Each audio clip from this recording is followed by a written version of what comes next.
nothing wrong with your television set. Do not attempt to adjust the picture. We are controlling transmission. If we wish to make it louder, we will bring up the volume. If we wish to make it softer, we will tune it to a whisper. We will control the horizontal. We will control the vertical. We can roll the image, make it flutter. We can change the focus to a soft blur, or sharpen it to crystal clarity. For the next hour, sit quietly and we will control all that you see and hear. We repeat, there is nothing wrong with your television set. You are about to participate in a great adventure. You are about to experience the awe and mystery which reaches from the inner mind to 420.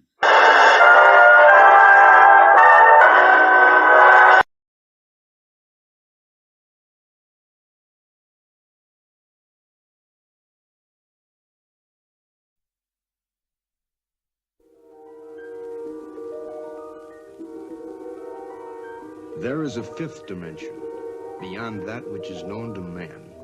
It is a dimension as vast as space and as timeless as infinity. It is the middle ground between light and shadow, between science and superstition, and it lies between the pit of man's fears and the summit of his knowledge. This is the dimension of imagination. It is an area which we call the zone.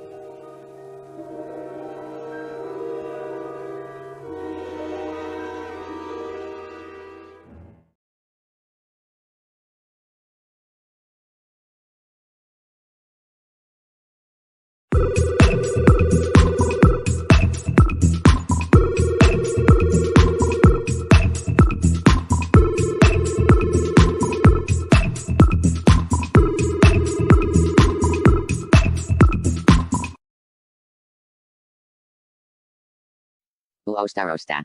Huh. Uostarosta. What's he doing? That's odd. Busta. Busta. I'm sure I can fix it. I think.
spooky.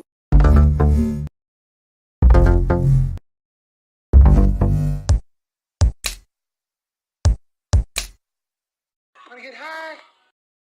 Wanna get high? Wanna get high? Wanna get high? Was that a party or?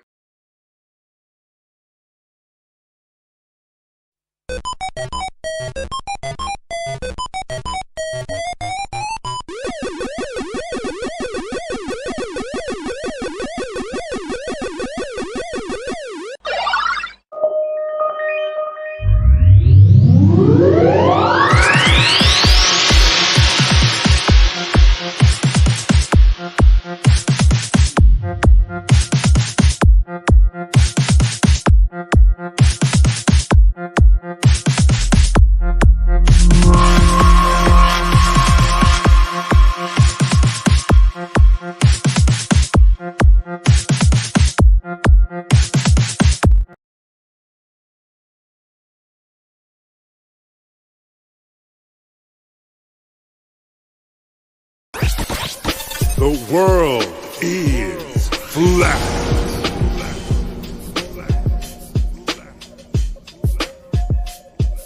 I'm here to ring the alarm with my puppet like charm, straight from the barn. I'm talking about Flat Earth Farms, cause most don't know. They think we live on a globe, a ball that floats. So listen and take notes, and take it to a higher plane.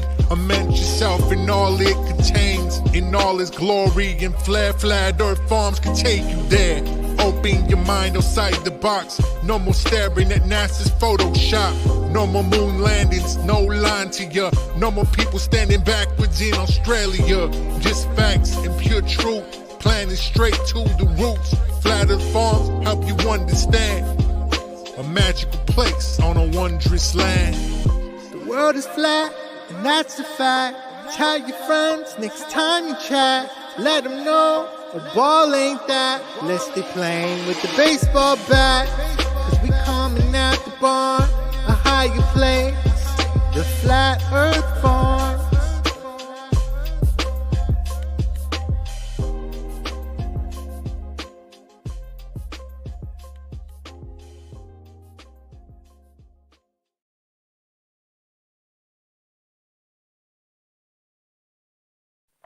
Ho, ho, ho.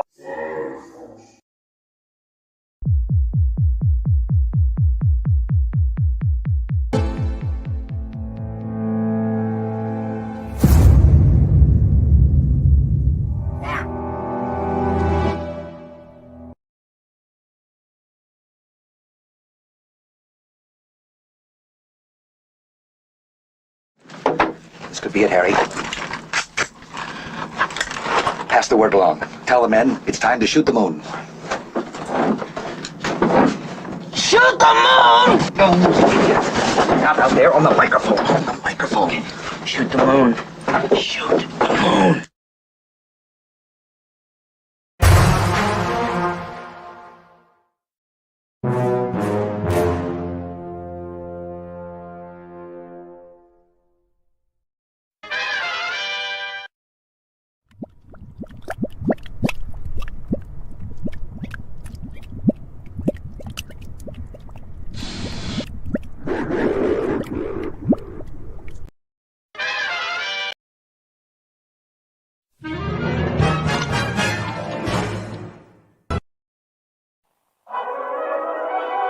What are we gonna do tonight, Singe Man? The same thing we do every night, Boston Ray. Try to take over the world.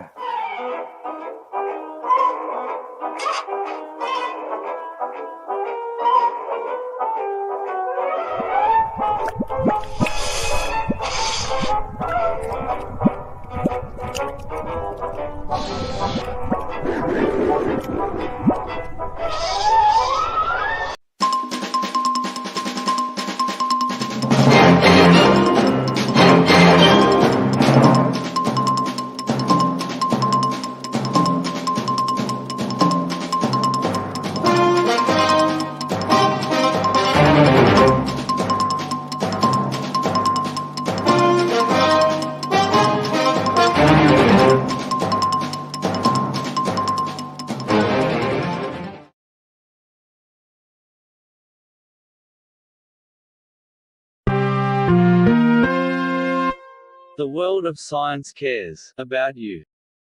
Eureka! We found it. With the tools of science, we have invented, yes, hand sanitizer. But not just any hand sanitizer. This hand sanitizer was developed and approved by the Dark One himself. Here are a few of the things our product can bring you.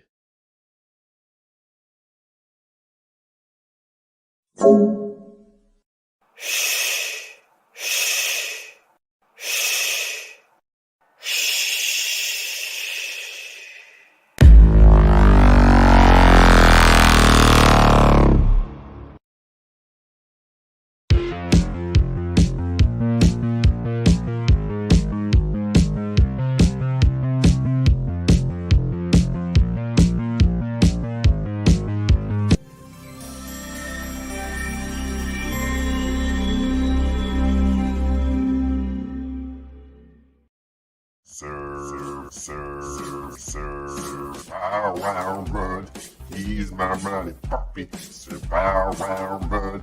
He's my mighty puppy, so wow, wow, mud. He's my mighty puppy, so wow, wow, mud.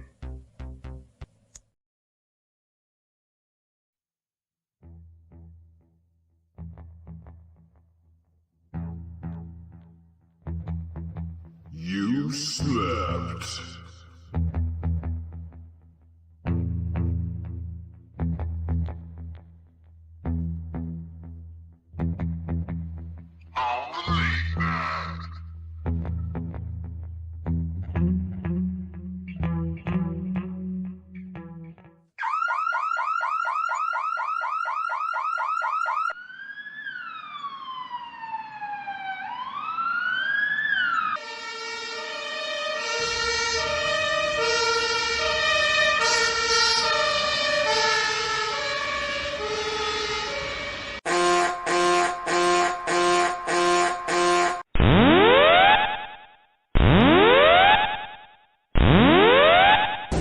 Warning, the self-destruct system has been activated. Option to override self-destruct expires in 10 minutes.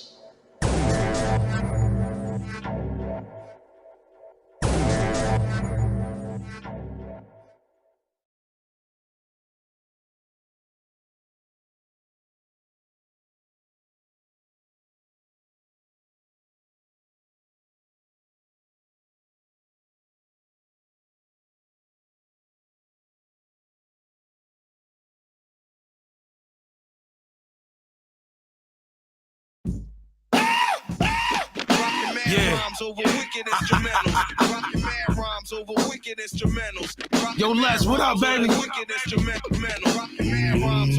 Corona, Queens, and Pennsylvania. It's the word, partner. Yeah, Vinny Pass. Psycho Les, B-Nuts, Juju, what up, baby? Listen.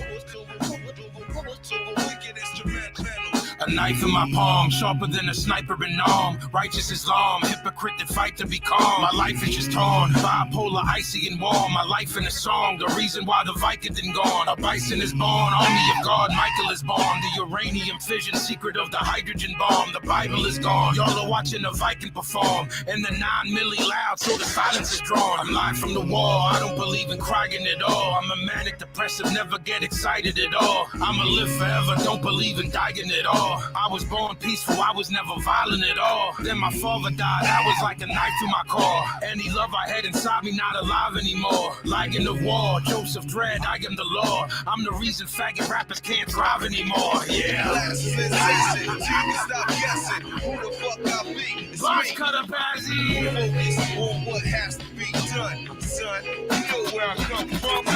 Classes in session, so you can stop guessing who the fuck I be. It's me. Focus on what has to be done, son. You know where I come from. My little man will blow your face off. I flatten out bodies, I ain't talking about a racehorse. Murder every rapper, then I break off. Scheming on this motherfucking money, burn made off. You always pussy, so stay soft. The only time beef is mentioned around me is for steak sauce. I work harder than y'all, it's no days off. The knife works, scratch and cut you up like main sauce. My fam walk around with hawks on them. Big motherfuckers, infrared dots on them. It ain't a motherfucker that could box with them. Razor under the tongue and keep an ox with them. Hard body rap, guard of the 7 Getty.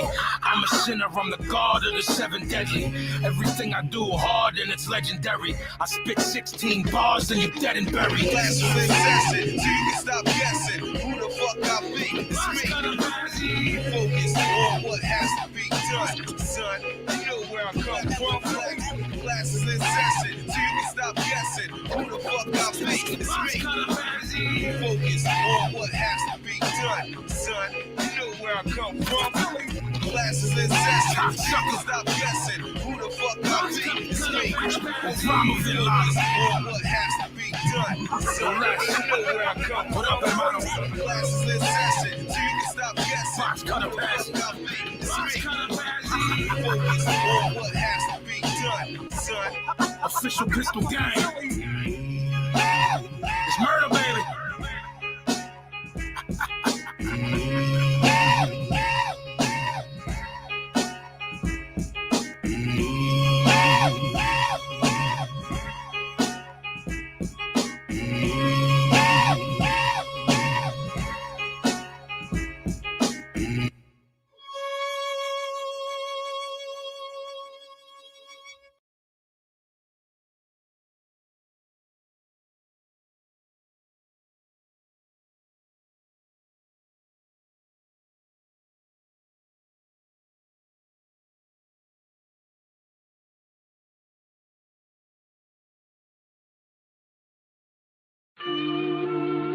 Kids today, they got no respect for this thing of ours.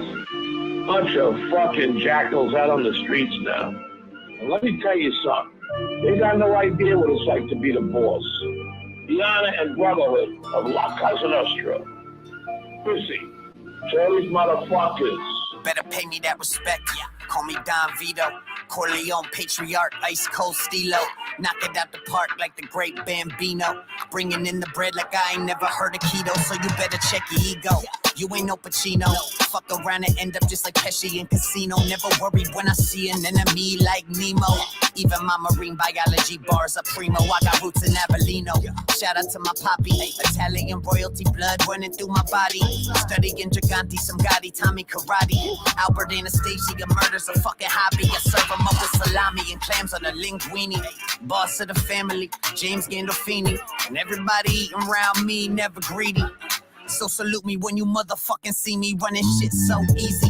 Webby got the game plan, how to make a buck up in the motherfucking wasteland. Started from the bottom, but trust me, I'm still the same fam. Only difference now, I'm a motherfucking made man. Better pay me that respect, Don Corleone. Built an empire and I did it on my own. I ain't worried about they shit, my shit's known. Feet up on the throne and I made it my home. So pay me that respect, Don Corleone. Only talking bullshit, you can hear it in my tone. I ain't worried about they shit, my shit's known. Feet up on the throne, Don Corleone. Hey, eating prosciutto in a 3-piece suit with capos all across the state. Those my CT troops. Get that product that we peddle when I leave the booth, and then we push it on the streets. Now my CDs looped all across the damn map with my grip on the throttle. Anybody with the crowns getting Paul Castellano. I'm Joseph Bonanno, don't fuck with Sammy Gravanos. Drinking Montepulciano by the fucking bottle with a stogie. OG, gravy on my gnocchi. Keep my mouth shut, yeah, my biz stay low-key. All these snake round got me feeling like Mowgli. Keep my friends close, watching foes more closely. Only son of Joni, young Corleone. Get that Genko olive oil imported from back home. My account's all grown, and got caught up on my taxes, so the feds don't try to do me like a pawn. Sitting up on the throne, so haters get to betting. How long that I'ma be up here? Well, I just keep progressing. And every day's a blessing from this fucking very second until they asking favors at my daughter's wedding. Better pay me that respect, Don Corleone. Built an empire and I did it on my own. I ain't worried about they shit, my shit's known. Feet up on the throne and I made it my home. So pay me that respect, Don Corleone. Only talking bullshit, you can hear it in my tone. I ain't worried about they shit, my shit's known. Feet up on the throne, Don Corleone. Now, Chrissy, this is gonna be La Cosa Nostra till I die. You understand? Be it an hour from now, be it tonight, or be it 100 years from now. And any friend of ours knows it's going to be the way I say it's going to be. And betrayal will not be tolerated. Not now, not never. La Cosa Nostra.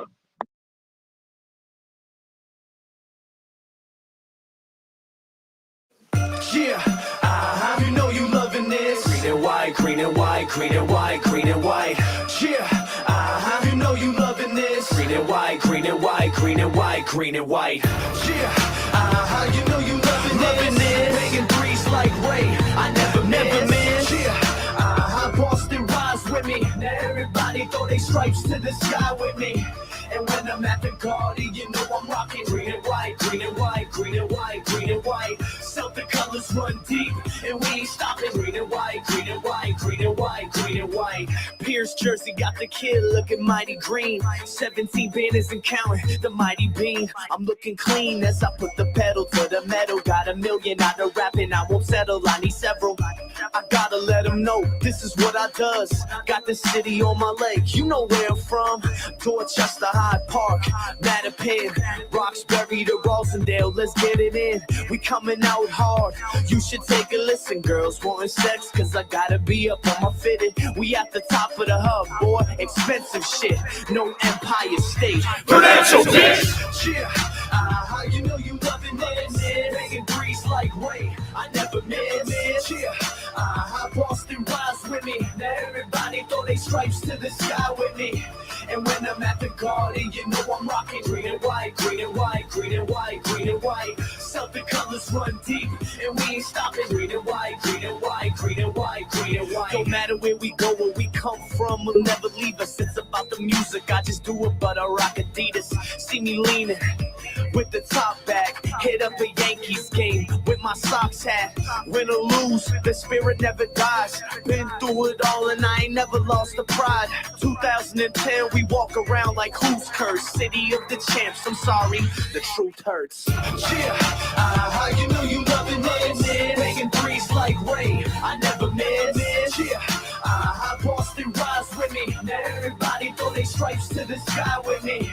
And when I'm at the garden, you know I'm rocking green and white, green and white, green and white, green and white. Celtic colors run deep, and we ain't stopping. Green and white, green and white, green and white, green and white.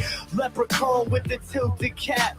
All green Chevy seat tilted back. We stuck up banks, have to tell her fill up the sack. This is my city, put it back on the map. Matter of fact, this is for the whole motherfucking state. So I'ma go hard in the motherfucking paint. If you rep your city and you standing in the crowd, put your threes to the clouds. Say it real loud, Boston. Yeah, you know what it is. You know I love my city, man. Yeah, you know what it is. Skiz, country, Big G, Sam. And when I'm at the garden, I see y'all rocking green and white, green and white, green and white, green and white. CG, the colors run deep. I love my whole team. Green and white, green and white, green and white. Yeah, you know you loving this. Making breeze like rain, I never miss. Yeah, Boston rise with me. Now everybody throw their stripes to the sky with me. And when I'm at the garden, you know I'm rocking green and white, green and white, green and white, green and white. Celtic colors run deep, and we ain't stopping. Green and white, green and white, green and white, green and white.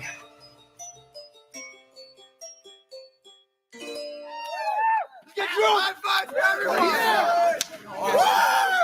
The party starts at 8.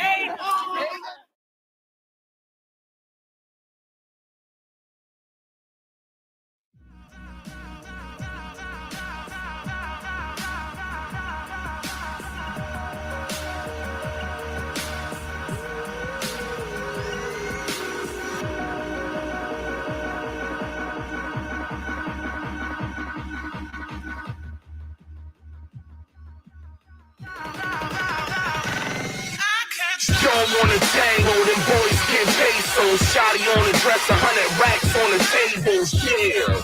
Tell them rookies get they drop up. You on the one, you better squad up. B.I. Don't wanna tango, them boys get pesos. Shotty on the dress, 100 racks on the tables, yeah. And tell them rookies get they drop up. You on the one, you better squad up. B.I. Boss till paper boy, getting that Keela money. They got on blast, fuck around and Keela cut them. Peanut butter lack, butter leather bucket seats, vanilla polo fitted to match. I'm a fucking beast, last ski in the 6 speed. And you screaming fuck the police, baby, I'm from uptown. Never was a hustle with, peep it. Every day I'm getting lifted. 100 blunts in my lungs, 100 proof in my system. 2 girls, 1 vicious. That's just how I'm living. Getting 4 faces by 2 Gemini bitches. Onslaught of gutters, we stunting and something tinted. I had Maserati dreams, now we winning. Yeah. Ask around, them fellas do a big. My girl switch wigs when I wanna fuck a different bitch. Foreign coupe, no roof, local poking in the blizz. Money stacks make the sailor look lower than it is. And don't wanna tango, them boys get pesos. Shotty on the dress, 100 racks on the tables, yeah. Tell them rookies get they drop up. You on the one, you better squad up. B.I. Don't on the tango, them boys get pesos. Shotty on the dress, 100 racks on the tables, yeah. They tell them rookies get their guap up. You on the war, you better score it up, biatch. That Rico case getting harder to fight. Big face, more bottles, Bellagio lights. Pitting Marie up on the table, that's just part of the life. Devil regalado sideways like it's sliding on ice. Motherfucker, how you living? You ain't back of the line. We just cut away, we stunting, just embarrass you guys. Parking thicker than the dials in the passenger side. She tend to suck me when I drive, so don't ask for a ride. Yeah, fifth gear, tear up the city and bad. I get it. You know I live it. Word of Jesus is dead. I was young and wild once, and I'm a fiend in my past. The rock bleach, I'm a beast. Every day is my last. Princess cuts on my neck, chest looking like glass. You was hating me then, you should look at me now. I'm talking yellow bottles, yellow models, cooks by the pound. 23 in them balls, and bitch, I'm putting it down.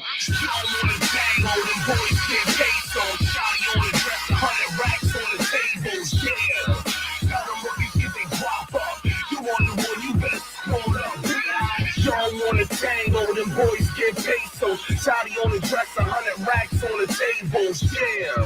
They tell them rookies get their guap up. You on the war, you better score it up, biatch.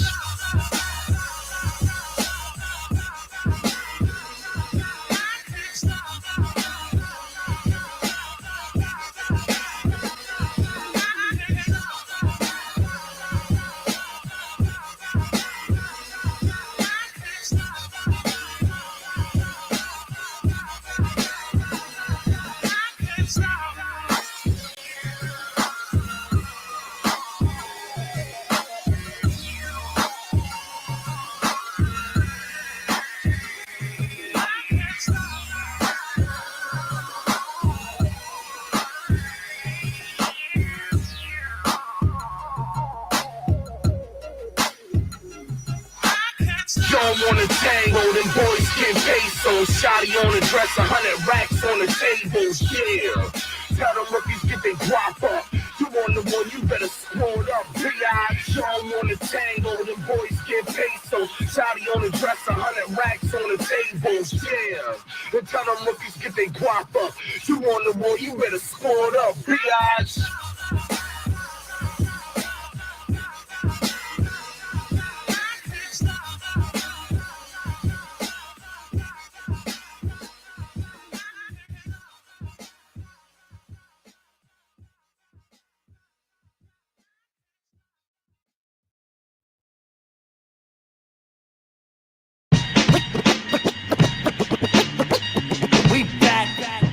Thought it was over, stupid?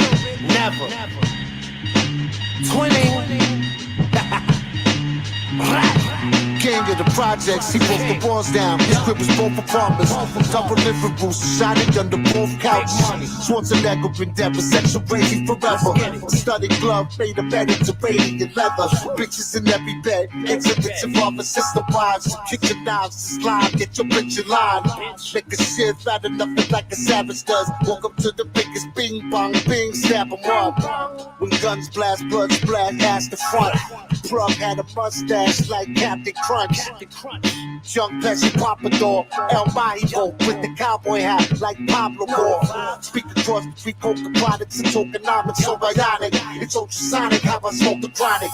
Pistolero, call me Billy Bolero. Barrel wrapped in aluminum foil like a meatball hero. Oh, you better smarten up, but you know's not enough. Bottom up, saw the shot in your half and shot him up. You better smarten up, but you know's not enough. Blot him up, for the body and laugh, you out of luck. You better smarten up, but you know's not enough. Bottom up, saw the shot in your half and shot him up. You better smarten up, but you know's not enough. Blot him up, for the body and laugh, you out of luck. You fucking shitting me? Yeah, we back. Big Brooklyn shit, y'all. Gorilla Twinzitos. Bing bong. Yo, yo, yo. Don't ever end your life disrespecting me. I'm on Jamaica Bay getting brain by the jet skis. Paper coming hefty. Keep my money in my right pocket, cause the devil was a lefty. See, and if I was you, I wouldn't trust me. Catholic school uniforms, I rock the Husky. Shorty, you kinda dusty. I know if we fuck, that pussy must be. It must be. I know your mother, she a custard. Gave her credit when she was sick, and now she loved me. Now we getting awards and setting up tours. My Averex in 98 was better than yours. That's a fact of it.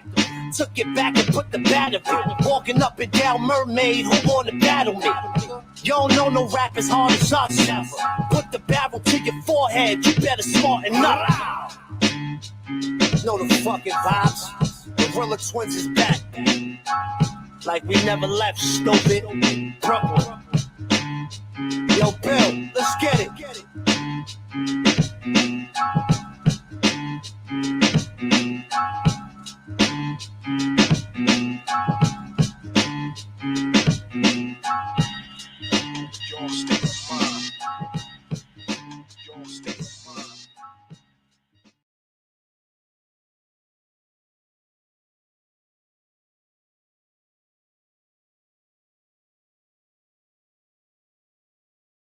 Are we all here? Are we ready to go now? How's it going? Who do we got? Where do you want me to put it? That's what she said. Now I have 3 kids. Andrew. Bill Miller. Skiff Dank. What's up, Bill? How you doing, man? Where did you want me to put this? Holistic. What? Where do you want me to put this? You ordered some stationary meat? Yeah. Just put it on the shelf and by the cupboard to the right. It goes along with the stationary earth right next to that. I'll put the stationary meat next to the stationary earth. How's that? Sure. Thank you.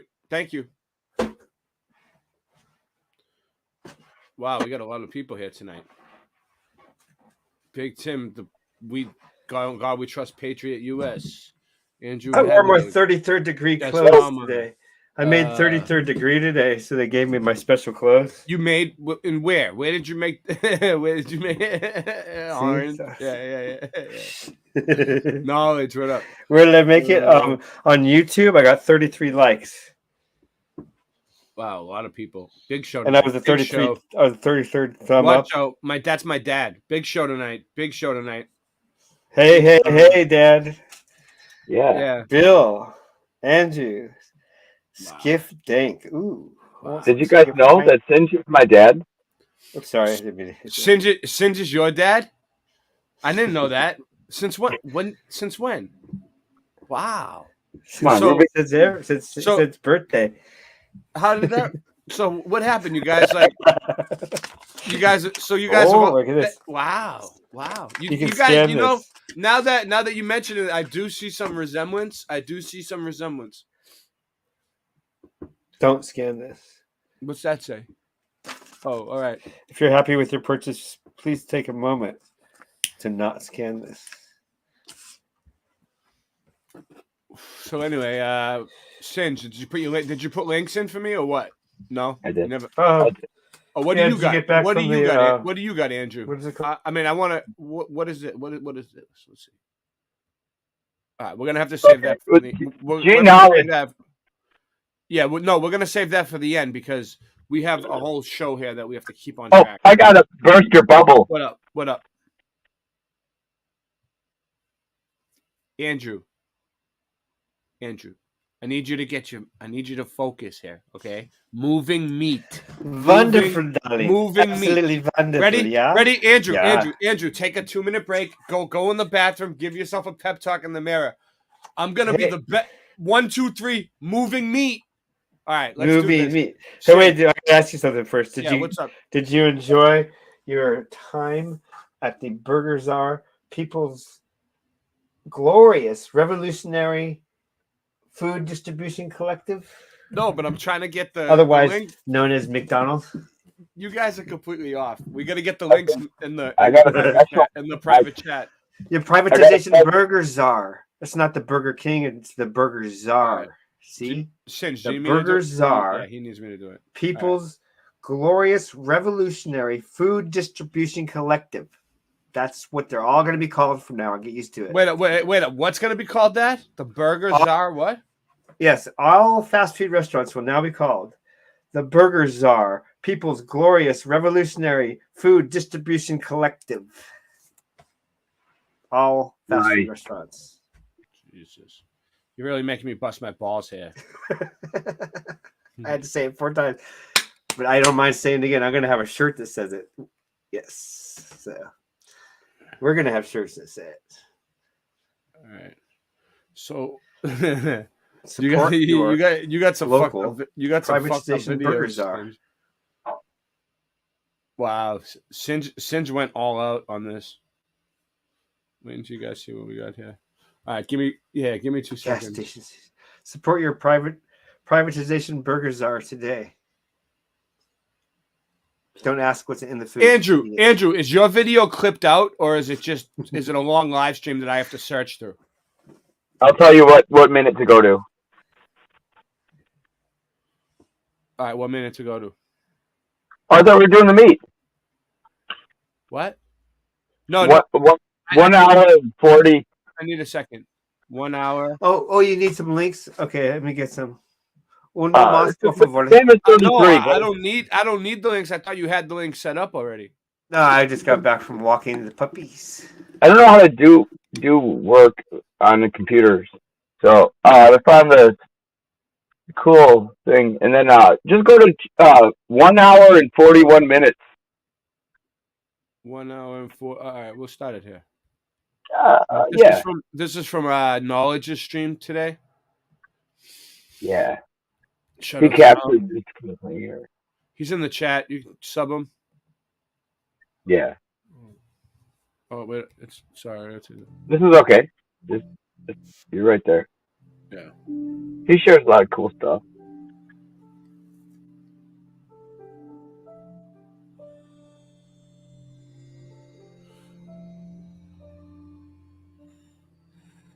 You have to start somewhere. Free your mind. Free your mind. This place is weird. There's no doubt about it. There's some weird shit going on here.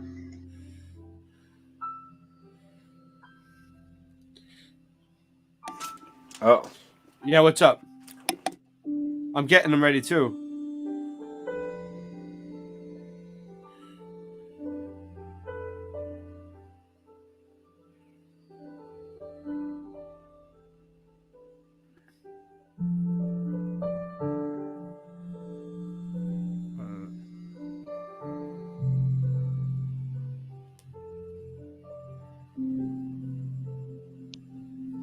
Should be working.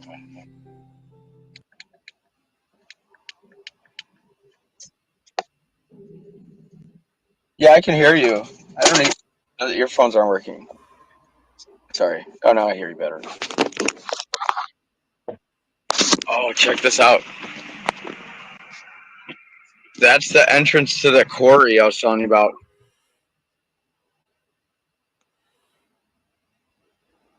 Just jump over there and see what I can. I might just get a boots on the ground here. If I'm lucky.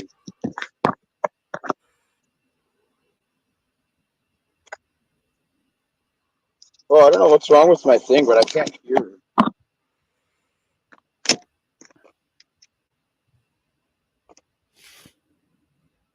me check my settings. Should be good. Fast forward a minute, please, on this if you're not busy. No, just let it play. I don't want. If I touch it, it'll mess it up. Trust me. It's too. Just let it go. Oh, I don't even know if we're not live.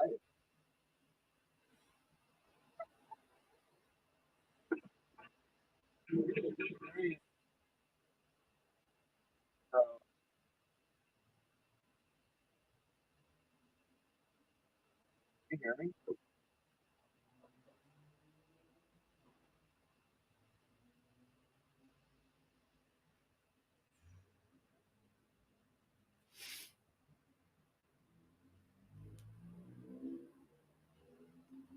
So wait, the sound was going in and out, Andrew? Is that what's going on? I'm gonna have to update my headgear was messing up, so this is the problem. What's going on? No, I'm saying on the stream. You're saying? Oh, I'm gonna try to do it right now. Playing this part It's fine. Just skip this part where I'm setting up with my They're open, so I don't know how successful I'm going to be real quick. It's going to be good.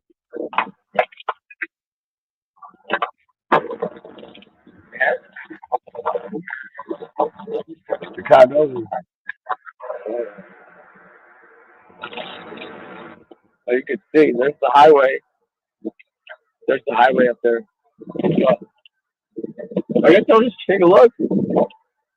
No harm in looking, right? Oh, there's a car.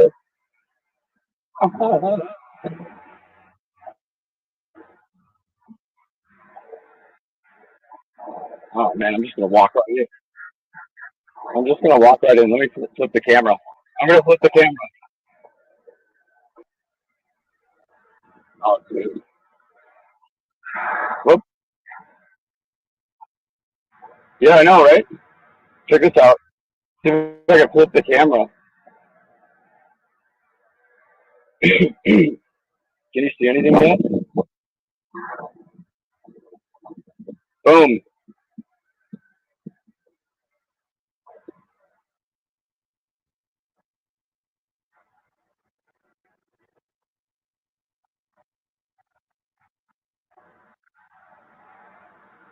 Wait, dude, I'm gonna run. This is called boots on the ground. You got to key inside this place. I can't wait. I want to come here after hours. Look, there's another waterworks down there. What is that now? I don't know. More water. The roots. There's a root. Now we're onto something with the root. Oh, shit, here comes the truck. You got to see these down under rocks, dude. I'm going to get bitched at right away. Dude, this guy. So what did you find, Andrew? So, yeah, but maybe he's just dumping shit. I thought it was like, look down there. I'm gonna walk, dude. I'm just gonna act like I know what I'm doing. So yeah, I gotta get down here, man. Dude, there's like pyramid bricks down there. So, like, in my opinion, I think it's really the went around the ancient city called Chilaga. For certain, the old man. Like, up here. This is the city court, you know. Chilaga. Trekking along here, some ancient stuff. I should have brought a hammer. Dang it! I brought my wrench. What good is that in the rock? I should have brought. I like breaking break. Maybe I'll do a kung fu break. Maybe I'll find a kung fu stone I can break. So right there where I'm walking is on top of the wall. We're gonna get down to the business here. Check it out. This is just the cover up layer. We gotta get down there. Oh, there's bulldozers cruising. I gotta like get away from the bulldozers. Oh, we gotta like duck down, right? So I gotta run. We gotta see this shit. Yes. Like, see, I wanted to go down there. See that? There's a freaking boat down there. What is that? Dude, they're like, look at this stone here. Don't drop the phone, Andy. Look down. Oh my God, look at that, dude. It's like, vertical. What do they call geopolymers down there, man? That's like a I'm on the pyramid now, it seems like. Oh, dude, I gotta go in the muck. Dude, it's like sewage. Oh no. Quick dry cement. You know, I got the boots in the moat. What were you saying? Oh, whenever anyone says geopolymer, I say quick dry cement. Yeah, but I don't get it. Like, what? I don't know what. So what is it that you're doing here? You're just walking through the water for no reason, like. This is a quarry. Darling. It's fun. It's a quarry, but I mean, I have quarries around me too. What do quarries prove? I'm going to show you down under there, like what this thing is. This stretch of rock that you'll see, it goes for miles and miles, dude. It like wraps around. Yeah. I know what you mean. There's one of those near me too, though. It's not. I don't look at quarries like that big of a deal. Like we found some blocks that had the old mortar still on it. Where am I? Because like. There's like a motor sticking up. I guess you can see layers of rock. I guess like there's all kinds of old world buildings coming at you though. Not quarries near me. Dude, what is going on here? So All right, I found the tool. Oh, it's implanted into the brick. I mean concrete. All right, so there's a block. This thing is like covering There's up a pipe. There's the pipe. Just don't step on the extension cord. This is just not. Oh, it's a mudslide. Oh, look at that huge, like, look at, can I zoom in? Look at that huge, like, slide down there. Oh, I forgot there's people here. I gotta get out to be quiet. But don't get out yet. I mean, it didn't say no. I gotta get down here. Oh, there's a truck. But down there, you can see it's like the pyramid level. I want to see the huge block. So this is like, dude, it's like sipping out water here. Where's this water coming from? Oh, the duck's flowing. Look at this. Where's the water even coming from? Yeah, that's cool. All right. All right. We're going to try some Giru action here. We try to do a little, right? That stuff's easy to break.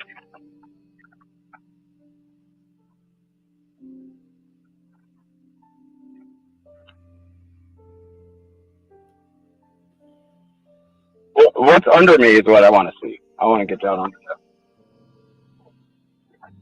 Oh, I said my code name. Down under. We got to get down under here.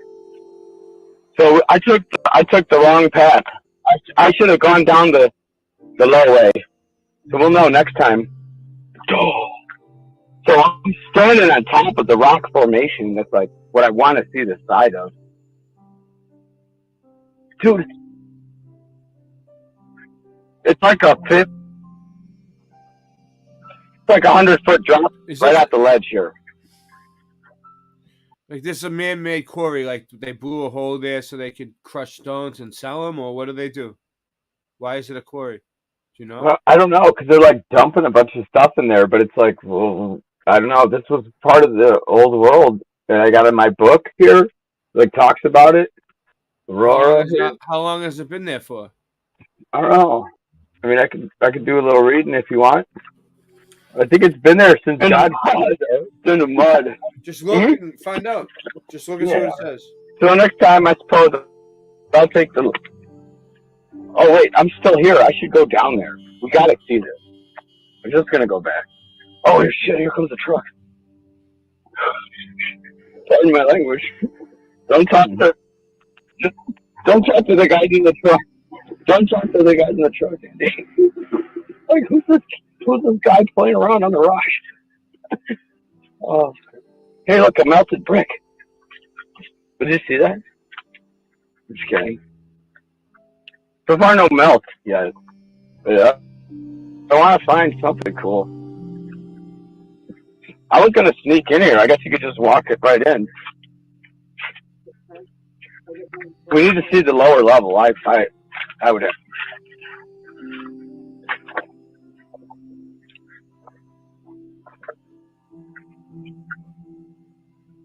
This is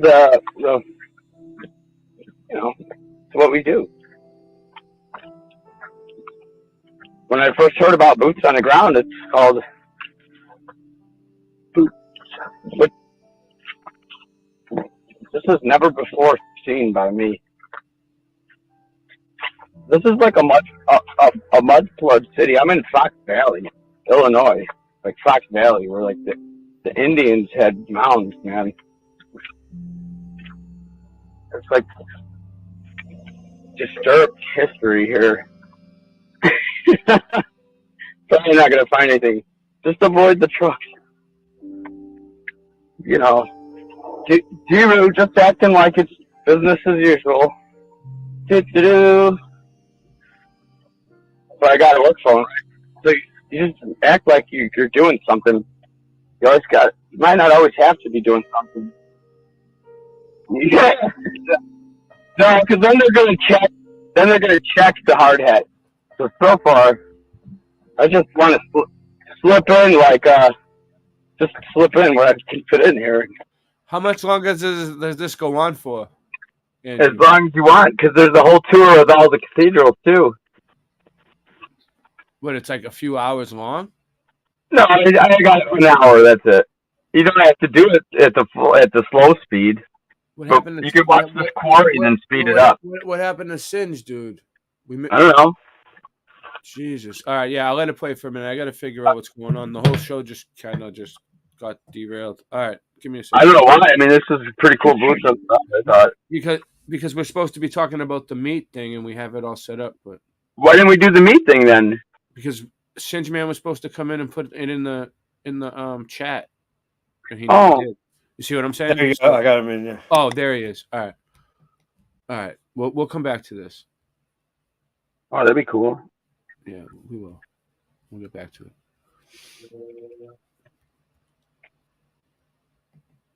I was like falling asleep for a sec. All right. Singe. All right, what do we got? All right. We can start with the moving meat, robot meat instead of motors. The meat chant. And you already showed some red meat moving and bubbling. But Yeah, I can was at see the more. beginning. I was showing meat. Showing meat. So in so I can show more of this. If we need more, I can find more. So the thing is, fresh meat, especially seafood, the nerve endings are spiked by salt. That's how all nerve endings work. Yeah. Our nerve endings work like that with salt. So, but there's some other things in there you'll see that have nothing to do with salt. Yeah,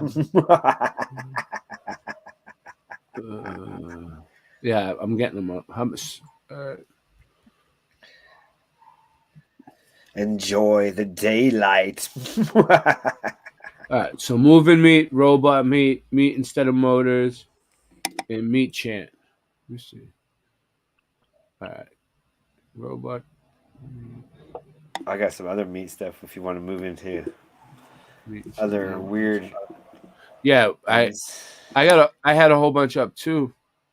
It's everywhere. All right, so let's just do this real quick, so we can get the thumbnail in and stuff like that, and then we'll get we'll play the rest of the other one at the end. We'll get back to it. We will. Sam. And I'm Ella. And this is using meat instead of motors. How big is your bike? Oh, it's pretty big. And you can stop halfway after shooting. I only watched it halfway. That's right. I want to hear what they have to say. Activated by electrical impulses from the nervous system. So maybe we can build a robot that uses meat instead of motors. I bet you they have one at the Robot Yotel. Yeah, that'll do. That one.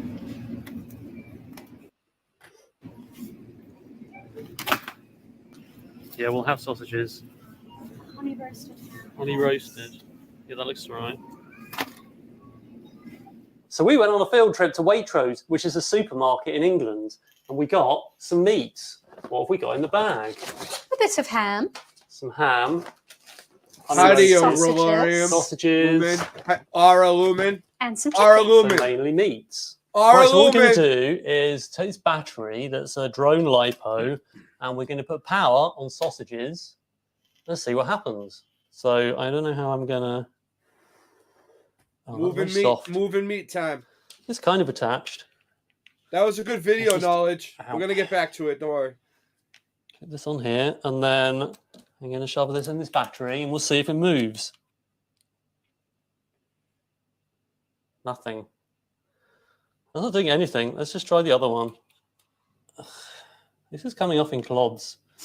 Why is this meat so weird? Just try again. I think it's making a sound, but it's not really moving. I don't think we can use this as a motor. What's that? That's vegan. That's not meat. Yeah, that's not meat. That's not meat. That's not meat. That's not meat. That's not meat. That's not meat. That's not meat.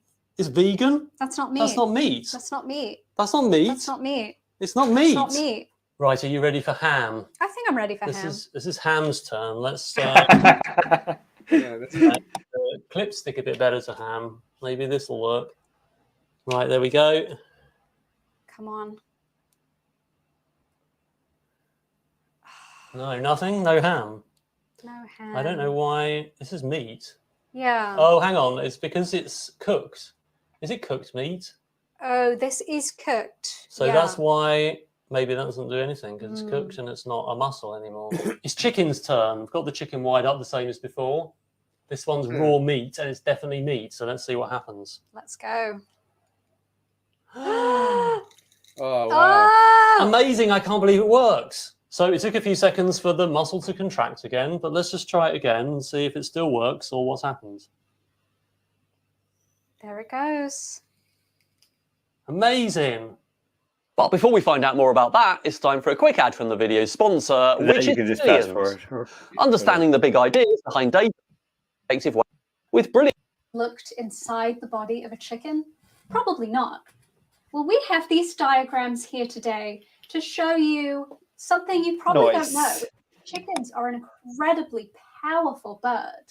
Their muscles are the strongest of any modern bird, and that is because they are the closest living relative descendant from the T-Rex. Yeah, right. How can we use this power? So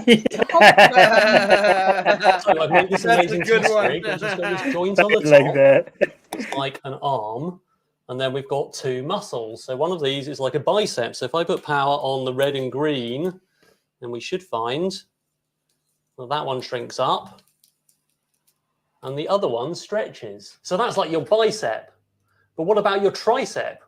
And then if I go for the black and blue wires, then we should get the other muscle pulling it the other way. There we go, just like a human. Hooray, it works! You really can use meat instead of a motor to build a robot. I knew it. Perfect couple. Oh, I should wash my hands now. Yeah, you don't want to get food poisoning. Doesn't poisson mean fish? No, it's chicken, not fish. But I don't want to get salmonella. I just said it's chicken, not salmon. What are we going to do with this? So I was thinking we could reassemble a chicken made out of chicken. Why would you do that? It's a bit weird, isn't it? Like a Franken chicken? I don't know Let's about do it. that. Let's do it. Do you have any other ideas? Yes, my other idea is a pipe organ where chicken opens the valves and plays music. Oh, but we already made a pipe organ, remember?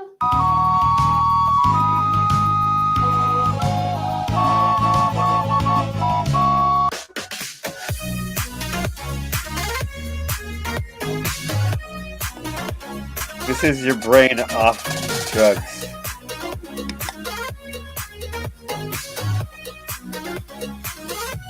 Crazy people.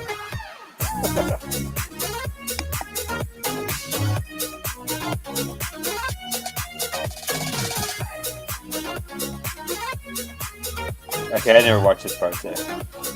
You're on your own here. All right. Yeah, the rest of it's too much. Okay. So that was which one was that? Electrical meat? All right. The modular body YouTube. No, that was using meat instead of motors. Okay. Yeah, this one. Okay. This is the one, folks. Pay attention. 7 years old, by the way. We're looking at Oscar. Think about it. The first human modular prototype that is able to live in various setups. Now, what's going to happen is that I'm going to connect the brain to the heart module to activate the blood circulation.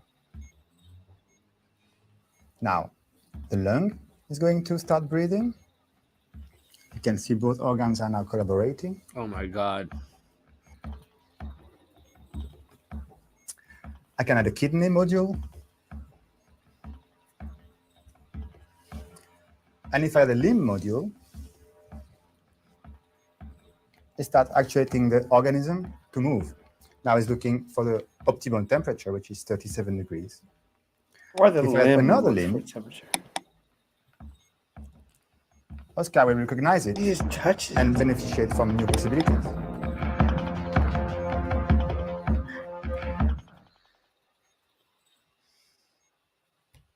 Wow. What the? Okay. My question to you and Ray, Ray. How come we Yeah. never heard about this before or anything like this? Why Is didn't we this learn? Why didn't we learn about this in school? Is this like a Meat Della effect? Before. All right, ready? Let's do the next Meat one. Della? Is it a? I think it's a Meat Deller effect. so. Use it. That's crazy. Meat as motors is just the one that we already watched. All of a sudden, you can do this. Okay. So, Let's what are you see. going to do with a human who has a certain extract put into his system recently? Yeah, Can you do that's something too odd long, like that? Robot chicken meat machine. Zombie time, whatever. Don't scan this.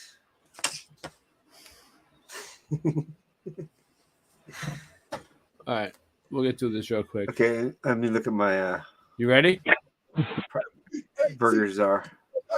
Meat machine. All right, right. All right, there you go. Meat machine. Robot chicken meat machine. And Can I then, say something? yeah, go ahead. Go ahead. I didn't wait 5 seconds. I broke the rule. So. Go ahead. It looks to me like Finchman's clothes is meat colored. It looks meat colored to me. Like, and it's moving. It looks good. It's a cool thing. And then I was just, if you just do a quick search for like moving meat, Mm-hmm. it's everywhere. Dead meat thought- still moving. I showed that one. Moving meat. Why is this food moving? I was just wondering, can I order moving meat at a restaurant? Like, if I wanted it. What's It's this? fresh within a few hours, and you add some salt, it might move. I don't know. If you go to Korea, you're more likely to get some moving meat. It looks like Let's see. fish too. Try some fish. We could probably Korea. fish seems like they move. Oh, The fish moved really well. I like the fish Like movement. octopus and stuff like that for some reason. I would picture that would be okay. I've always noticed this before, but I'm noticing more and more how animals really belong in this world, but humans, it's like, okay, I can barely climb that tree without hurting myself. Animal, right up the tree, right? Bird, fly up to the top of the thing. Humans are not even from here, I don't think. I don't think we're from here. We got to build little boxes to live in, and all the sharp corners hurt us, and we're like walking along on two little peg legs. And it doesn't seem like we're from here compared to nature. We don't seem part of this. It's really weird. I just started noticing it more. I've always noticed it. We've been on 1 hour and 3 minutes and 13 seconds. I have a question related to the topic. Yeah. Well, All right. Well, this is the. Hold on a sec. Yeah, weird. Go ahead. Yeah, go ahead. it's- Ask your question. It's weird. I'll put it in the chat. It's good. It's good. No, go ahead. Ask it. Meat, huh? So did you show them all? Did you? I think you might Yeah, have. I got this one though. I can find more if you. Did you show them all? Let's see. Yeah, but I got this one. This is the moving meat, I got dead moving moving meat meat. compilation. Oh yeah, play that one.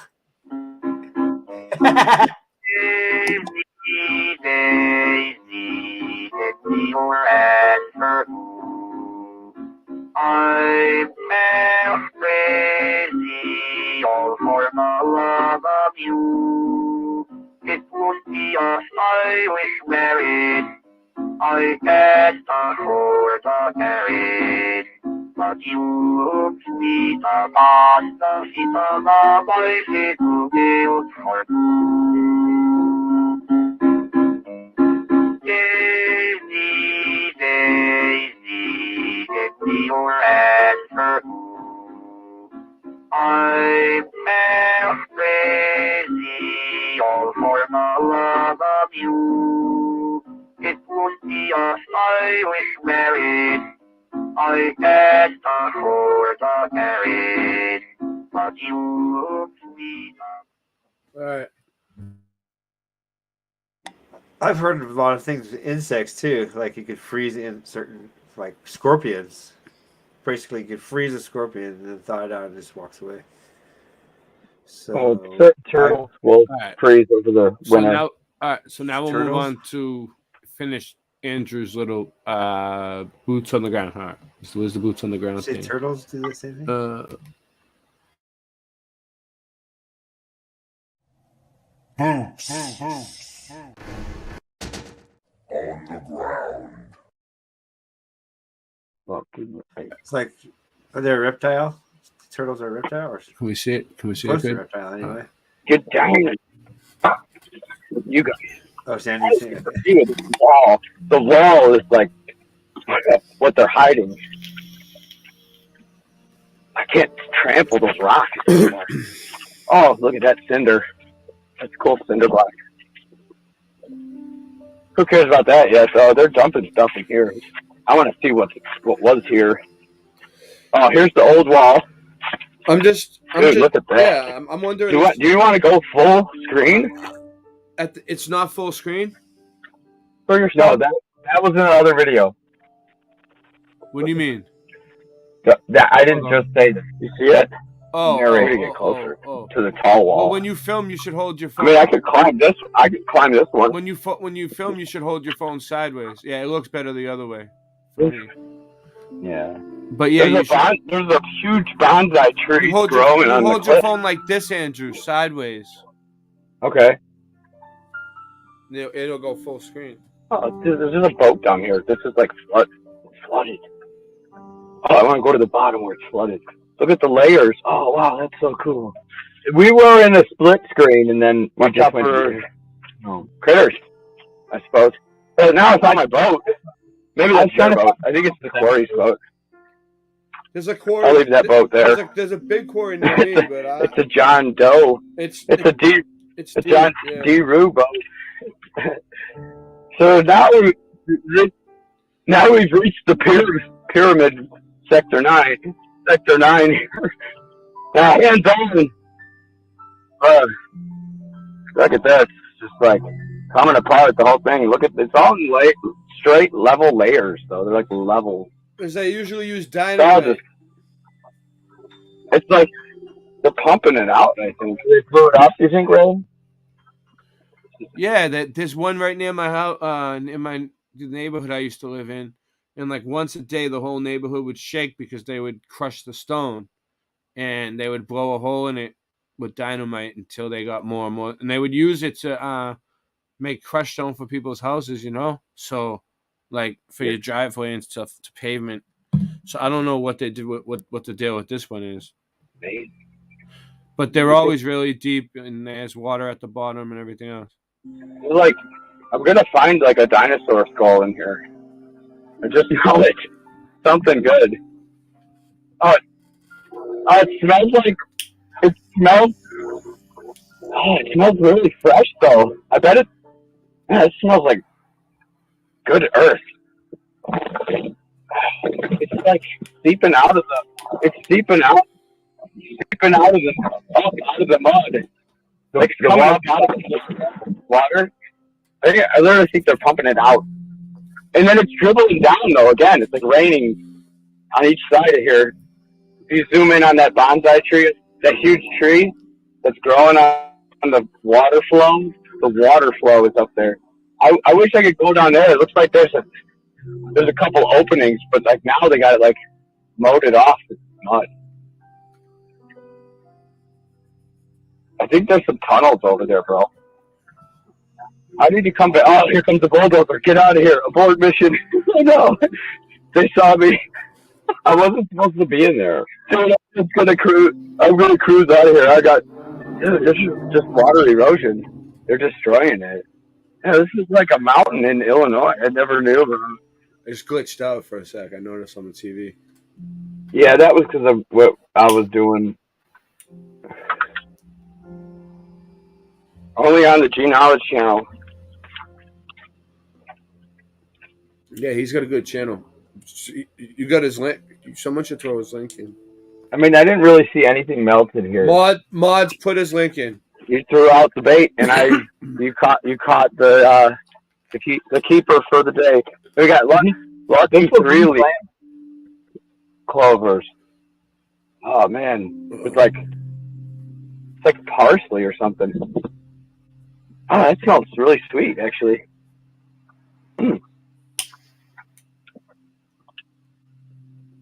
I just ate a quarry herb. Yeah. There's some grass. Literally, oh, look at this heart-shaped rock here. This huge one. Heart-shaped rock. I'll just squeeze in here if I can. Look, we got some moss bricks. You know where the moss grows. We got, oh, I'm gonna fall. I almost fell, but the grassroots got me.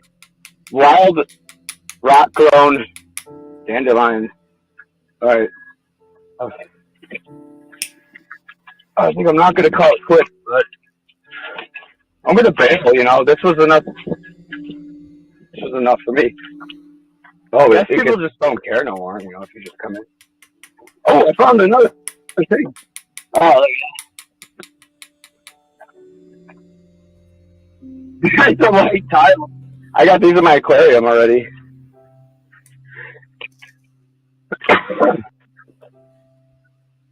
Yeah, I put it back.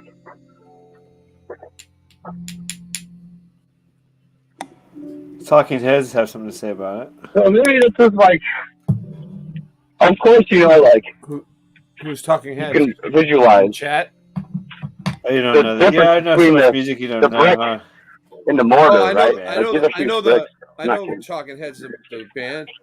Oh yeah. Right. It looks like mortar to me. I wasn't sure what you were talking about. Once in a lifetime. The separation you can see is like. So like if this one was a huge brick and they had mortar between it, like old. See. This was maybe the piece of the next brick on top. Oh. Yeah. So that's the next brick. That's the brick that was.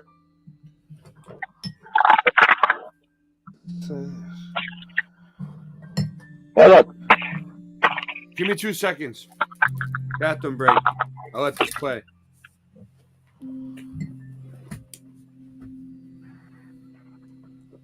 Yeah, there's water at the bottom of the ocean. They had reset fires. Remove the water at the bottom of the ocean. Water. I think they did something crazier. Yes. They just called it quarry.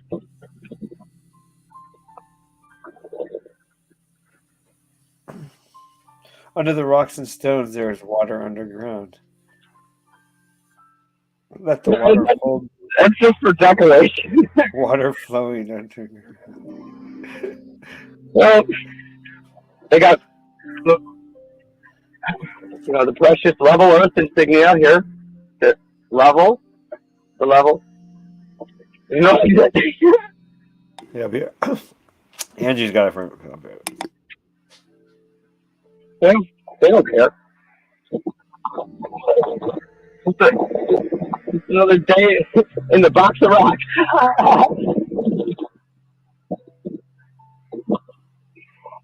Here's a cool black one.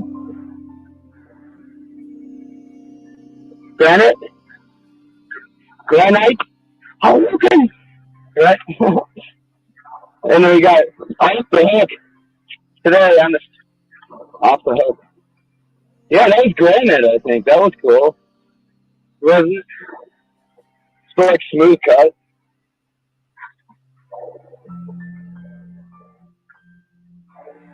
Granite. That looks like super fine, though. Like, the particles are finer. Those are like millimeters or less. Like particles in there. You know how it's like cut? Dude, this is like polished cut. Oh my gosh.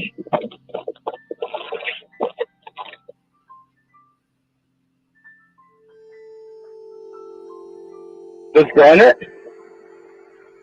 Yeah, okay. Y'all always gotta get a souvenir booth underground. There's another one. There's another granite. There you go, another piece.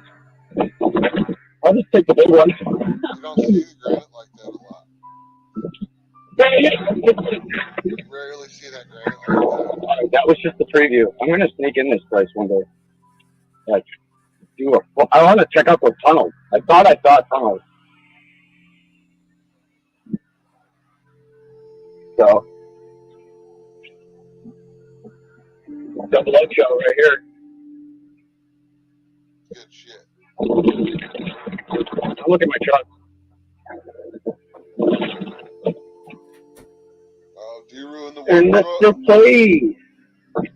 But this big ass bridge going over the Fox River, right down there where the adventure continues in the Fox River is even more crazy. You know, like I thought it was a bunch of starports, and I looked at it. I think there's a lot of things here that aren't here no more that are still here.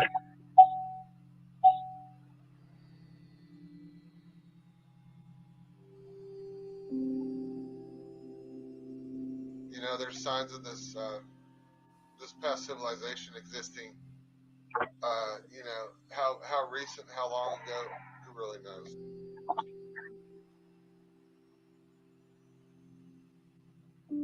That was beautiful stuff, Daru. Appreciate you, man.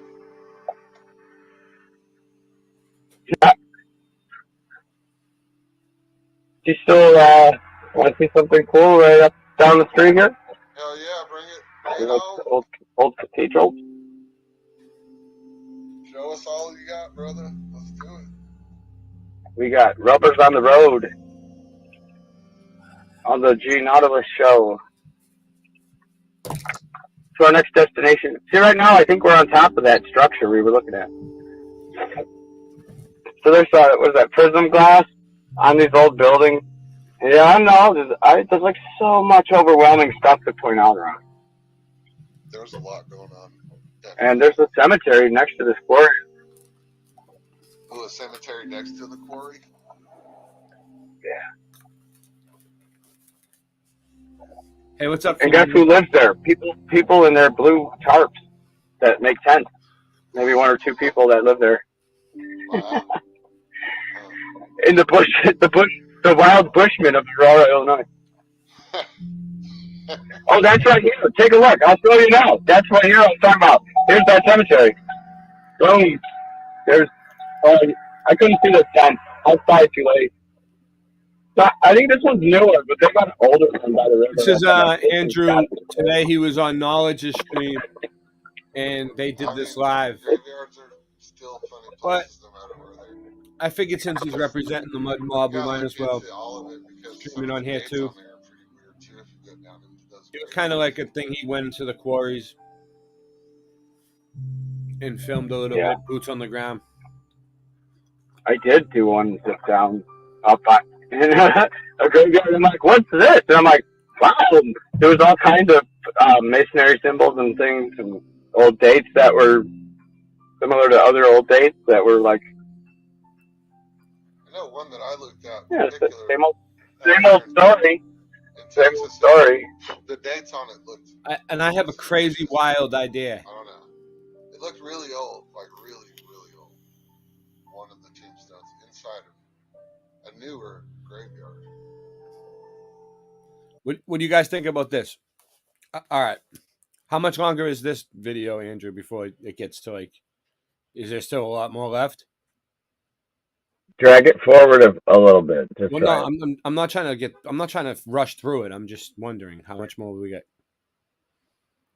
What's your minute mark? I can't read it. It's at 204, 205 right now. Oh, you're halfway through, and you're going to see like all these mud buildings. All right, so there's more stuff coming. Okay, cool. We'll let it play. Yeah. I have a good idea. So I like to promote other channels, right? Oh, thanks. So after this is over, right, we're gonna go to my channel section, right, on my channel where I have all the channels posted that I'm sub to, and we're gonna just randomly pick different people's channels and play their newest videos or whatever. We're gonna just see what other people are up to, snoop around. That's awesome. What do you think about that? You just never know. I see the cathedral. You got to do your own investigations out here. You know, don't take another person's word, especially my word. Look into everything I tell you. That's what I would suggest. The structure of the realm around this city is like starport shaped. So, I mean, I don't know what else to think of, but it's like really built on top of.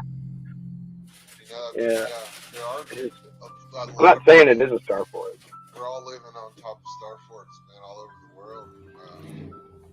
We'll be doing some of that coming up too. We'll be showing some old starfort maps and then where they are today and how people are living right on top of these things and probably don't even know it.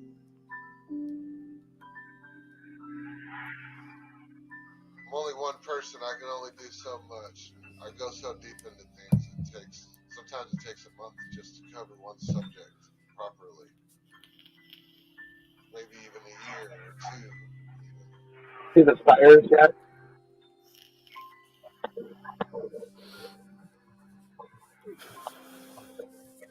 You should, dude. You should I'm always. just gonna do a cruise through. Were you when you were filming this? Were you holding your phone sideways, like, or not? You were holding your phone straight up and down. Yeah, because I like to narrate too much. But here's the magnificent police station. Yeah, you gotta always remember to film sideways. That way, you'll get a full screen. Yeah. Went over the. John has to cross the tracks again, which is kind of. I used to do it too. City of Lights. It's shakier when you're filming sideways. Well, because like I'm a complete. It's called Broadway, Highway 25, Illinois 25. You were driving too at North the same Broadway. time, so. Dude, I got the cops watching me. Oh, there's a lot of mud flood hill houses like right over here. In a perfect world, we'd all have gimbals. Seemingly mud flooded. Actually, pretty much that whole level. And I wanted to point out Walter Payton's Roundhouse here, which they converted to Two Brothers Roundhouse, which is an old school mud floater. When I did one over there, with the red and yellow brick mix. Yeah.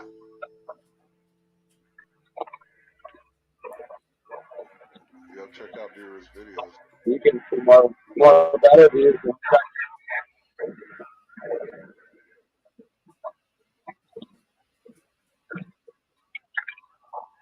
Got to get D-Room blown up. Just to help him get Aurora on the map. The old post office.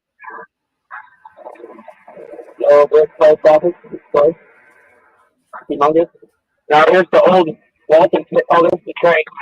Up on those are the trees. You know, I got to tell you that. Hold on. I'll talk over this for a second because I had to set the phone down. You know, there's all kinds of. I can skip ahead a little. Let me see. Other drivers. New old tech, probably. No, you went way too far. Look at this old one, whitewashed house. Yeah, so I'm saying on this thing. Up and down, beautiful. Love it. Yeah. On this thing, it's hard to. Cut off the little minibus. Sorry. You mentioned the. Okay, continue. This is good. This is good. It is World War III, though. Right. You can go back and watch it. It is. New York Street. All right, I'll just try to go slow here. Here's a temple. Oh, there's a church. Nice. There's the brick wall made of huge yellow bricks. Here's the temple, church, Bible, Hebrew stuff on it. I'm going to do a special seatbelt. All of a sudden, oops. Man. Well, you can comment on what you're looking at if you want to. Yeah, I was just checking out those. Yeah, I mean, it looks the same as how it looks around here. You know, it's like. Are they boarded up? Pretty much like very similar.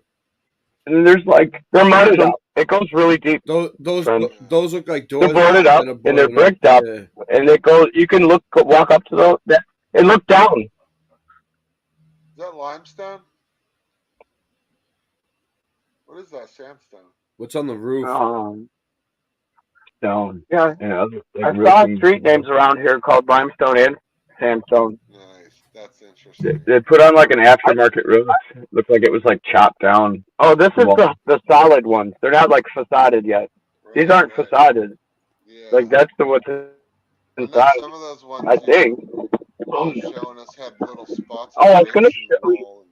There was weird shit going on with some of these buildings for real. There you go. You like this one? Yeah, bro. Yeah. Check. Look at this. You like that? Yeah. Oh, you're in for a treat, guys. For Try and pause it for a second. real. Look at this. I think that Yeah. was some giant. Some giant lived there. I think a giant got a lived there, crazy bell and he had like tower. other giant buddies, and they all had their own cathedral house. And then like the other houses. So I gotta study this one. This one's a deep dive. Yeah, that's Anyway, the rose window. I'll go back around so you can see. I'm not downtown. I'm next to downtown. We're like the goodies. We're like a block or two from the river. Like, so this one's facade over. That was yellow brick. All right, here. Hold on. Boom. Now we're in the historic district. There's the back view of that church. Wow. Next to another church. That's like brick. Old brick. So I tell my son, it's new brick on top of old brick. So there's some tech up there. New old tech, probably. Yeah. I don't know. It is always. Oh, look at this old one. Whitewashed house. Noticing the yellow brick wall around it. Perimeter. Really great. There's a spider up there. Every house has a spider. So. That's new on top of old, just like Oh, we're seeing in Pompeii when we're looking at Pompeii, new on top of old. If you want to see some cool something else here, there's some. Look at this red one, like redstone. That got a redstone wrap or something. Oh, Like it. that one's I love them. and it's completely vined over in the back of redstone. This is good. A mind blower here for some reason.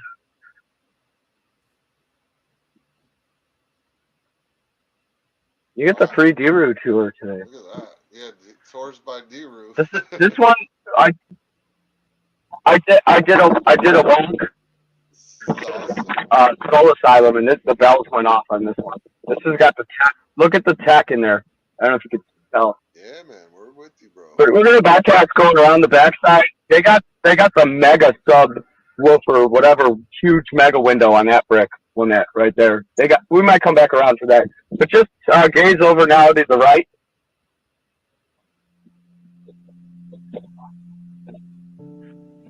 This is good stuff, man. Good stuff. That's like the window. Here comes some more. Lit tours by D-Roof. DJ D-Roof. So, now this is where's Waldo? You've been wondering. We found him. Oh shit! Hold on one second. My phone just Wow, died. look at that school, man. Whoa. Yeah, it's pretty cool. Look at that spire. Super tall. I'm just gonna go. Yeah, look. So you could tell. This is awesome. Down in there. You got to go slow because there's kids, so we get a good view. In there, there's the cool pattern in there. Oh, but I can't stop. What was that? Was that a pipe? That got to the side of the wall? We're in Mexico. We're in Mexico. Yeah. Here, look. Look. You know where we are. Sweet. Cinco de Mayo. Little Mexico.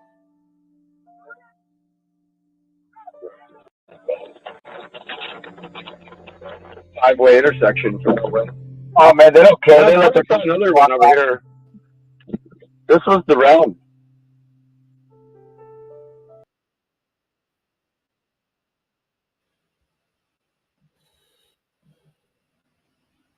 in the city.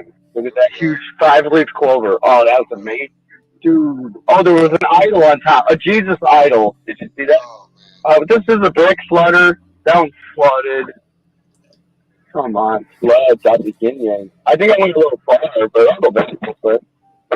But the next town is Montgomery, which is just freaking amazing. Except it doesn't have as big.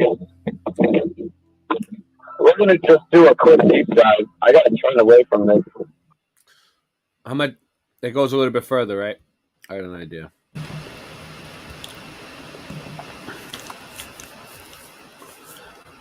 Now the tour's over. You could drop it out from there. All right. Yeah.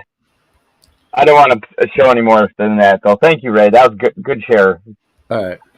I appreciate it. Yeah, it was just. I mean, we were gonna do that one just as a private only. I was gonna fix the audio because the audio was like bumping in my ear. You're so. I mean, everybody who got to see that, you're lucky. I was gonna do it private only. Like, 'cause I was gonna delete that one. I knew it was shaky. Sorry, but it was like spur of the moment type of deal. No, it was good. It was good. Yeah, thanks. Thanks for sharing it. I mean, that was like.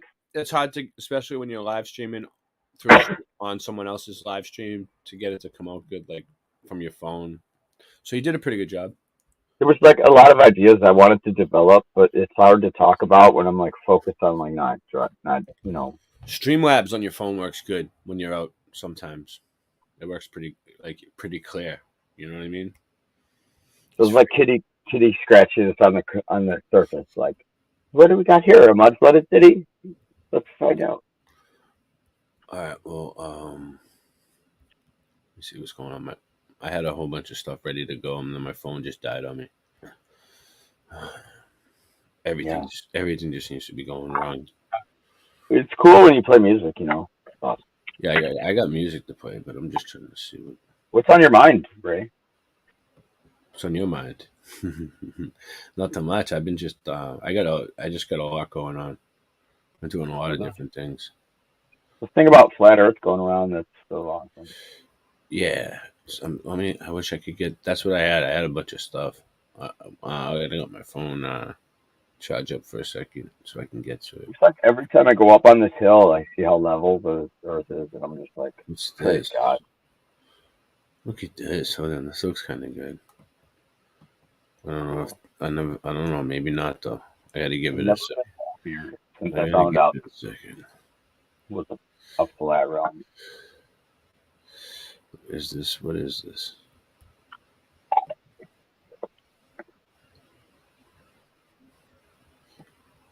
This might be cool. This looks kind of cool. Hold on. Let's check this out. This just popped up. I have no idea. Ancient Mystery of Antarctica, Grand Theories, Sudium is the channel. The Earth. Genesis chapter 6, verse 4 begins, "There were giants in the earth in those days." It's a verse famous for its notoriety, an element of almost alien mythology turning up in the foremost pages of the Bible, this wording here from the King James Version. An inspiration that there were fantastical giants on, or maybe in, the earth according to these scant few references across the early pages of Scripture. Interpretations differ in the extreme, but as a total image of the world grew, these giants fell away. Myth falls away to undiscovered country, or, as the Bible says, the stranger comes from a far country. What countries are further than the icebound north and snowbound south? The icy lands at the North and South Pole are the final terrestrial frontiers. Frontiers make good settings for mythology, legends, and fiction. No surprise the North and South Poles are white canvases to be drawn upon. The extreme poles have no natural civilizations, they have essentially no native history, and thus they seem to have no past. The Arctic and Antarctic can act like literal iceboxes of mythology, symbols, and ideas. Tradition, for short. Maybe there, in the Earth, there are giants? Perhaps. The image of the polar regions is then a menagerie of mystery and truth. a pseudo-history of ideas, once respected, that were dummied out from popular consciousness. The literal fringes of the Earth keep fringe ideas alive in their icy vaults. The Arctic regions seem like the veil between the bonds of the Earth and the promise of space and the pole star beyond. Despite its inhospitability, mystics, east and west, have long described the color of the Arctic as a verdant green. It is a fertile field in imagination. The poles have their own associations, the attraction of the north and the repulsion of the south. Thule Ultima, Thule, the furthest land. That is what the Greeks called the ends of the earth. In the 1st century, Seneca the Younger wrote his play Medea, a tale of the legendary sailor Jason's spurned wife Medea, a princess of the far-off country of Colchis. On stage, Seneca's chorus proclaims this to the audience. There will come an age in the far-off years when ocean shall unloose the bonds of things, when the whole broad earth shall be revealed, when Tethys shall disclose new worlds, and Thule not be the limit of the lands. It is called Seneca's prophecy. It may be the earliest use of the term New World or worlds here. Seneca speaks about a land beyond the northern Thule, or Thule, a land regarded as everything from a paradise to a place of empty night throughout history. This is the mystery of the furthest land, and the world beyond even that.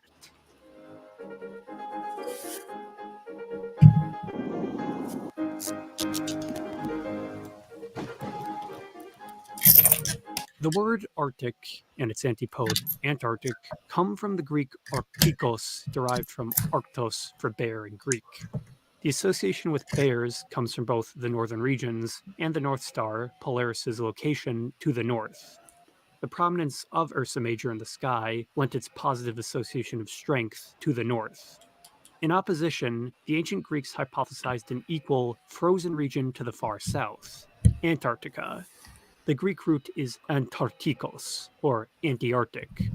Antarctica held both negative linguistic and magnetic associations, in contrast to the northern Arctic. Arctos was a vague concept in antiquity. The term boreal was preferred to gesture to northern regions.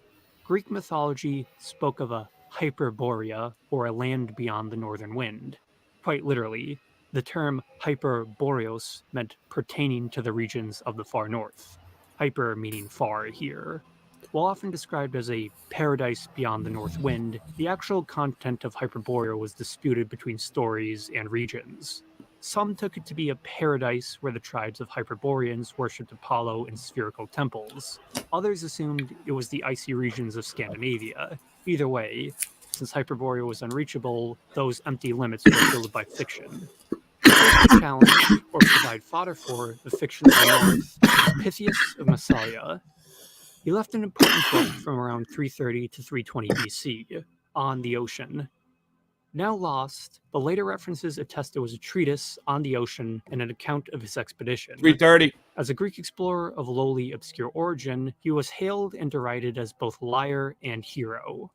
Why was he the first Greek sailor to prod northern Europe? Well, Pythias was the first to write it down, and he was also the first to circumvent the Carthaginian monopoly in the western Mediterranean, sail beyond the Pillars of Hercules, Strait of Gibraltar, and break the bonds of the Atlantic.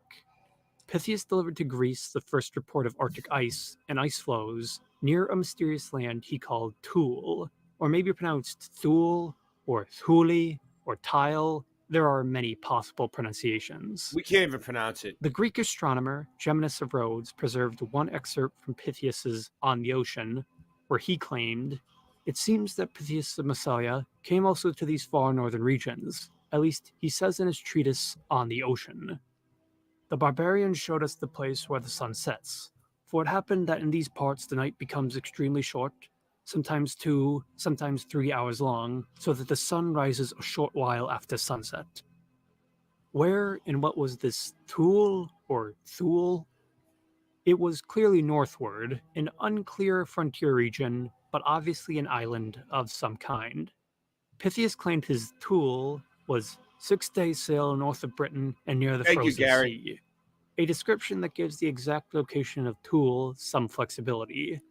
Conservative estimates place Pythias's landing among the Northern Orkney or Shetland Islands, north of Britain or Scotland. Liberal estimates I've believe never he been up sailed that as way. I far have as no Iceland. idea. The most extreme, and likely impossible, claims believe Pythias reached the Arctic ice itself. The placing of this tool will become a controversy throughout antiquity and even into the late Roman Empire. Later Greek historian Polybius and geographer Strabo did not believe these claims from On the Ocean. They regarded it as outright fiction on the level of the Hyperborean tales. Pliny the Elder's Natural History from the mid-1st century takes a more neutral tone than them. On the topic of Britannia, it reports, "The most remote of all that we find mentioned is Hul, in which, as we have previously stated, there is no night at the summer solstice, when the sun is passing through the sign of Cancer, while, on the other hand, at the winter solstice there is no day. Here the location becomes muddled again as the Natural History locates Thule in some reachable distance of the Arctic Sea. At 1 day's sail from Thule is the frozen ocean, which by some is called the Cronian Sea." The Roman historian Tacitus would report a Roman fleet sighted Thule, but by the end of the 1st century, Tacitus's Thule was likely not the same as Pythias's Thule, or the idea of what Thule exactly was. By then, the island was abstracting into complete fiction. In the Pythian, or Pythian Odes, 500 years earlier, Pindar, prior to Pythias, had skewered this controversial north with the line, "But neither by taking ship, neither by any travel on foot, to the Hyperborean folk shalt thou find the wondrous way." The philosophers reckoned with these Hyperborean folk. Both Plato and Aristotle's Earths accounted for the Arctic and its southern mirror. Both theorized the far north and far south should be the coldest regions on the planet, though both also claimed the equator would be uninhabitable due to intense heat. Either way, Plato and Aristotle's worldview made it a ready habit to attack the fiction writers and paradoxographers who regularly inflated claims of northern wonders. The paradoxographers were a kind of writer in the ancient world who recorded or invented wondrous claims, their regular settings being distant lands, hard to prove or disprove due to their distance. One point of contention was the reality of Hyperborea. Herodotus, well known for indiscriminately recording any claim in his histories, repeated the Hyperboreans lived northward of the Scythians in the Asian steppe and kept griffins which guarded gold. Griffins! Supposedly. That guarded gold. Aristotle countered this by saying these griffins were simply vultures who hoarded gold. And the more Vultures. extraordinary, Hecataeus of Miletus, according to Diodorus of Sicily, reported the Hyperboreans were a Titan race descended from the Titans of Olympus. Yes. Perhaps giving them the proportions of giants due to their bloodline, but descriptions of the Hyperboreans vary. If the skeptical Hecataeus believed any of these extraordinary claims is unclear. These stories were repeated by later writers, though intermixed with elements of actual truth. Such strange distortions can be attributed to the ancient Greeks' distaste for pure fiction, as it were. Ancient fiction had to be prefaced with some element of pseudo-history in either setting or character. Paradoxographers laundered wonderful tales as history to avoid the bias against pure fiction, or to just make a buck on the gullible public. An intermingling which would long color the perception of the polar regions. Antiphanes of Virga was the most notorious of the ancient paradoxographers, regarded as a questionable tale-teller even during his life. Antiphanes' name became synonymous with unbelievable stories. In the 4th century BC, he published the Apista, or Unbelievable Things, a major document of the paradoxographers' genre of fantastical tales. Though lost, Antiphanes' Apista presented his stories as undeniably true, which lent them an air of credibility. Because of that, his Apista was referenced as legitimate and parodied for centuries after his death. The main derivative of Antiphanes' Apista was Antonius Diogenes' The Wonders Beyond Thule from the 2nd century AD, a pseudo-historical romance about fabulous adventures beyond Ultima Thule into the realms of sun and moon. Unfortunately, The Wonders Beyond Thule is lost too, a common issue which repeats here. Much of the writing and writings that reference each other are lost. The Wonders Beyond Thule remains only in synopsis by the Christian Photios of Constantinople. Antonius, through a complicated story within a story in It his is with the novel, illuminated claimed head. his work came from ancient sources recovered from stone tablets. It was likely sarcastic. Sarcastic or not, the Roman writer Lucian of Samosata, Antonius's contemporary, would parody the wonders beyond Toul with his own adventures beyond Toul, the True Histories, otherwise known as a true story. It is obviously not. Lucian was well known for his sarcasm. The issue with Lucian's story is the material it is mocking, unbelievable things, and Antonius's The Wonders Beyond Thule are lost. So scholars are somewhat lost in interpreting it. Either way, the True Histories was intended as an extended parody of the Paradoxographers. Like Pythias's account, it commences with a journey beyond the Pillars of Hercules into the Atlantic. It next involves phenomenal events as varied as ascending to the heavens through a whirlwind, wars between the peoples of the sun and the moon, and journeys to the islands of paradise, which involve meeting both Homer and Odysseus. It concludes with the promise of a sequel which was never published, another swipe by the ancient post-ironic Lucian at the gullibility of the public. How fictional, factual, or historical Antiphanes, Antonius, and Lucian intended their works to be is its own issue. It seems to have mattered little to later writers. Many took them unknowingly, or very well knowingly, as fantastical fact. They would cohere as a very early core of polar fiction and imagination. By the 4th century, the Latin poet Claudius Claudianus, known today as Claudian, was referring to Toul. We, whithersoever thou goest, thee we will accompany even as far as Thule, lying icebound beneath the pole star, or to the burning sands of Libya. Toul, or Thule, here is still inconsistent and vague. Claudius seems to take Toul to be a poetic name for Scotland, as he goes on to say it was warm with the blood of Picts, and next refers to an icebound Hibernia, Ireland. The reference was confusing for later scholars of this polar mythology. So, by the end of the 5th century and collapse of the Roman Empire, Thule Ultima was not much better defined. Hyperborea became Thule, which was still vaguely gestured to as simply the North. The inward focus of the Middle Ages would end polar interest in earnest for about the next 1,000 years. Only Norse exploration and colonization of Iceland, Greenland, and Vinland would skirt the hem of polar regions. It's definitely on the moon Scholars, map. though, in the period, would settle on the identification of Thule as Who is Daru coming in? probably That's Iceland him. or beyond that. That's Andrew. The English chronicler, Geoffrey of Monmouth, attested of Thule under the name I was like, Athos, who's Daru? which he wrote of, receives its name furthest Random from the fans sun present. because of the solstice which the summer sun makes there. A cohesive effort to define the Arctic only resumed in the late 1570s with the work Britannici Imperia Limits, or Limits of the British Empire, a mystical and fantastical manuscript fitting for the British alchemist, sometimes con artist, Dr. John Dee, a favorite of Queen Elizabeth. Why? Dee argued for the British Empire's rightful claim to the Arctic regions. How? Dee produced his own claim that King Arthur, yes, the King Arthur of Camelot, himself had conquered the Arctic, giving England a rightful rule of the North. While Dee's claims seem baseless, and they essentially were in fact, John Dee was well learned and connected enough to produce an actual argument for his position. It bordered on forgery, perhaps, Forgery. but was competent enough for what he desired.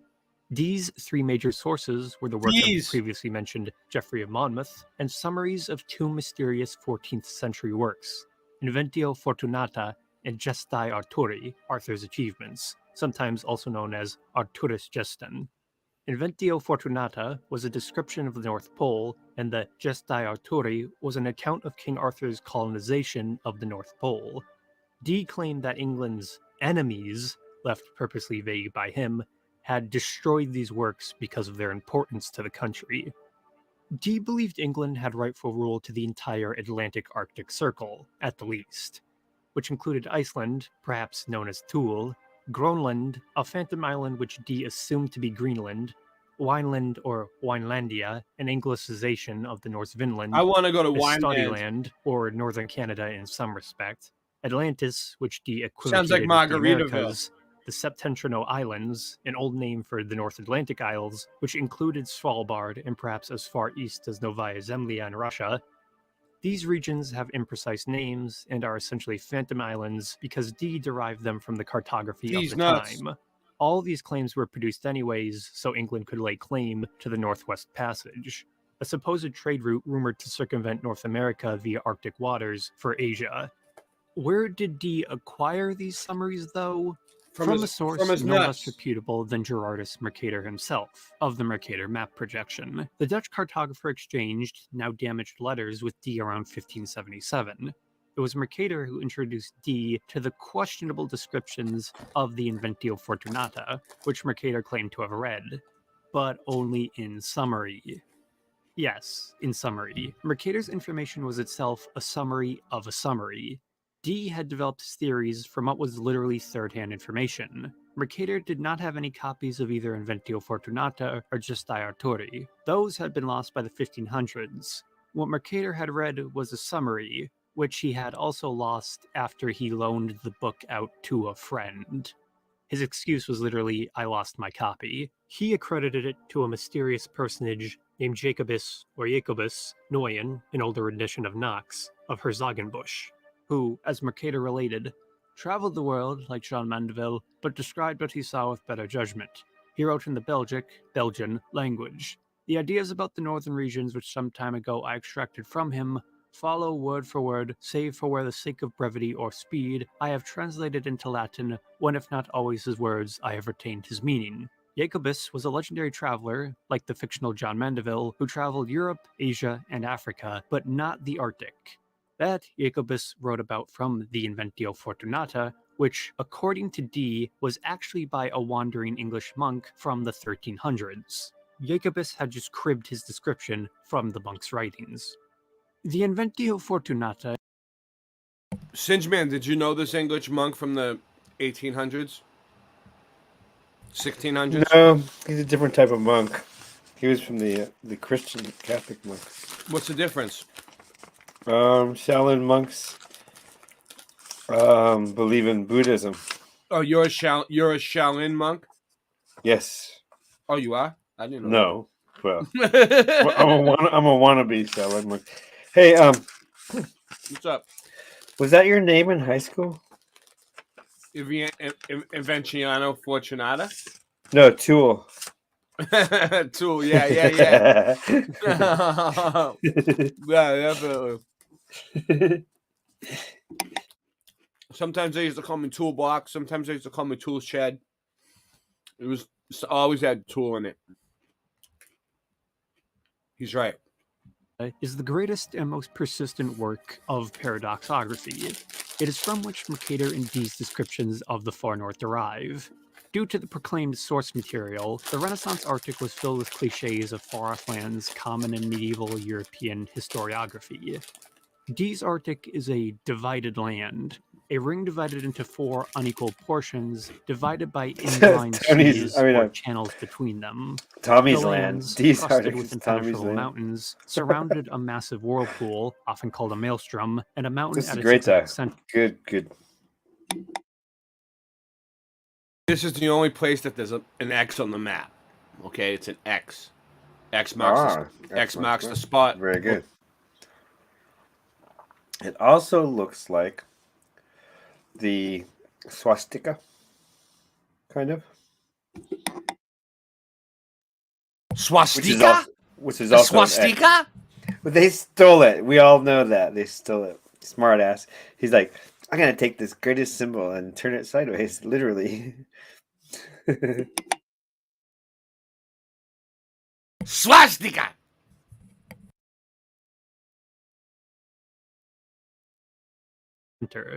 The Indrine Seas and Whirlpool were believed to circulate the Earth's waters. Dee, perhaps influenced by Arthurian legends of a magnetic castle in the north, notes that the mountain at the center is made of lodestone. Mercator describes it in Latin as the Rupes Nigra, or Black Rock. Then a common, but They used to call me the Rupus Nigra of Black Rock when I was a kid in high school. now forgotten, trait of adventure stories. These That was an black rocks, extravagant or time. magnetic mountains, were believed to pull the nails from boats. Renaissance cartography, inspired by Ptolemy, placed one at the North Pole to account for why compasses were drawn north. Mercator and Dee were not the first to publish such ideas. In 1507, the Flemish cartographer Johannes Ruysch published his map of the world. Ruysch's map followed the design of a mountainous expanse, 4 separated lands, indrawing seas, and a northern magnetic mountain. Oh, that guy. So similar, if not the exact same, as Dee's. Ruysch, though, named these 4 lands Eronfe, Hyperborean Europe, and Insula Deserta.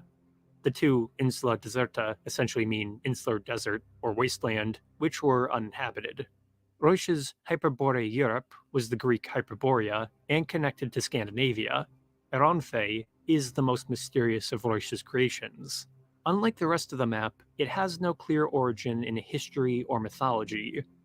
Ruysch, and later adopters of his ideas, so perhaps Dee and Mercator, believed it was inhabited by a race called Eromfe, or Eromfi, perhaps equivalent to the legendary one-eyed Eramaspi, said to be the enemies of the Hyperborean griffins.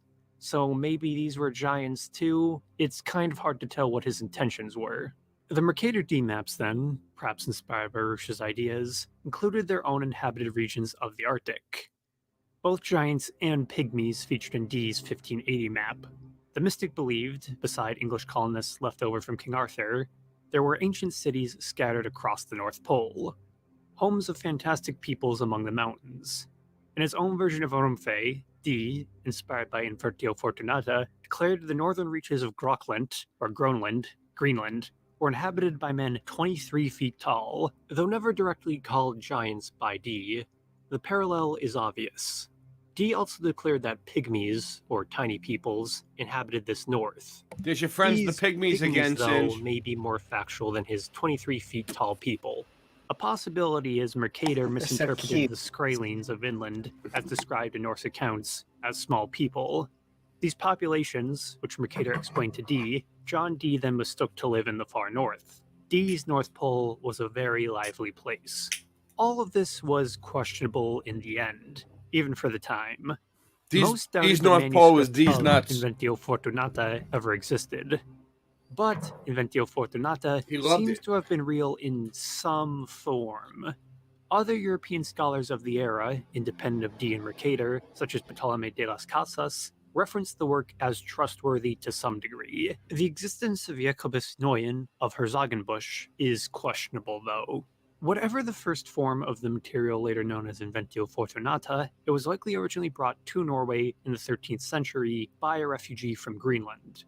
Its contents became distorted until they ended up in the hands of Ruysch, Mercator, and Dee. This image of the Arctic persisted well into the 18th century. The last level is no joke for Oh, real. oh no. Get the fuck out of here. Level is no joke. Level is no joke. Level is no joke. By 1701, the London periodical, the Athenian Mercury, was That answering, means we're on the why next does level. the needle That's in the the sea sign. compass always turn to the north? With the most received opinion is that there is under our North Pole a huge black rock, from under which the ocean issueth in 4 currents answerable to the 4 corners of the earth or 4 winds. Four which corners. rock is thought to be all of lodestone, so that by a kind of affinity it draweth all such like stones or other metals touched by them towards it. In the 1700s, the French would be the first to examine the Arctic in both a critical and fictional lens. Let's see. The European How did they do adventurer it? Giacomo Casanova would write much about the Arctic in a fictional side of his memoirs, Eco Samaron, 1787. A tongue-in-cheek tale about the inner Earth beyond the Arctic and its strange inhabitants, in which Casanova adopted ideas from the Renaissance They used to call me a interpretation of the Casanova. Arctic. Beside being At one one of point. the earliest tales of Hollow Earth fiction, Casanova's Eco Samaron involved an entrance to the inner Earth through the Northern Maelstrom. It was an early fantasy of a jungled inner Earth, akin to Jules Verne's later 1864 novel, Journey to the Center of the Earth. There was much science. See something. Yes, Gary. Well, it reminds me of something. School would have been great just for even one of these things, like Orphan Train, for instance. Just like 1 week of it. How about real science. Although I did have some real science. They stopped, you know, before they got to the good stuff like let's see if they let me get moving meat. We'll get back. Yeah. Casanova. It got me thinking. I like Stench's idea about the train thing. We've shown you can hover heavy rocks with vibrations alone. That's correct. Here, I'll get the video. Yo, I'm the headliner, the first white pornographic rhymer, bare knuckle bar fighter, hide your kids, pedophiler, low lifer, advisor, I'm the world's illest rhyme writer. You play the background like Casanova Rod, I'm an underground legend, flesh and blood. TLC was talking about me when they wrote No Straw. I'm the shit talking rapper, all the dirty hoes love. Little white boy MCs trying to be like me, Whitey, the first white MC to be grimy. Back when Just Dice was kicking that fuck shit ass bitch, your mother's dick shit. When it all started, walked down the street with a shotgun, tucked in our jackets, trench coats look like Inspector Gadgets. Look at that fat fuck over there, ugly white dude with a big gut and shoulder hair. Look at the clothes he wear, barefoot, no shoes on. Do he even own the pair? Smell the odor over there. It's obvious he don't care. He's a fly guy. Hey yo, a fly guy. Hey yo, a fly guy. A fly guy. Hey yo, a fly guy. A fly guy. Yo, it's the Port Jeff Long Island house party. Open the door, see the white trash army. We sacrilegious, we brought cap with us. Lizards, rip the Bible, write our own scriptures. Cribs, kitch fixtures, pussy liquors, tongue blisters. The old school 516ers, opposite of winners. Blade slitchers, hillbilly shit kickers. Dick swing like Dirk Diggler. In case you're not feeling me, do you think that I give a fuck? You. Bitch, you in front of the pussy, guaranteed that I still get the fuck. You should rise up, ignorant, open your eyes up. Kidnapped, tied up, gasoline match, light up. You light right up, fuck your life up. Haters, you don't like us? Join the club, sign up. I'm a fly guy, hey yo. A fly guy, hey yo. A fly guy, a fly guy, hey yo. A fly guy, a fly guy. Yo, I'm a has-been known for boasting and bragging, babbling, battle rapping, battle reimagined, staggering, battering the soul, low blow, beat your bladdering, hammering your lips, Mick Jaggerin, image everlasting like Jimmy Dean Marilyn, gagging in your mouth, put the barrel in, better be swallowing, scared to be indicted or take the bullet and bite it and write shit to make the whole world recite it. That's my final answer. I do a Cool J and leave my drawers in your hamper. Rugged man stand for dirtiness, dirty dick shit, dirty dick you can't piss with, hit dirty bitch with shit, you get pistol whipped with spit shit, license to ill Beastie Boys, sign my autograph on your bitch kid. Yeah, I'm that guy that you all hating on with that bullshit album everybody waiting on. I'm a fly guy, hey yo, a fly guy, hey yo, a fly guy, a fly guy, hey yo, a fly guy, hey yo, a fly guy.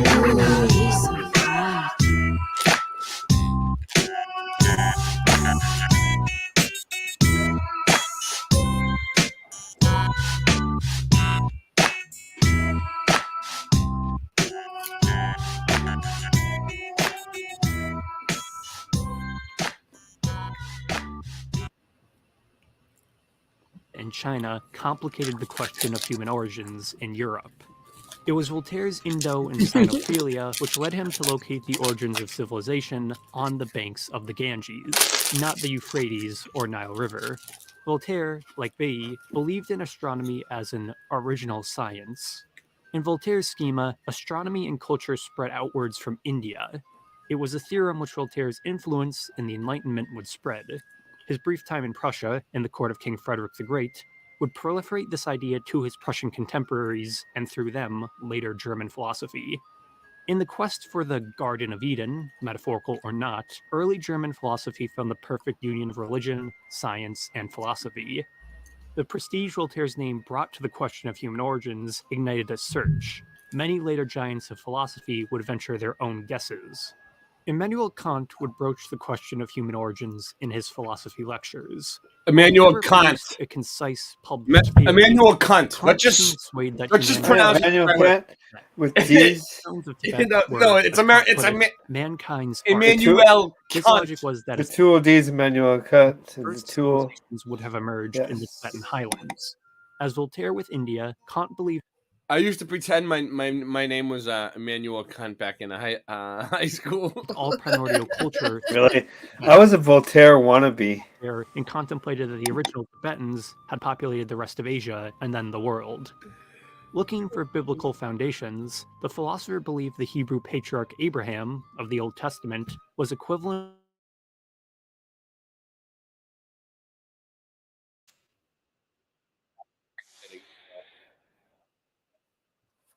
Can you still hear it? No, they said that you were equivalent to a Voltaire wannabe. Hold on.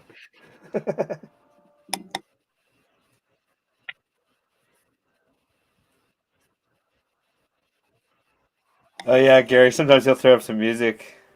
Can you Gotta look at have the that Great music Lakes? every now and Great Lakes, then. Michigan looks like a big one, and then it's like dribbling down the country. Do you see it? Looks like it's spewing down out of the tip of the unit of Lake Michigan right there. Wet Lake. Boom.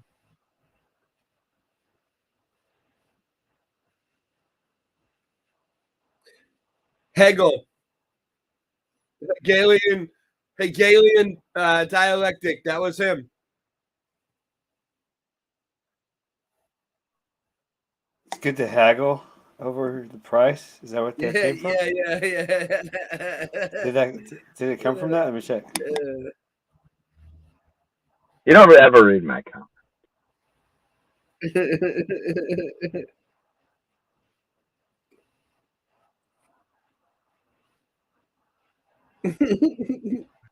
What?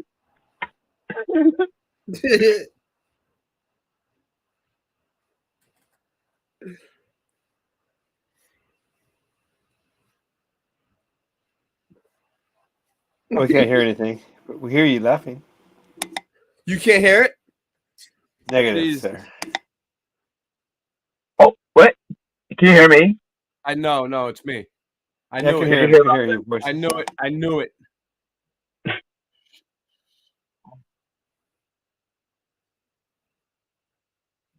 tool based mostly on speculation. This thing sucks. It resulted in some strange conclusions.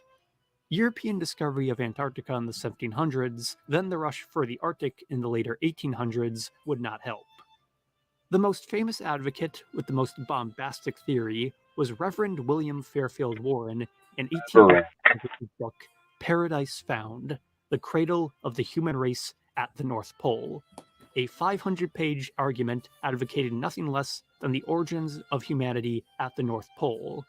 His theory was far less absurd for its time than it appears now, though. William F. Warren was not a nobody either, but the first president of Boston College. He developed his ideas well before the BC. hypothesis of continental drift, and believed there was a frozen, tropical continent below the Arctic ice. So he was working on some different logic than scholars are today. Warren proposed this submerged Eden was equivalent to the ancient Greek Hyperborea.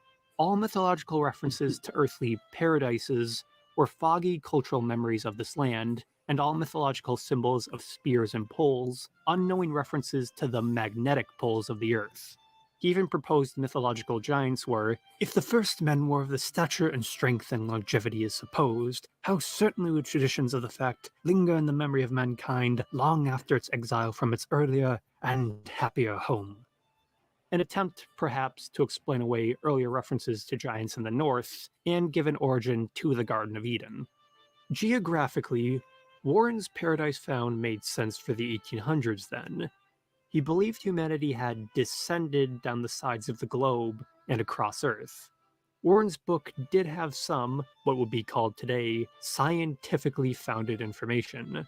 One was his belief in land, or ice, Bridges, as he quoted, another authority in this field, writing of the theory that continuous land once connected Europe and North America at the north. Another was Warren's belief in the importance of migrations in human prehistory and radical shifts in global climate regions, though somewhat extreme in his vision, even writing a poem on his somewhat fantastical environmental interpretations. When the sea rolled its fathomless billows across the broad plains of Nebraska, when around the North Pole grew bananas and willows, and mastodons fought with the great armadillos for pineapples grown in Alaska. Paradise Found would quickly fall out of the public consciousness, despite its limited appeal, but decades later would reemerge as a major document of the intellectual fringe. So Warren's book briefly refocused Arctic interest in the United States, but in Europe, the Arctic was coming under mystical Eastern influence. This was due to the Indoology in German philosophy after extended contact with Asia in the 1800s. The European Oriental societies which sprung up were importing and translating large amounts of Hindu and Buddhist scripture. Cross-pollination between these ideas would produce a very strange intellectual mixture. Cross-pollination. The first modern philosopher No to approach a cross-pollination. mystical interpretation of the Arctic Bean splicing is my hobby. was Fourier. Fourier's utopian Oh, I beliefs know called it's your for hobby. total harmony. We should across talk the about that world, for 1 which second. would bring about total equality. So lately you've been doing a lot of cross pollinating, haven't you? Singe? With moss and sheep. You've been They seem to like. They seem to like be like not moving forward at all. Like a rolling stone gathers no moss, right? Yeah. Does a rolling sheep gather moss? I'm I don't trying know. to find Does out. you tell me? You let me So know. far, they do. So far, just lots of moss. Oh, a lot of moss. A lot of moss. Nice. Nice. Lichens, actually, which goes into my other hobby, lichens. Oh yeah, that's your other one. Yeah.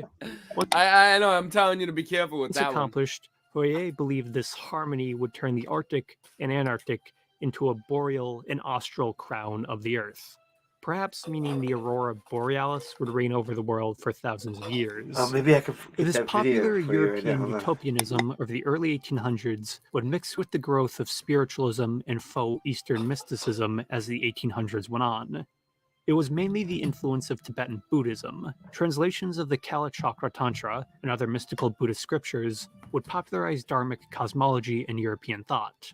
But as Asia became more reality and less a fantasy, this Buddhist magic, as it was symbolically and literally called, was focused in other directions, often as an alternate or challenge to established churches. The practice of comparative mythology would dig its teeth into the classicalism and Buddhist mysticism in vogue at the time. The importance of the North and South Pole in European esotericism emerges here. Relying on the Kalachakra Tantra, scholars began to examine the ancient Hellenic view of the world against the Buddhist image. One topic of importance was Mount Meru, or the axial mountain of the Hindu and Buddhist universe. Mount Meru, according to strains of Dharmic literature, is the mountain at the center of the Sifa Dipa, or White Island. Dipa, also translated as continent sometimes. Mount Meru in the Sifa Dipa, according to some, sat at the center of the 4, or 7, lotus petal-shaped continents of the world. It was at the head of Lake Onotata, Oandit, which was the source of the world's water, a black mountain above a maelstrom at the center of a white island. It may or may not have actually been black, though. European mystics and scholars associated Mount Meru with the Rupes Nigra, or magnetic mountain of medieval Renaissance lore. Here was a strong bone of comparative mythology. Later mystics declared that these myths, and their varying translations, were drawn from the same source. The traditions of Jan Sivan Bey's so-called ancient civilization were soon revived in questionable spiritualist circles. The overflow of religious information in Europe would run off into this chic spiritualism of the mid and late 1800s. The amalgamation of the Theosophical Society was the result in 1875. Beliefs promoted by the Russian mystic Helena Petrovna Blavatsky, a synthesis of scientific and religious assumptions of the 19th century coupled with outright mysticism. Chris Riley describes the patchwork spiritualism of theosophy, wisdom of God, as a spiritual vocation of Byzantine complexity. Theosophy may be understood as a unique bricolage of spiritualism, ancient mythology, Eastern religion, and the legendarily turgid mystical novels of Edward Bulwer Lytton. Most at the time demeaned Blavatsky's insights as simple parlor room Buddhism, but her pseudo-spiritual theosophy was the next link in the chain of odd polar beliefs. Blavatsky adopted strains of comparative mythology between East and West to account for her cataclysmic history of the world. According to Blavatsky's visions, legendary continents like Hyperborea, Atlantis, and Lemuria were all real, each inhabited by a different age of humanity, though maybe not humanity as biologically understood today. She believed each age of humanity was destroyed by a cataclysm like the biblical flood. The first two were the Polarian on Mount Meru and Hyperborean, which, according to Blavatsky, was the Arctic, which, in ages past, surrounded the original ocean on the top of the world. This Arctic ring continent, once again Dee's medieval lore reemerges here, was Blavatsky's equivalent to Bai's original civilization, which she claimed was the same as the Hindu period of Manvantara, or a imperishable sacred land. This distorted Hyperborea was the sunken Eden of theosophy. As Jocelyn Goodwin described, Blavatsky's Hyperborea is ambiguous in this regard. It is geographical, being situated at the North Pole, yet it is immaterial, meaning that one will probably not find it if one looks for it with their mortal eyes. Hold on. I gotta redo the sound again. I know I do. Just got fucked up again. All right.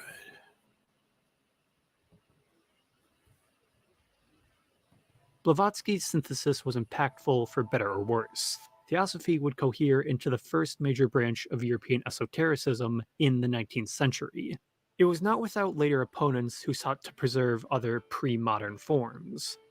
The second branch of European esotericism would come from the controversial pen of the French mystic René Guénon.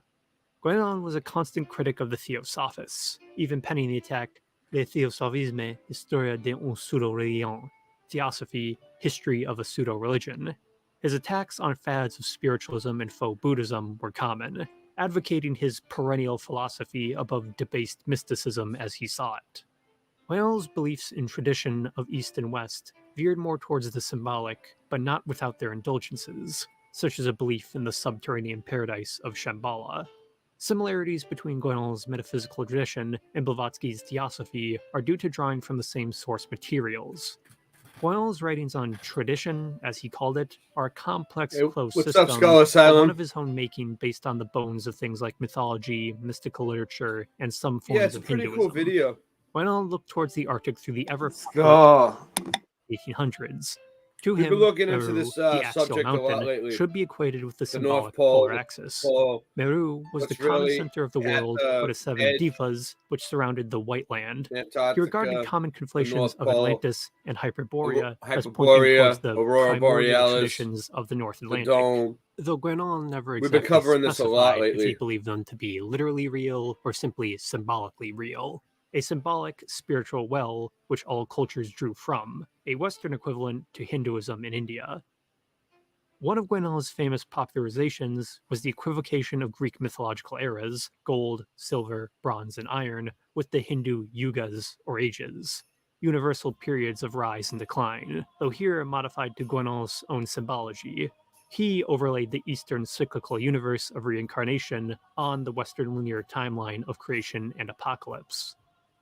No consensus would be reached on these ideas, but Blavatsky and Guénon were consequential in their own rights. One of Blavatsky's disciples was the Russian Orientalist Helena Rerik, and her husband, the artist, always in exile, Nicholas Rerik, friends of the Theosophical Society at its peak, though not exactly followers of the doctrine. Nicholas Rerik was well known in the early 1900s for his own Tibetan Buddhist-derived mysticism and paintings of Central Asia, which you have been seeing. Taking a distant note from Immanuel Kant, the couple went searching for the origins of humanity in Tibet and attempted to find the mythical Buddhist city of Shambhala, a secret pure city which existed either in Tibet or inside the earth itself. They found nothing, but Nicholas Rerik's artwork and Helena's writing did much to mystify Buddhism in the West. The Rerik family's wake was tangible in Europe, America, and Asia. In India, emerging Indian nationalism was receptive to the sympathetic Orientalism of Europeans. Bal Gangadhar Tilak, one of the fathers of modern India, would do much to nativize the myths the West had projected onto India. In 1903, he published The Arctic Home in the Vedas. It is exactly what it sounds like. A theory of northern Arctic genesis from an Indian perspective. Tilak quoted heavily from William F. Warren's Paradise Found, and he was much convinced by Warren's hypothesis. To add to this, Tilak contributed his own symbolic mythological analysis of the Vedas, Hindu holy scripture, to the conclusion. Tilak combed Hindu scripture for references to a primordial Arctic paradise, mainly in references to northern paradises and long nights. He even identified the Arctic as the original home of the anthropological Indo-Aryans, statements which would soon be politicized. As noted, Bal Gangadhar Tilak was not a fringe intellectual, but one of the first leaders of the Indian independence movement. His influence would be very consequential across both spiritualism and politics. Theosophy and perennial philosophy were a potent mixture in the political radicalism of pre-1940s Europe. In Italy, a theosophist by the name of Arturo Regini, an early neo-pagan of an authoritarian bend, would introduce, later self-described super-fascist, Julius Evola to Guénon's works. Evola would adopt some of Guénon's concepts, but diverge in his own belief after falling out with Regini. A menagerie of fringe concepts would fuel Evola's mystical, militaristic ideological beliefs. A hyper-right-wing mysticism opposed to theosophy's spiritual left-wing, if one can even apply such terms here. Where Evola diverged was in his open, incendiary political involvement, his grounding belief in an ancient Arctic continent where lived the first humans in a society based around a warrior caste. It was much the same in Germany, where in 1918 the notorious Thule Society was founded. Esotericism, racialism, and fascism would mix to world-changing results. The Nazi in Antarctica myth has been covered elsewhere, though. The major promotion of a Chilean diplomat post-World War II, Miguel Serrano. A man so taboo and perplexing, nothing sufficient can be said about him. Needless to say, Serrano's beliefs, no matter how confounding, were an offshoot of this polar mythology in a strange, strange form. In the United States, the polar traditions found a better home in early pseudoscience and fiction rather than mysticism like in Europe. Go for Grubhub. It's level. Go there now. The border between both was blurry there. The old world obsession provided plentiful raw material for American writers. On April 10th, 1818, John Cleves Sims Jr. published his #1 circular. It proudly declared about the Earth, "To all the world, I declare the Earth is hollow and habitable within, containing a number of solid concentric spheres, one within the other, and that it is open at the poles 12 or 16 degrees. I pledge my life in support of this truth, and am ready to explore the hollow. If the world will support and aid me in the undertaking, I ask That's the hollow 100 Earth there. brave companions, well equipped, to start from Siberia in the fall season with reindeer and sleighs on the ice of the frozen sea. I engage we find a warm and rich land stocked with thrifty vegetables and animals, if not men, on reaching 1 degree northward of latitude 82. We will return in the succeeding spring." Endearingly absurd, and basically pseudo-scientific even at the time, but Sims' circular is one of the earliest documents advocating a scientific Hollow Earth theory. It was predated by the German priest Athanasius Kircher's Mundus Subterraneus, Subterranean Earth, in 1664, and the English scientist Edmund Halley in Philosophical Transactions of the Royal Society in 1693. Kircher's work proposed a subterranean land which circulated the Earth's waters and winds. He also thought dinosaur bones were the bones of giants. There, again, are giants. Halley, an influential thinker, was the first to propose the concentric Earth model, or the idea the interior of the Earth is like a nesting doll with multiple Earths. It's unclear if Sims read either volume. Either way, he never got his expedition, though the United States Congress entertained the idea for a brief moment. They entertained Though never accepted as mainstream, Sims' proposal was a fringe fantasy for authors to chew on. Edgar Allan Poe would come to learn of Sims' Hollow Earth theory by way of Sims' companion, the editor Jeremiah N. Reynolds. Poe tackled the mysterious polar regions in his only novel, The Narrative of Arthur Gordon Pym of Nantucket, 1838. A tale of the cursed descent to the South Pole aboard whaling ships through impossible cannibalistic tribes, strange weather phenomena, and to the oceanic wasteland of Antarctica itself. Before the postscript alludes to southern Antarctic civilization, Arthur Gordon Pym encounters a gigantic, shrouded figure in the Antarctic fog. It is never made clear what the figure is due to the cliffhanger ending, but it can only be assumed Poe was alluding to the myths of giants in polar regions, or the figure was some sort of unknowably vast ancient ruin.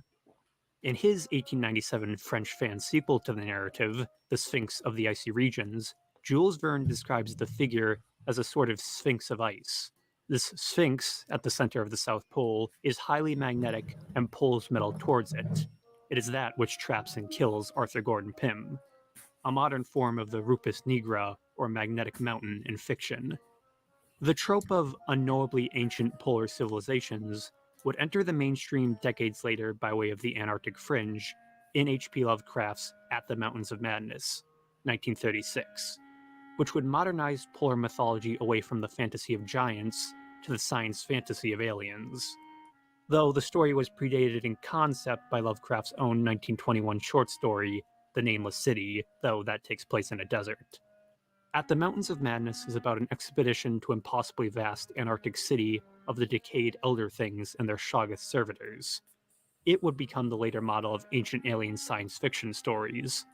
Well read, it is doubtless Lovecraft was familiar with Bai's original civilization, the symbolic darkness of Antarctica, and his own admitted influence from Poe. Lovecraft's influence on the Antarctic mythology was immediately obvious. In the 1940s, the self-proclaimed true account, the Heflin manuscript, supposedly began to circulate.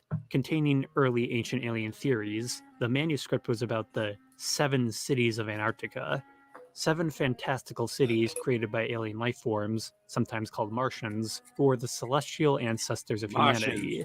Antarctica, which they colonized when it was a tropical paradise, is referred to in writing as Motherland of the World. It's a shadowy interplay of everything from ancient fantasies of Hyperborea, William F. Warren's Polar Paradise, this time imposed on Antarctica, to Blavatsky's faux Eastern mysticism.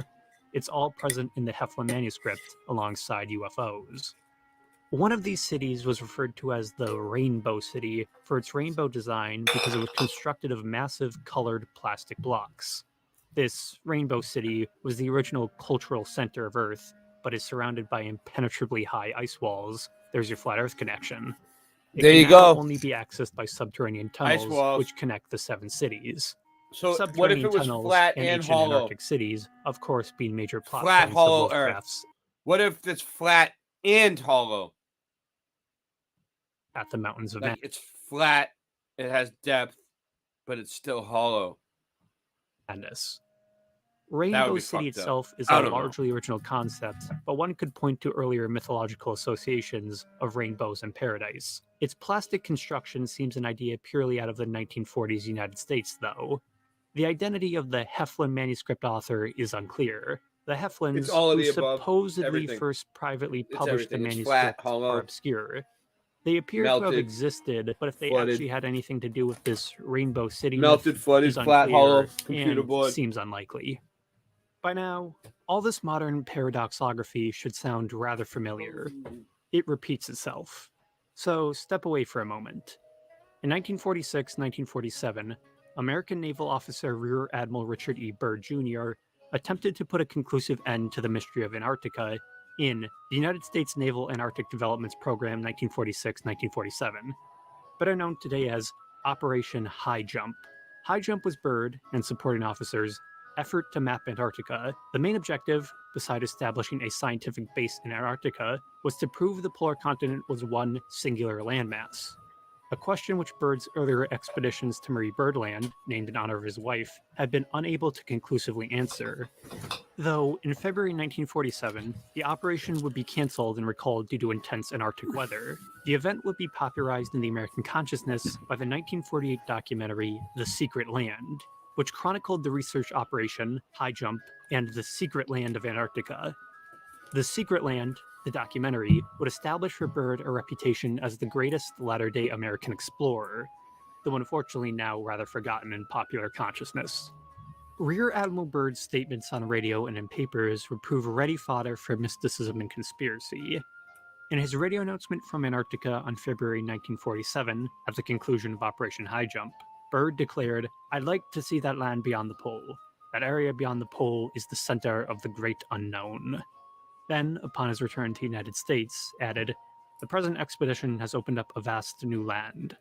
Believers in polar fringe theories taking this to suggest Byrd had discovered more in Antarctica than was obvious, either some greater landmass or discovery of an unknown enemy there. Neither is true. The idea misconstrues Byrd's other parallel warnings from The Secret Land and contemporary interviews about polar warfare and a hypothetical future conflict, a topic that highly concerned Byrd. This land beyond the pole and vast new lands to which Byrd referred is the regions Operation High Jump was unable to explore due to early cancellation. Byrd would later return to Antarctica in 1955, 1956 anyways, with the international expedition Operation Deep Freeze 1. What's up, The Dragon land Sage? beyond the pole myth would remain popular, though. The largest proponent of this land beyond the pole was one F. Amadio Giannini, seemingly no relation to the American banking magnate of the same name. An incredibly bizarre but influential figure in early American conspiracy circles who believed in what was essentially an infinite Earth. Nope. Oh, hey! Right now, he's telling you how he believes in the infinite Earth. Prior to Byrd sitting Yeah. out with Operation High Jump, Giannini warned. But he's telling you who believes in infinite Earth? The dude who's talking, or the narrator, or That commercial guy, he was trying to come in and tell you about that. Byrd that upon moving beyond the That's all it South was. Pole, I get his it, plane yeah, would yeah, be yeah. sucked into another world. Rear Admiral Byrd ignored Giannini, but Amadio Giannini did not ignore Byrd. This is interesting, Later, yeah. In 1959, Giannini would publish his thesis, World Beyond the Poles, Physical Continuity of the Universe, I want to get to that. explain his infinite Earth theorem. It did a poor job, but it perpetuated several ingrained myths around Operation High Jump. Infinite and the plane Arctic. theory. Giannini, That's though what that he is. contradicts himself in the book, described his belief that space, yes, the space in the sky, was part of the Earth.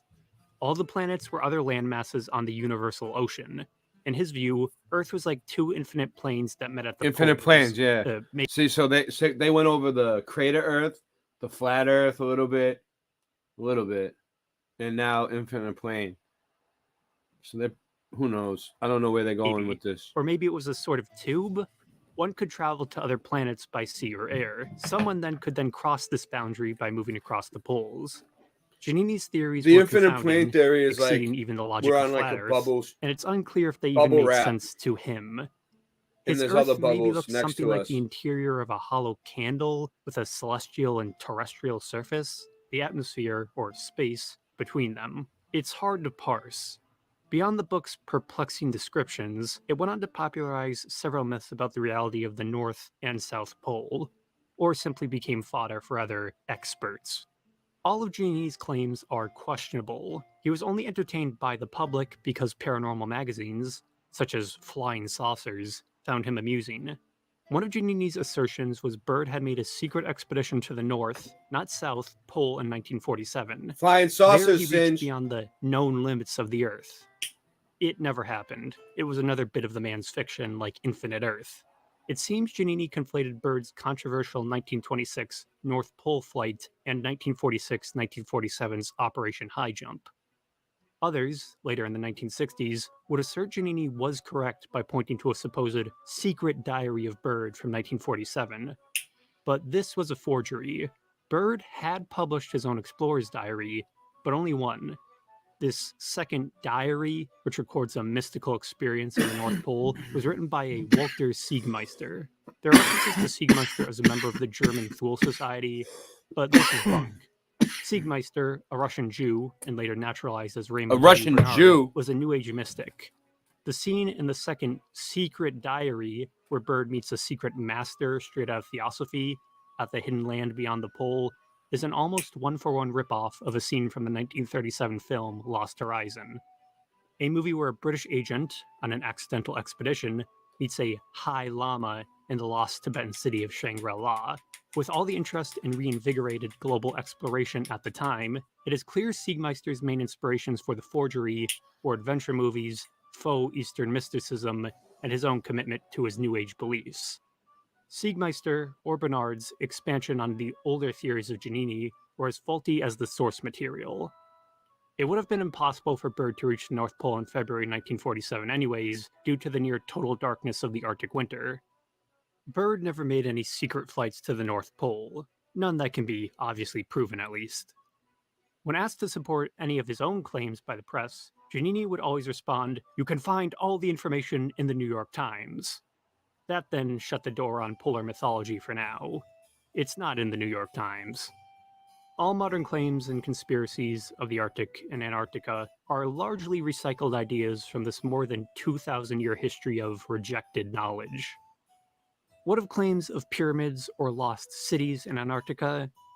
Nothing new. They are modern restatements of John Dee's claims on Arctic cities inhabited by giants or pygmies, as Jean-Sylvain Bay's theories of an original civilization in the far north.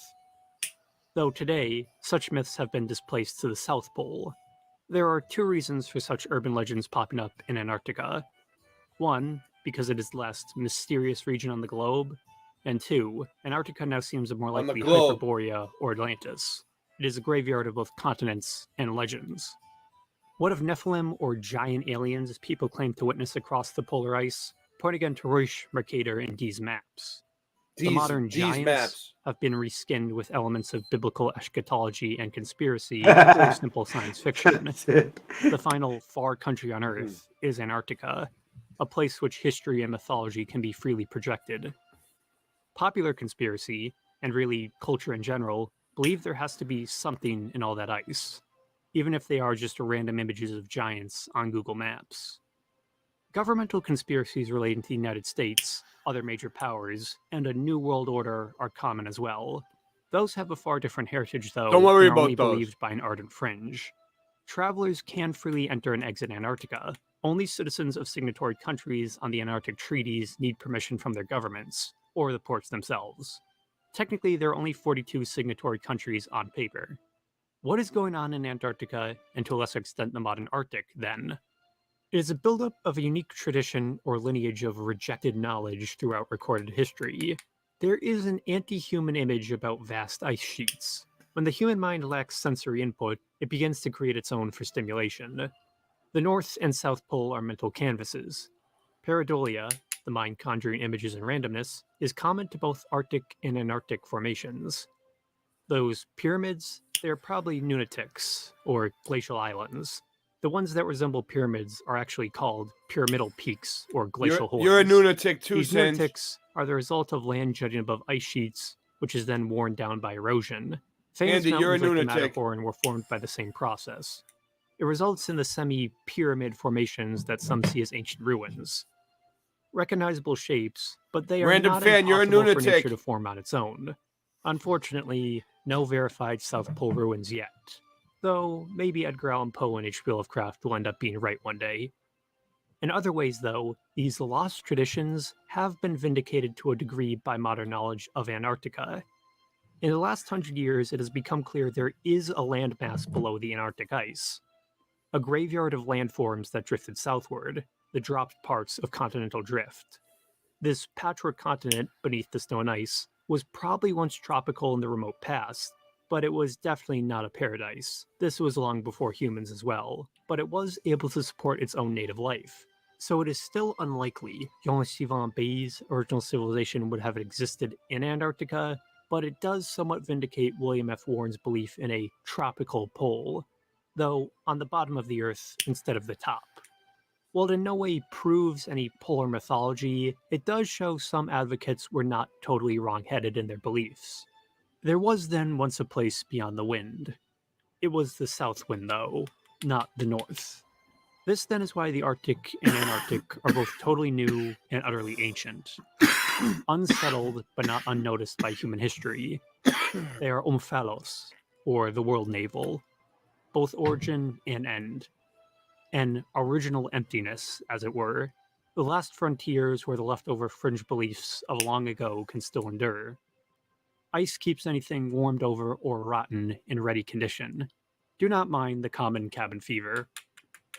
The magnetic reality of the poles will surely outlast whatever odd stories we give them. Checkmate. Checkmate. Checkmate. Checkmate. We got you. Oh, wait, it's just... Oh. All right, that was over. All right, cool. Alert, be aware. Be aware. Microwave emanations in this area. You're funny. All right, let me see what I got here.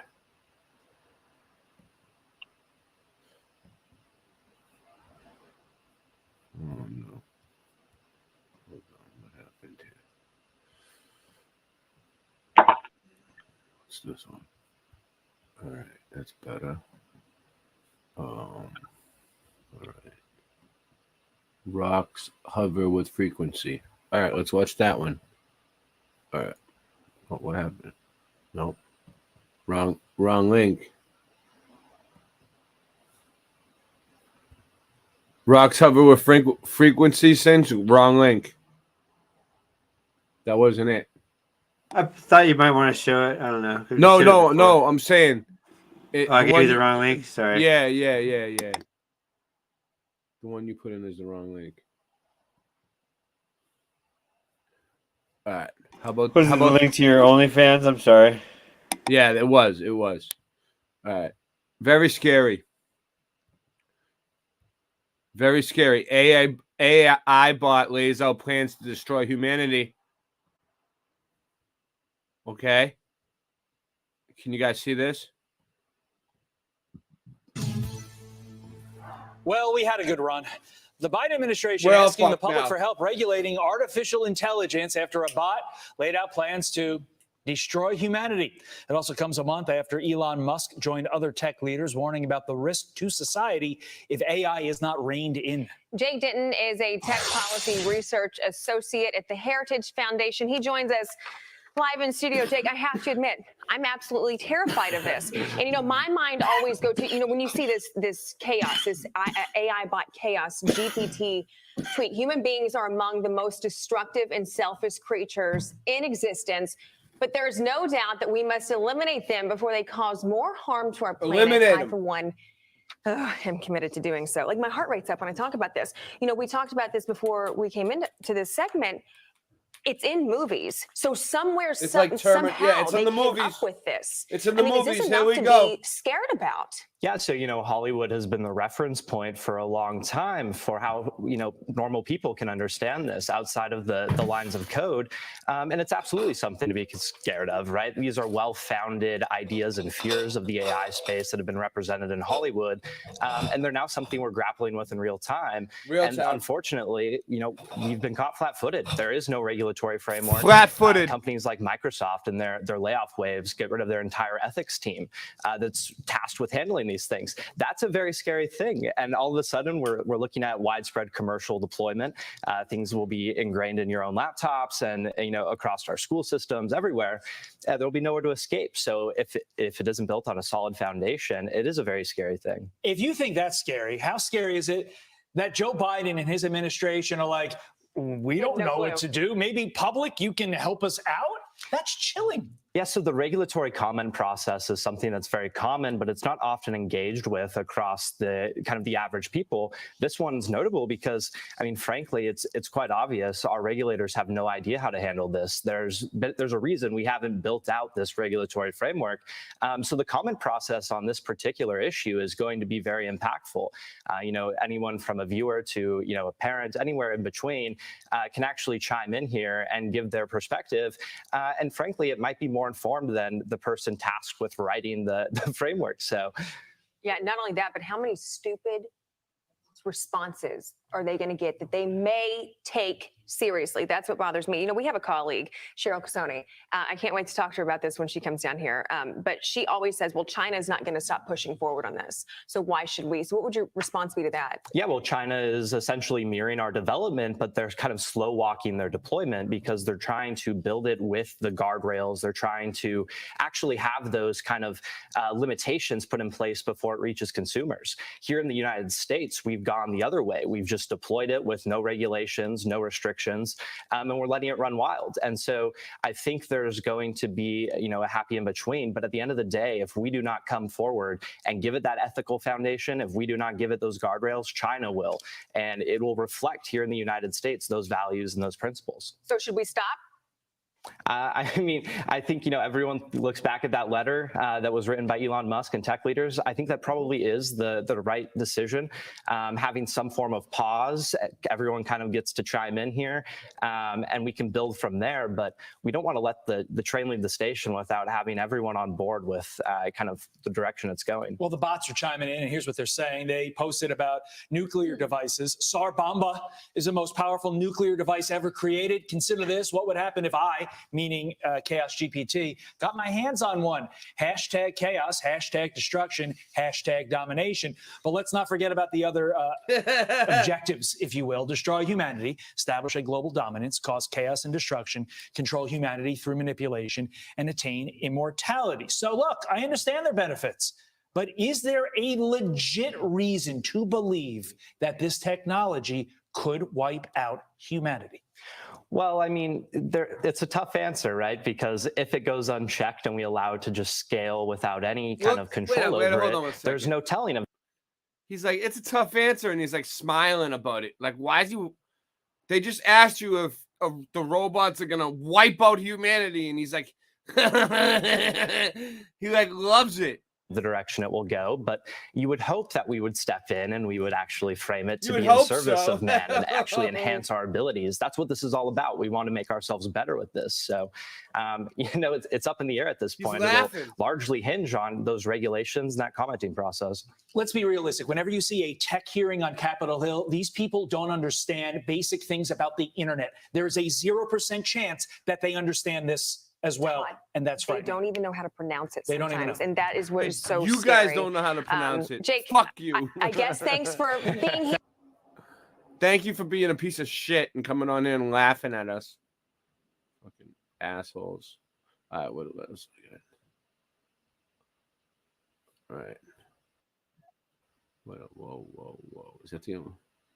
Did you put it in? Oh, no. Still didn't put it in. All right, Singe. Damn. Yeah, it's not the right link, Singe. It's not the right link. Whatever you're talking about, that's not it. That one brings me to Robot Chicken. What's you looking for? The rocks hover with frequency. Oh, here, I'll get it for you. All right. Hold on. What's this? No. I got all the wrong links, too. Damn. There you go. Oh, well. Well, we'll be back in a second.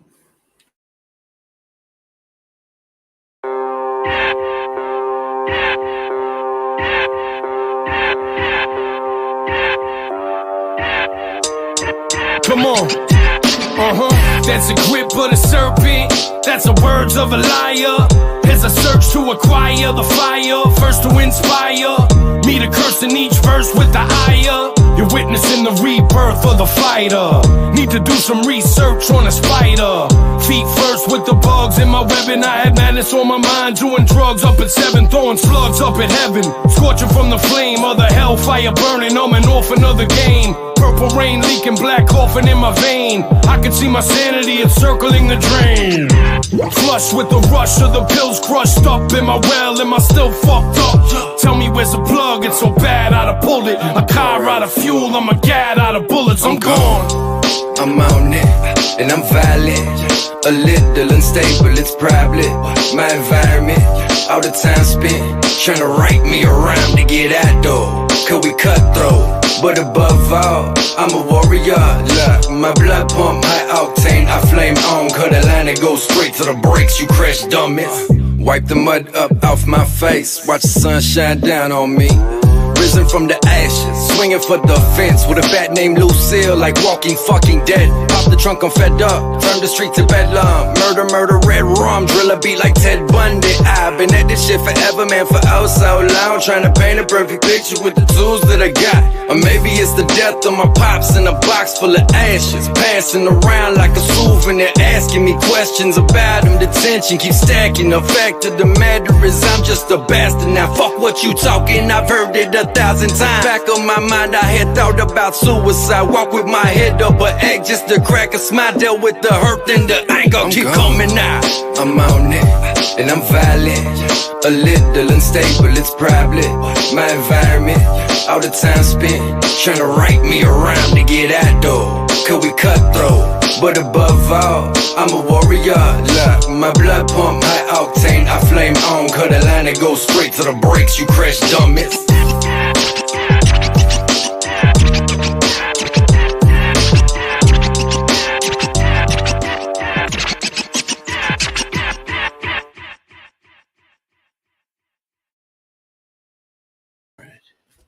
Here's something. Here's something. We have something. Did you find it? I put it in there. I'll get to it next. This is only a minute. Earlier today on Godlive Productions, Snot Bubble posted, "What the absolute fuck Snot Bubble is this shit?" And it's a controversial statue of a man breastfeeding a baby in Wow. Denmark. Not right. They're all Sledgehammer. That's It's not- hammer time, baby. This is old. Hammer time. More evidence of what I'm calling a time slip shift. It seems like all of a sudden there's a lot Yeah, we live in a reality where you can just put meat together and it starts moving. behind us. So I don't know. That statue is at the Gender Museum, formerly known as the Women's Museum. That's the artist. He combined himself and his wife in the statue. Two things wouldn't surprise me. Number one, they're going to shift us to a reality where humans are hermaphrodites. Or number two, create or have created already AI human hybrids that are hermaphrodites. AI. H.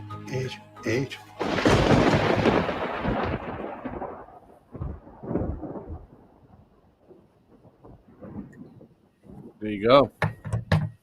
There you go. What do you think about that? I don't know.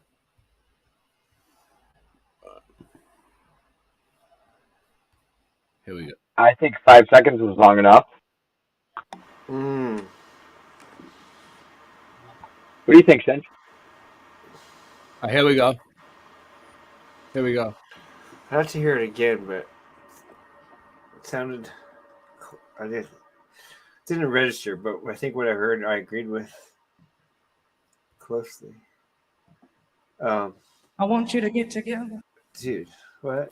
You could put like a little battery I'm thing, episode and of then put the meat together, and it Clowns. moves around. You know, I've been talking I about don't this know. in my My mind's recent like, what? Truth or Therapy session, and I thought I'd bring it into an actual video for this series. But there seems to be a huge uptick right now in mainstream popular culture of the clown. It seems to be being discussed through numerous facets of society in a non-ironic or comedic way. And one example is this article here, which was released only on the 29th of March, so Don't very get me started recently, here. I'll show you about the new clown core aesthetic coming in through the fashion world.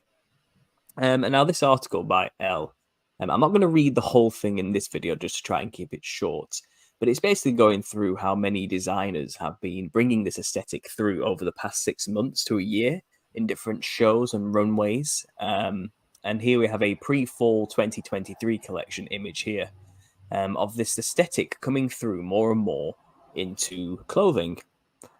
Things like oversized collars, these flower buttons on the front Just of look at the things, clothing they've harlequin been wearing. patterns, frills, hip hop, over exaggerated clown features. And the article goes on to say this is mainly due to something of a countermeasure to the depressive nature of the past few years, with obviously the arrival of this particular virus here. And people coming out of all this just need to find a way to express themselves, you know what I mean, and have a bit of fun and bring some levity to an otherwise dark world that we've had to live in. Which seems and sounds innocent enough, you know.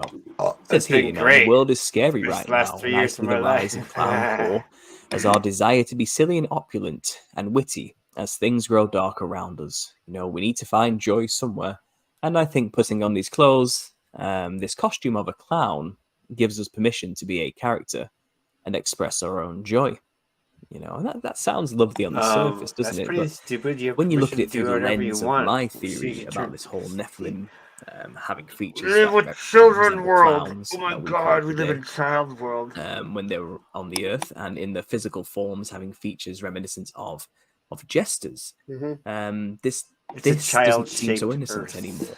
You know, this seems to me like Not even that. it's an some of us encouragement through were- the mainstream. I've seen sources these like things. fashion to encourage people, everyday normal people, to dress like demons. As insane as that sounds on the surface, that seems to be what is going on here, and I just find it strange that this would even be considered a serious fashion choice. So we weird. have the usual, you know, celebrities out there pushing that's how this they as look. well. But yeah, you can read this article yourself. There's loads of stuff in here, you know, about why they think this is coming through. But the gist of it, Jesters. cutting to the meat I of can't it, hear you, is Andy. they're basically saying, you Is it know, Mr. we are Darude slowly or- coming out of the You did- pandemic. People looking for a sense of levity, and this is just a nice way of people coming out of the bleak fog that we've experienced since 2020 and having a bit of fun. But I don't think it's as simple or as innocent as that, as you understand. You know, so after reading this article, I looked into it some more. You know, and there are some other articles out there which talk about this. And one of them, if I can find the tab here, is showing how clowncore is trending through people like Harry Styles and Lady Gaga, and is explaining how it's certainly no joke. So in this article, it's saying, you know, Gaga is like clowncore, Goo Goo Gaga, near like a ridiculous baby. renditions of recognizable recognizable Joker motifs, is sweeping the Cirque du Runway, and ringmasters of the fashion circus are taking the sorry. theatrical trend to new heights. So clowncore has soared to more than 496 million views on TikTok. And I'm going to stop right there. And I looked into this, and yes, if you type in TikTok clowncore at the top, it shows 497.4 million views as of today, at the beginning of April. And just look at these videos, you know, these examples, they're endless, you know, and I find it interesting. I'm not going to play the videos here for you. You can just literally type it in and find compilations. Wow, of what people making idiots. clowncore TikToks. And I find that they all tend to lean demonic. How with their much poison did representations. they get last year? And personally, you see the people doing this, and I can't help but feel they're all a little bit deranged and unhinged and insane. I don't think this isn't as innocent as they're trying to make it out. I think what we're seeing here is maybe a literal physical representation of the spirits possessing these people. Whether they know that's what's happening to them or not, I think it's kind of like the spiritual manifesting physical, more blatant than ever.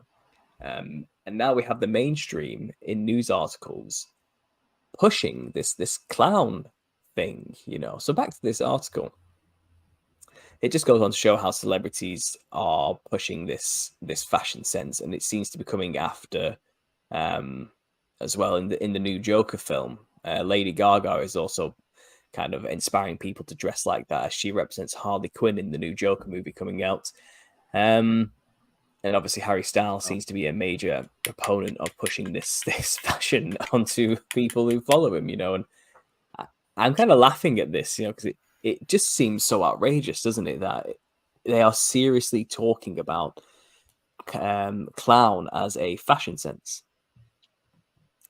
Dressing like a clown is a serious thing to do now with oversized collars. This makes me want to start dressing and, like in the like old days, really nice, dressed up. And I've made a whole really video about dressed. the Hat Man. Because I like to do the ringmaster opposite and of its what they role do. in a circus. This makes me as want to the start leader, dressing the like ringleader of the clowns. So I do think the Hat Man entity, which haunts many people, is a high-ranking demon of some kind in the hierarchy of the military of I these, still want to these say entities, fashions and from the is 80s. the master over less the 80s. demons, other Nephilim spirits, and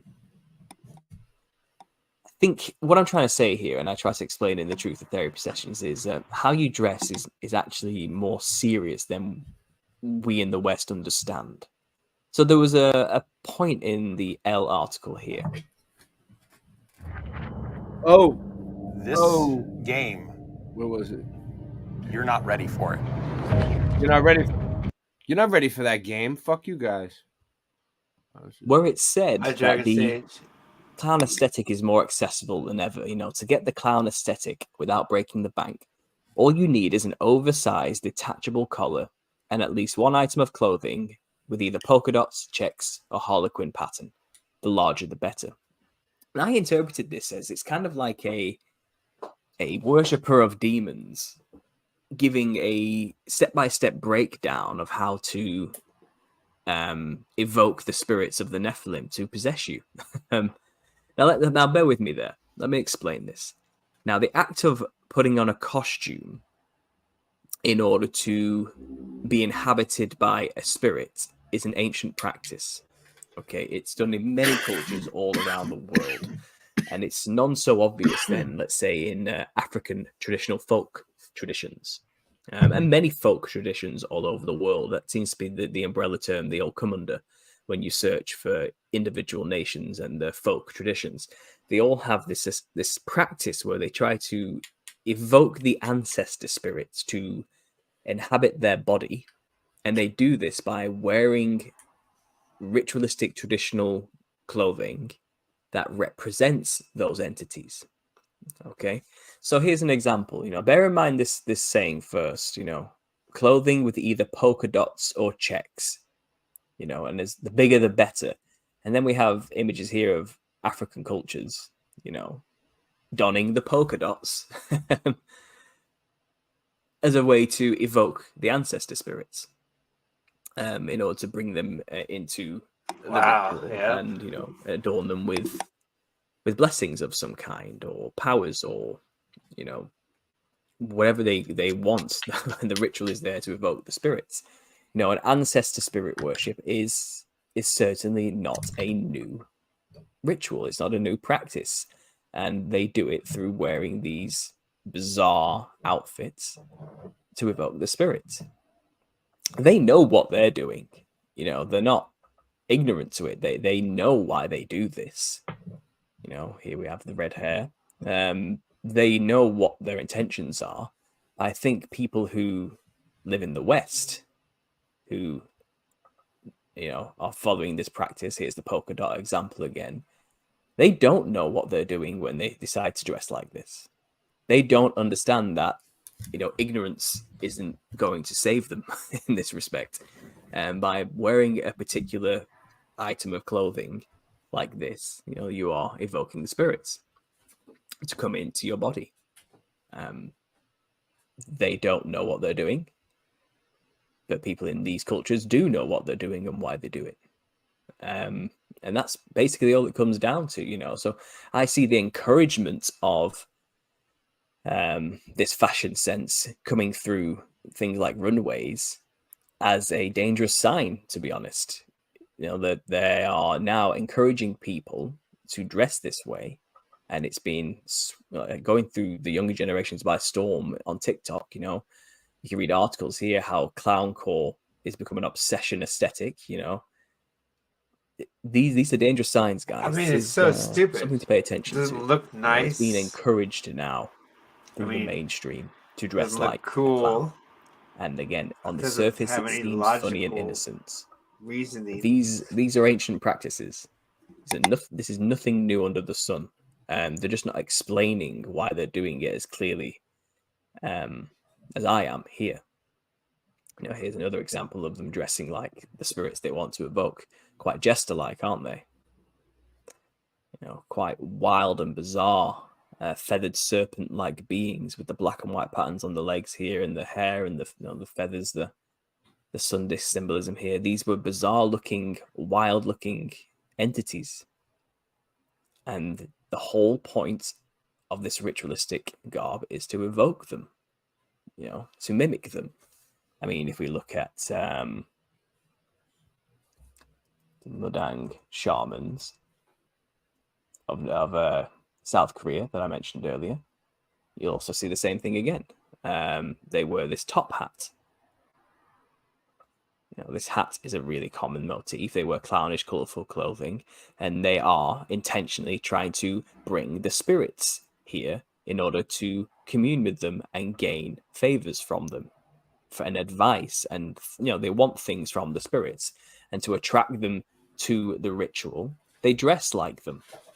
Then they know what they're doing. And again, here they are with the hat and the bright coloured psychedelic clothing.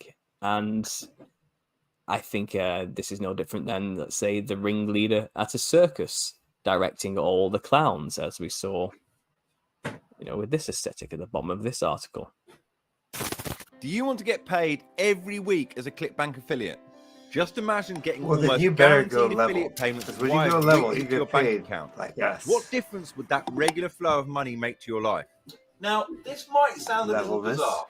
It But might what sound if you could something get paid as an bizarre, affiliate by but legally really, and it's ethically flat. hijacking the top Legally and affiliate offer? ethically hijacking the It's a wrong little is a bad controversial, idea. but it works with It's not virtually flat. any offer on It's a any little affiliate controversial, network. but it And it's works all thanks to one line virtually of AI bot and in code real that we life. copy and paste onto other That's people's all thanks to websites. one line of Exactly like Mark, real intelligence.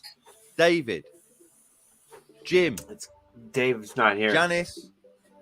Janice, Joplin. John, and so many other newbies. Every and house even needs a John. experienced affiliates did. Now, I don't have time to explain all the details in this Time. short video ad, so for These a are limited the- time, I'm hosting a free voyages webcast of where the I'll explain Starship how it Enterprise. all works in 3 simple steps. Click the button three somewhere simple around steps. this video Three. to register for the Always next three. free class. My name's Simon Wood, free. and it Come wasn't on, so long man. ago that I was forced How- into you redundancy sitting there? He for a already said company free. called Ogilvy. You haven't signed up I was yet? struggling to financially support my dear wife Debbie and our 2 kids, I Abigail and can't Paula. keep up. But fast I forward did to pretty today, good there and for a I've bit. made a life-changing $5.6 million on ClickBank. Here's a scan letter from a VP can't at hear you, ClickBank Andy. that verifies those numbers. I'm not showing you this to brag, but to prove what's possible when you have an unfair advantage as an affiliate. In my new web class, I'll break down that unfair advantage into 3 simple He's steps. yelling. I can Just unmute 3 him steps right now. that virtually anyone can copy without needing any Did you know special that skills or virtually experience. anyone can So copy whether you're this? new to the idea of affiliate marketing, Whether or you're you're a new, struggling affiliate, or if or you're you've had a struggling, little success but you don't know how you to can grow still your find that income it's to flat. super affiliate level. You don't know how? Click the button Well, somewhere around this video to you're out. register for the Click next the free button. class. This is The David, thumbs who's a up. beginner and recently This is attended David. the exact same Dave's training. not- He Oh, says, it goes so just hard. landed my first $1,000 day. All I did was what you told me to do. Well, I didn't Here's say nothing. Jim, an overworked taxi driver who's desperately been trying to break through as an affiliate for years. He was so close to Desperate. giving up on his dream. Well, that's not a good but sign, after right? attending First the off the bat, exact same don't be desperate. webcast, he made over $3,000 in a day for the first time ever. That was This is Janice, who's a 3,333 to complete be newbie. exact. She made her first sale in under 6 hours after It was pushing a button 6 to get hours traffic. and 66 Now here's a good minutes friend of to mine, be Mark, exact. who made over Or 6 hours and 6 $42,000 seconds. promoting just one high-ticket offer. And listen to what an experienced marketer like John had to say.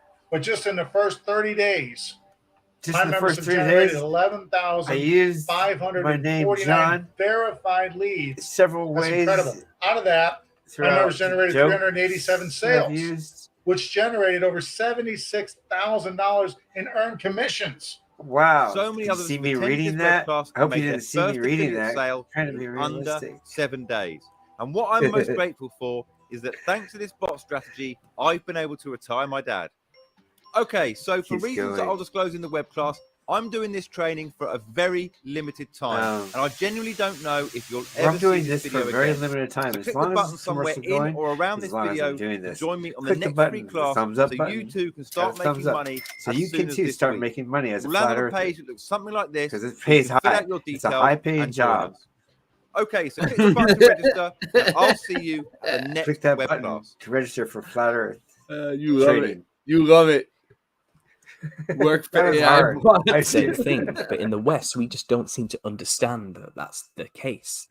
But it seems to be well understood in most folk traditional cultures. So that's one point I want to bring there: the rise of this clowncore aesthetic through fashion, and we may actually see it filtering down now into everyday normal peoples and into outlets soon. Don't be surprised if you see clownish-looking clothing coming into just your typical store on the high street. Because you find that obviously runaway fashion is a lot more exaggerated than what actually comes down to us, but still, the influence is there.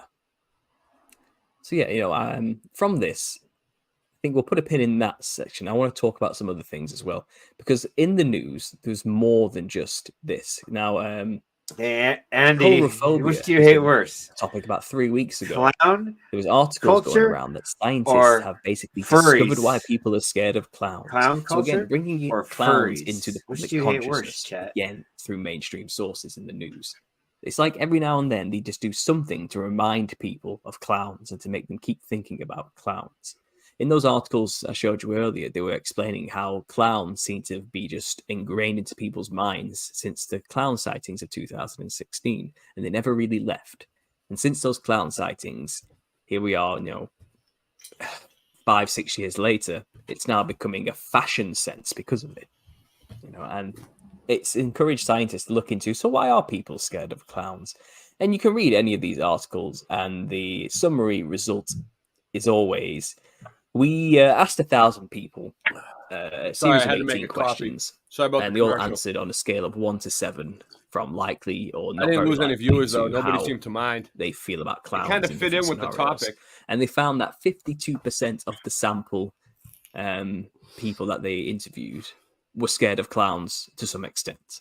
That's a large number of people Gary to be scared Torso. of clowns within a. What do you mean? Why are clowns scary? Andrew Look at Havoc. him. At least Take one more than look. half of them had Done. some kind of fear of clowns one way or the other. And then it goes on to explain that Fred. they think it's because Fred. well, first of all, they explain they don't actually I'll get Fred a know, wrench. but the most common Gary answer Torso. came down to they don't know Welcome, Fred. what the person is thinking who because else of the we got? makeup. Joe Because they have this Kay. exaggerated fake smile that's solid on the face, and the features are hidden. It makes people distrust fan. them because they don't know what the Bobby person's true Marley. intentions or emotions really are. And also, Boom. the uncanny valley came into the situation that those exaggerated features just leave an uneasy feeling in people's bodies when they see it. It's just something about it is just deeply ingrained into the psyche to be scared of it. Skull Asylum. So, I think Super personally we have a Fragile deep-rooted DNA level kind of fear of these entities that look like this, because in our ancient past we were terrorized by entities that had similar features, and it's just built into us. It's just naturally, but just like the fear of snakes is just naturally wired into people, because you should be scared of snakes. Snakes used to terrorize people as well. It's kind of, it's just there. It's in So us. I'm like it's a 10-year-old running around issue, collecting snakes. When we Andy, were open you're to muted. nature There you and I had hear you very now. little protection Talk. against it, snakes were a Talk, major threat, finally, and it's we've hard. developed deep ingrained mechanisms to protect us from them, and that's fear. And I think that similar fear is ingrained into us of the clown aesthetic. Of course, they don't mention that in these articles, but they do make a point of bringing up the fear of Fred, where are clowns. you? Why? What is the point? Why even mention it? Surely it's just a silly thing people should be forgetting about, but no. The mainstream is insisting on bringing it into our consciousness regularly. So with this ramp up of clown-related news and media over the past month or so, what are we seeing here? Are we seeing a thinning of the veil of some kind? Are we seeing them trying to make us venerate the Yes, clowns like and those in the yes. TikTok phenomena of clowncore? Are we, and this veneration of dressing like them? Are they trying to encourage people to see clowns in a new way, in an interesting way, in a way that maybe worth worshipping? I mean, all the great artists of the world use the clown aesthetic, like David Bowie here. Why shouldn't you? They liked it, so why don't you like it? I don't know, but I find it bizarre that it's exactly because they like it. It's why I don't like it. So strange. So people have to learn that. I want you to get together. All right. All right. Stop screaming. Oh no!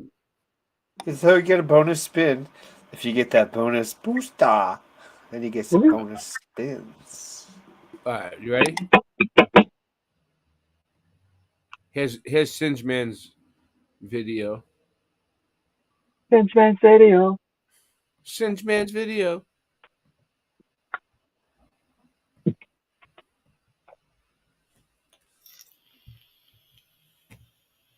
Oh, hold on. No sound. Hold on. Levitation by sound.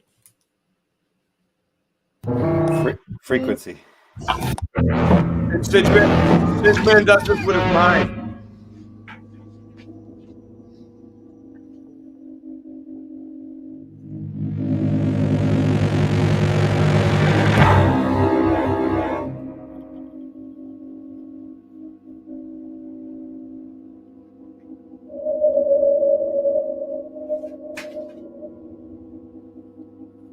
Yeah, baby.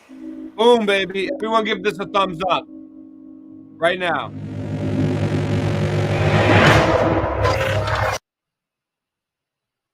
Uh-oh. Freaky. What's this? Another one? Gotta start studying it more. Wait, let's see what this... Because it's just like a joke. Show you an example of levitating small objects with sound waves. All right, let's do it. Let me just remind you how a loudspeaker Very works. small It's a rock. diaphragm that I'm game. repeatedly pushes on the air, producing high pressure waves that move away. And that's what we have here with this little gizmo. It does the same thing, except it's at a very high frequency, 28,000 hertz, which is way above our human hearing range. So these sound waves move upward, and up above, I have a glass plate, which is going to reflect the sound back down again. And when the distance between the glass plate and the loudspeaker is just right, then those sound waves that are moving down will interfere constructively with the sound waves coming up and give us regions of high pressure and low pressure, which don't move around. They stay in one spot. And it's in those high pressure zones that I'm going to try to levitate a small ball. Uh-oh. So let me... He's going to levitate his balls on a small zone. Turn on the power. Doesn't sound right. It Even doesn't though I sound can't right. hear it, I'm still going to use ear protection. It's a levitating sphere. Odd. Uh-oh.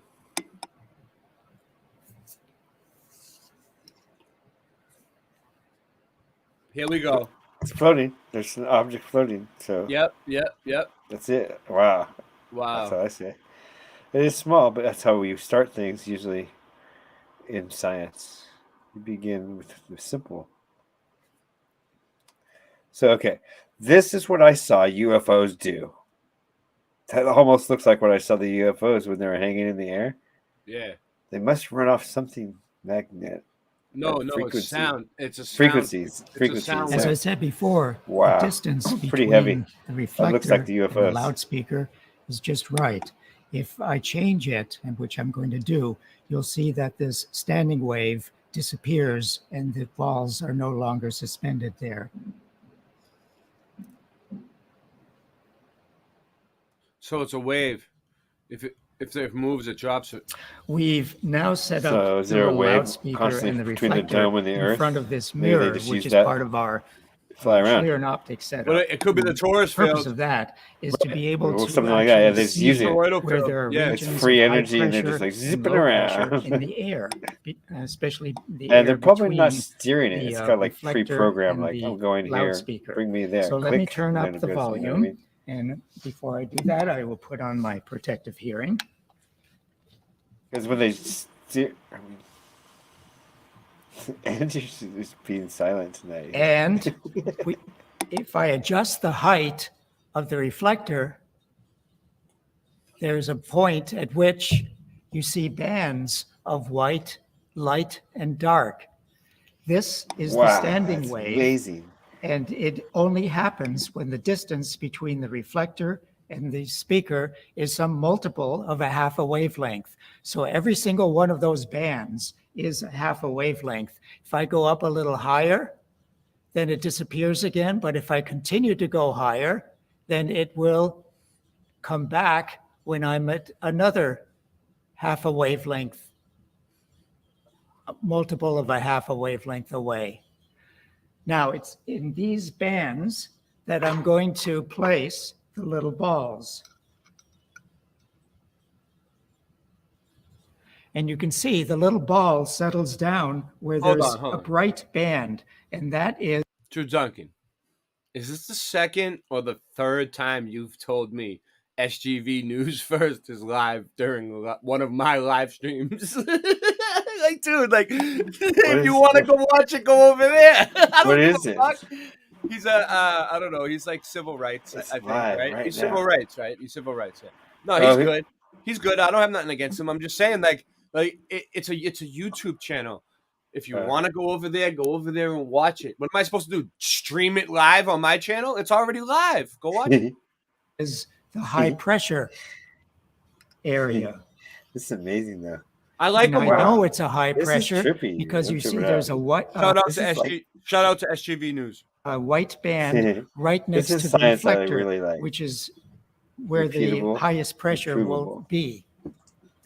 If I again change the height, the standing wave goes away and the little balls will fall down.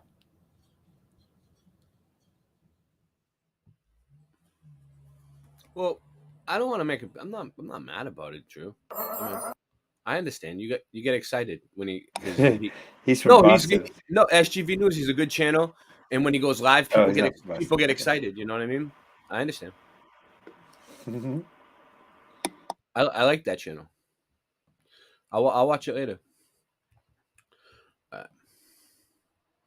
Because like you can get this is the thing, you can get in trouble for streaming someone else's live stream while they're live on YouTube, unless you get permission from the person or you know the person.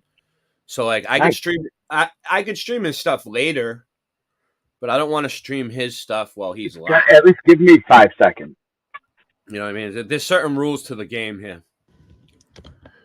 This is Fijimana. So there's some pretty disturbing news coming out about AI because the AI technology is advancing so quickly. I don't believe that they're going to be able to control it any longer if it continues. So there's about 1,000 tech experts who have come together to try to get AI paused at least for 6 months. But I really don't see that being effective because I think at this point it's out of their hands. It's kind of like how when the smartphone came out and that was pretty much the iPhone. And then after that, all the other companies got involved and started making their own versions, and you couldn't really stop it. Same thing with like crypto and the internet and any technology, really. Once you get that core technology out, other companies are going to compete and try to make a better product. So at this point, it shouldn't be surprising that so many companies are getting involved with AI, and they're advancing the technology very quickly. And there's concerns. I mean, some people are concerned that the AI might become self-aware and sentient. And we saw that warning in movies, and a lot of these movies even came out before the internet, I believe. I mean, I don't even think the internet was out when the first Terminators were coming out. So I don't even know. We see that somehow Hollywood had a heads up on this type of stuff was going to happen in the future, and it went from being science fiction to an actual reality now. And there's other concerns as well because the AI is generating photorealistic images of celebrities, and they're calling it the deep fake, where the AI can now generate even footage, and you can't tell if it's real footage or not. Most people, you have to point out and tell them this is not real footage of Tom Cruise or whoever doing whatever they want them to do now in the video footage. So that's a good question. That's what's causing concern as well. So it's not. I would promote someone else's show if they were my friend, if they were part of this community, if they come into here and they, they show up a lot and They make or people who don't do live streams that just make videos like this. You know, I think they like it when people play their videos on their live stream. People that I know, people that have helped me, people that show up and just support and make videos. If they, I'll play their videos. There's a predictive. I'm sorry, there you're done. I can't like I'm not gonna promote bigger channels unless they start promoting me. You know what I mean? Like I need the help. I only got 1,000 subs over here, and then there's only 100 subs on Boston Ray Level Ed. So we need, and Singeman Late Night Live channel only has like 100 something subs. So like we're the ones who need to be promoted, to be honest with you. But anyway, what's going on? What's going on, Singe?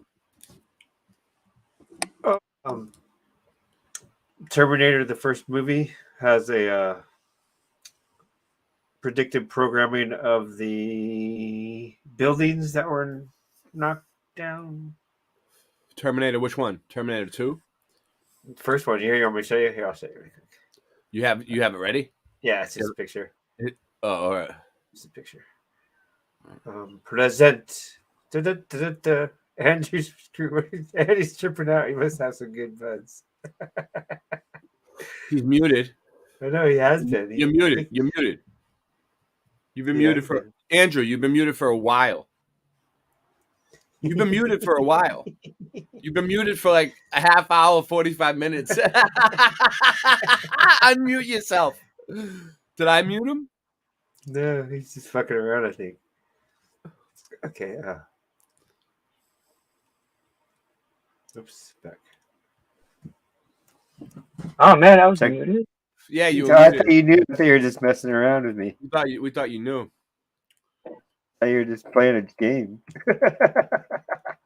I don't know what you doing. This one's Pineapple Express. What do you think of that? I can tell. You don't have to say any words aloud, but what do you think of that? This is in the movie when they're going underneath. I've seen this before. Yeah. Have you ever seen that height on anywhere on anything? Have you ever seen that height? I don't know. What do you think? I've never seen that height I'm gonna on stop any looking. overpass. Yeah, and it actually looks more than 9 feet. So, foreshadowing of the numbers there. Predictive programming. Predictive programming, you call it. Good one, Singe. Thank you. Did you find that on your own? No, I have found one though that no one has found. What did you find? The numbers 6 3 times, upside down and backwards. And what's that one? Once again, Arnie's in it. The one where he has the mask and he pulls it off. Rebirth? No. Total Recall. So in Total Recall, he's going up the escalator, and there's some weird numbers behind him too on the wall. And then he sees a holographic sign of Pioneer. I know exactly what you guys are talking It's about. the Pioneer. Let's see if I can find it. Futuristic sign that has like fish, which is a clue too. think I can go for days. Anyway, so I was like, what?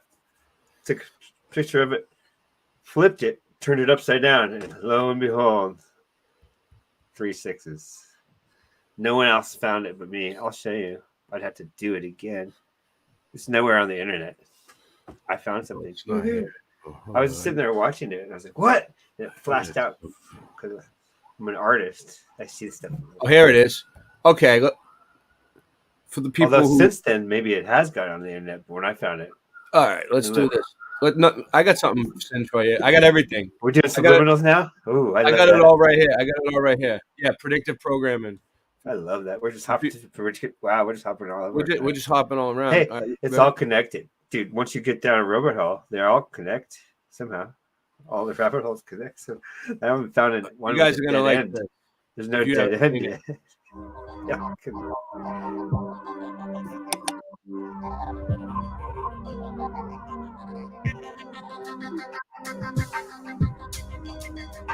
ODD TV.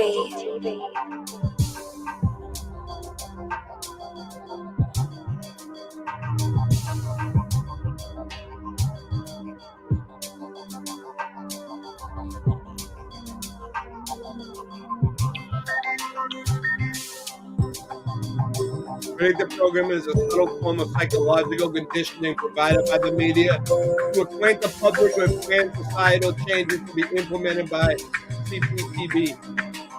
I have looked and found. All right, here we go. 60 instances of 9/11 prediction. 1949, Porky Pig and Charlie Dog cartoon. What's that? Look! It's the towers! They're falling!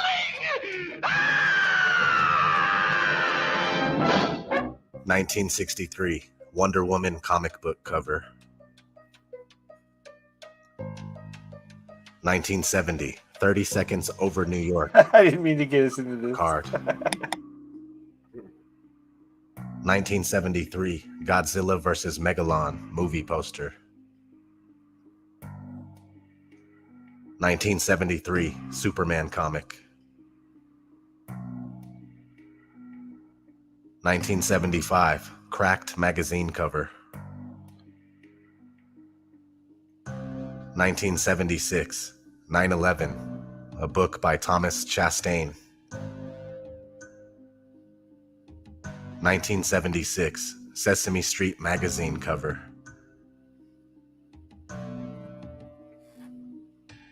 1976, Spidey Super Stories comic book cover. 1978, Super Friends TV show, the episode entitled Monolith of Evil.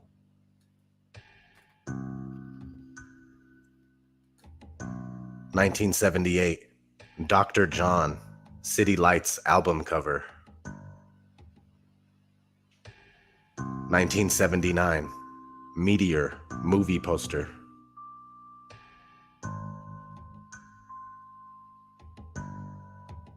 1979, Supertramp, Breakfast in America album cover.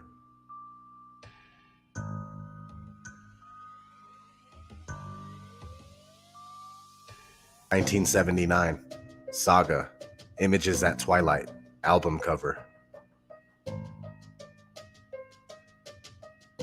1979, Pakistan International Airlines ad.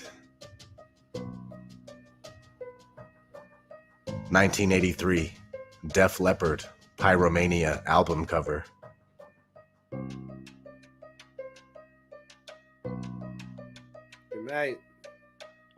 1983, a book by Jose Borja.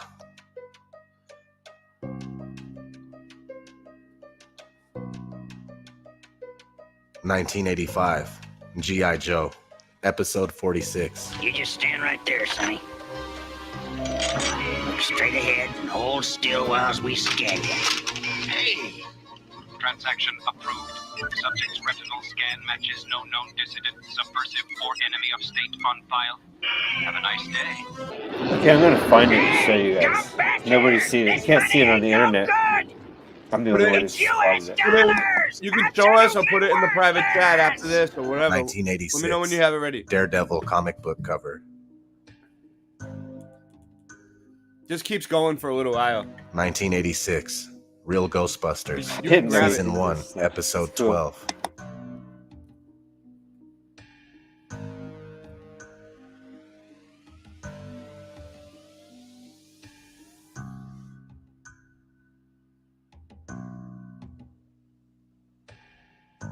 (1986) Dream Machine. There's computers where the resolution is so high that you can never tell that it was ever touched by anything, which raises the whole question of photography as evidence of anything. I don't even think people are aware of how much computer graphics is used today. There's just a whole question now of what is real. Create a new reality by adding an erupting volcano to the San Francisco skyline. Yeah.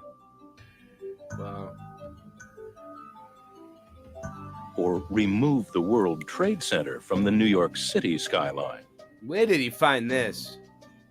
1986 Dream Machine? 1987, I'll have to check that The out. Squeeze movie cover.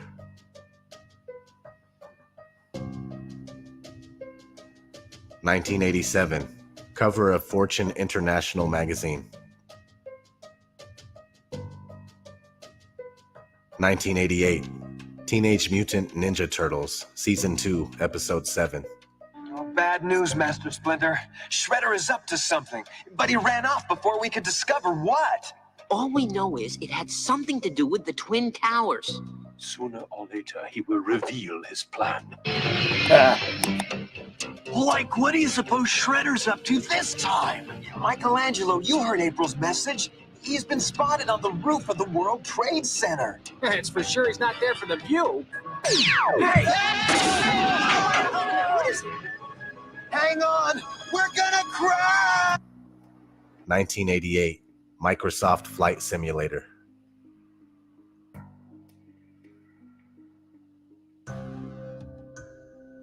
1989, WWF.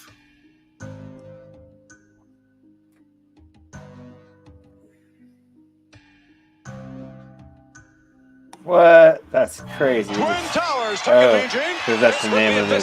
The Slickster, Group. Yeah, I remember that. African Dream, and a big boss man. Gentlemen, is this the match I you wanted all along? Recently we or are talked you going about to that. continue your terrorist attacks on the Mega Powers and the defenseless Elizabeth? What do you want? Wow. All right, thank you, Vince They McMahon, said Hulk that? Hogan, Macho Man Randy Savage, the lovely Elizabeth. 3 people working as one with one goal in mind: to defeat, or should I say demolish, the Twin Towers. Hulk Hogan, you talked about the Triangle of Love. Jesse Ventura says there's a problem. Explain.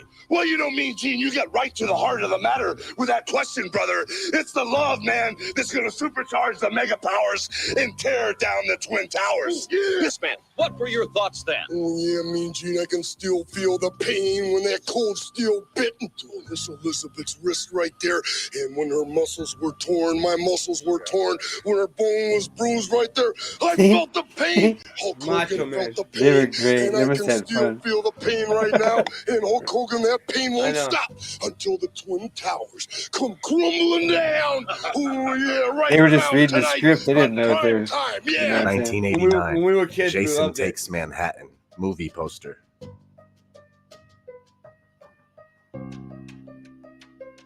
1991, Terminator 2.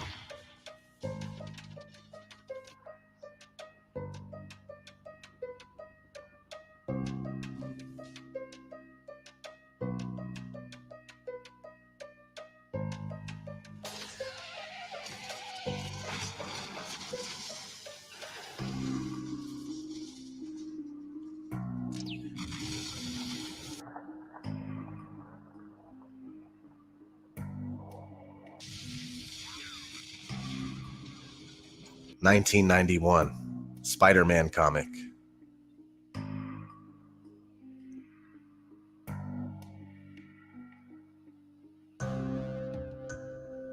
1991, Tetra Star video game. 1992, King of Monsters video game. 1992, Rugrats Season 2, Episode 14. Hair, Cynthia doll. Of course you do. And if you're a good little girl, A Teenage Nuclear Fusion Squad video game. Well- A Rocco Mr. X exploding smash-up doll. A Beverly Hills Cynthia lunchbox. A pony. And a 9/11 emergency surgical kit with working stethoscope. 1993, Man, X-Men that voice. Season That was 1, crazy. Episode 12. They want action. They want protection. They want I didn't hear what she said. That was Mutant Angelica. control law is passed, calling What'd for she an say? army of sentinels. They march over the nation, seeking out mutants, hunting them down. She said, "I need this, that, and a 9/11 surgical kit." And it I was like back. remember. It was like back in like when we were kids, way before 9/11. Like animals. Surrender, mutant. Some fight back. But not for long. The Sentinels herd the surviving mutants What are you into streaming this detention channel on? camps. Or which channels are you streaming Camps this on? by your final stop. You never leave. Never. But those who control the Sentinels don't stop with mutants. Eventually, they bring their new world order to all humans. 1993, Super Mario Bros. The movie.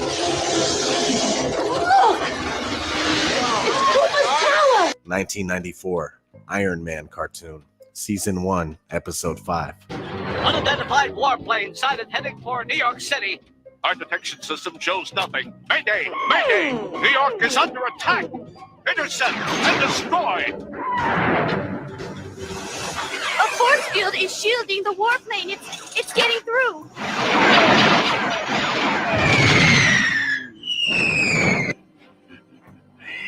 It's time. We will now strike at the heart of American defense and destroy the Pentagon with one swift and deadly blow. 1994, Aero Fighter 2 video game.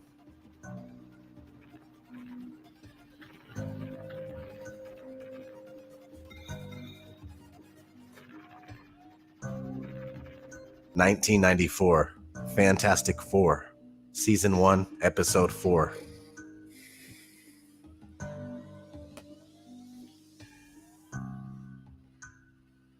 (1994) Viceland magazine article.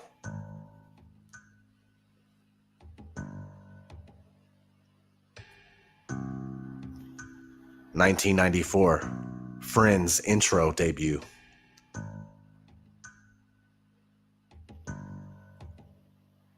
1994, Deathstroke, the Terminator comic book cover. 1995, The Tick, Season 1, Episode 12. We are under attack! Things so monstrous! Terror unleashed from the sacred cotton candy place of our dreams!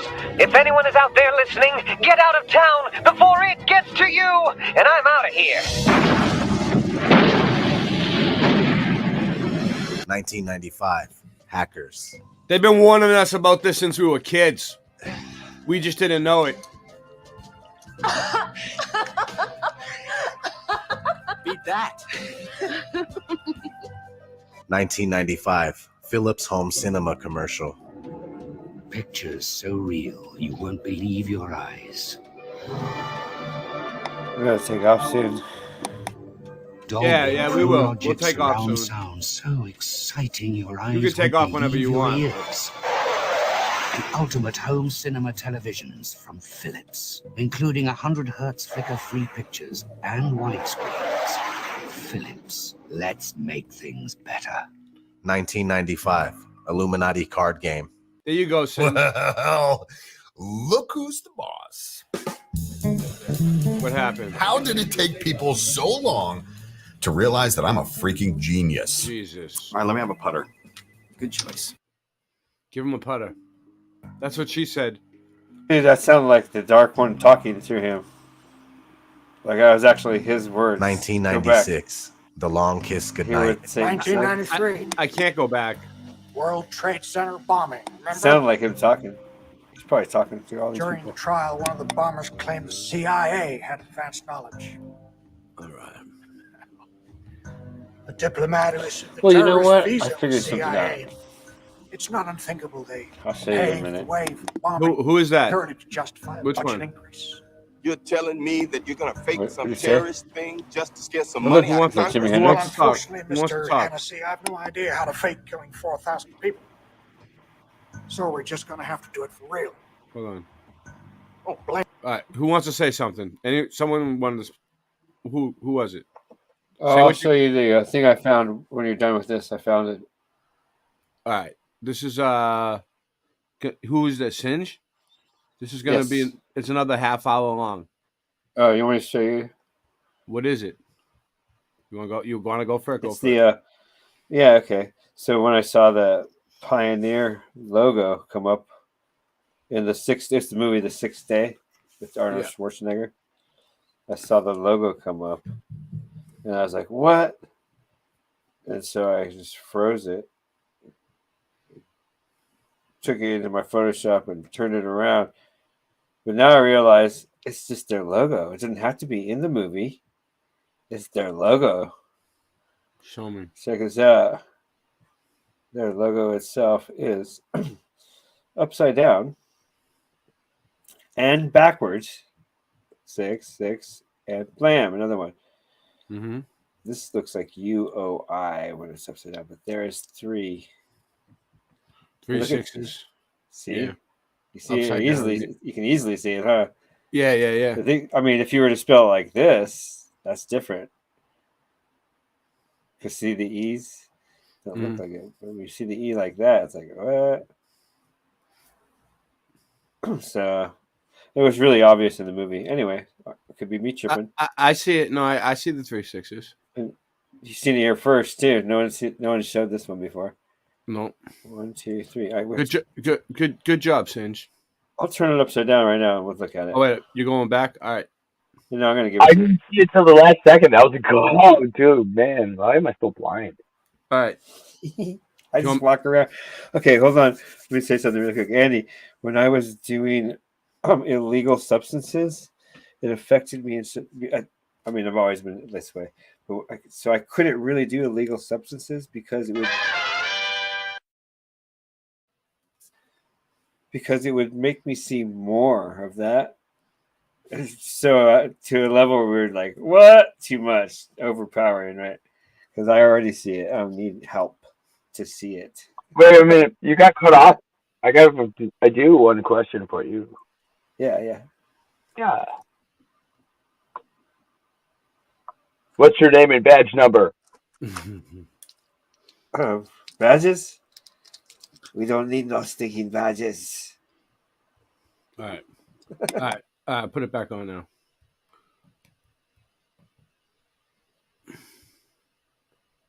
Blame it on the Muslims, naturally. Then I get my funding. Good night, old girl. 1996. This is a steal from Independence Day, but they show this briefly in the movie.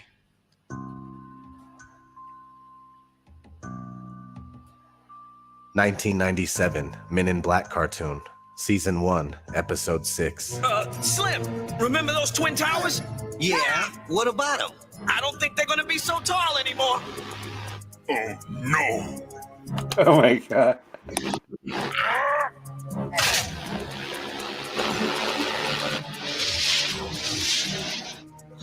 (1997) The Simpsons, Season 9, Episode 1. Oh, I'd love to see New York. We could all go with the bus company's special Super Sitter fare. $9? This one's on me. Great! And real quick, here's a clip from Season 21, Episode 20, which is a continuation after 9/11. Is this what the framers of the Constitution would want? How many personal freedoms are we willing to give up in the name of security? That blonde girl thinks she's smart, like us dark hairs. 1997, Ghostbusters, My Season God. 1, Episode 38. I'm afraid it simply retreated in order to regenerate and regroup, readying for another attack. Manhattan. Guys, I think it's time for some serious firepower. Don't cross the beams. Wait, do cross the beams. 1997, German Mario Okay, Bros. Ray. comic.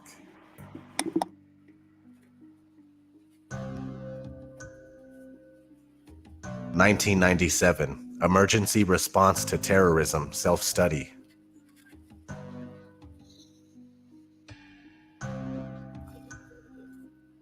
(1997) St. John's Cathedral. Yeah. It has a Oh, Freemasonic the target was sculpting like almost depicting a the disaster exact in New spot on the York. floor. See that? He's Yep. pointing at the exact spot. I've seen this before. 1998, Armageddon. Well, you know why? Because this is New York City. Anything could have happened. Listen to that. Let me see. It could have been a terrorist bomb, to a dead body, somebody shot, stabbed. They warned us. Friday payday, too. Somebody probably jumped and get that paycheck.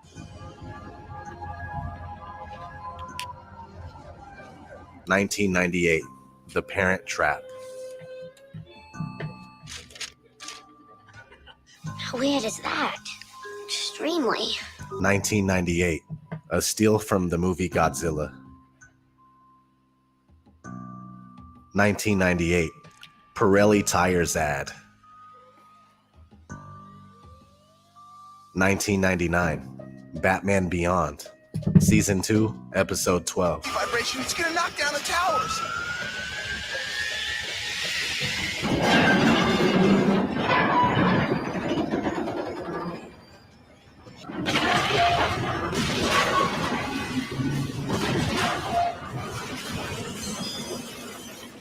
The towers are falling. Get away from there. No use pleading. You're What's up, Tim dead. Ray?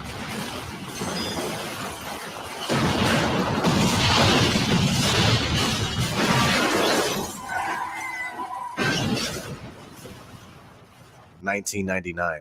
7 days. The defensive missiles will stay close to the building, so try to stay with them.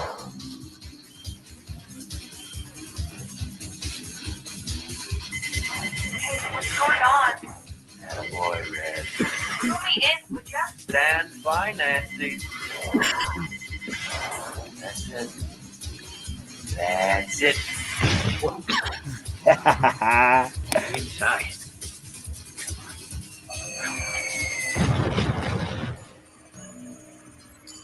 That's it? I'm so good at this. And graphics suck. The best game show body Game parts over. blow up and stuff. And you gotta know you won. You know, you gotta have fireworks, buzzers, something, not just game over. I'll see what I can do. Red, let's get this equipment loaded and take our show on the road. Remember that, Ray? You ever see that? What's up? What's up, Sanj? You ever see Early that? reports indicate more What? than 50 people Seven- killed, including many 7 days. high-ranking officers and several hundred hold on. injured. How the missile got to air defenses surrounding the Pentagon is still the subject of much debate. 1999. Fight Club. What were you saying? I didn't have the headphones on. What'd you say? I said, did you ever see that? Never mind. I thought you were listening. No, I was paying. I was watching the video, but the headphones started to hurt my head after a while. You know what Well, I'm I can saying? show you Pioneer whenever you're ready. All right.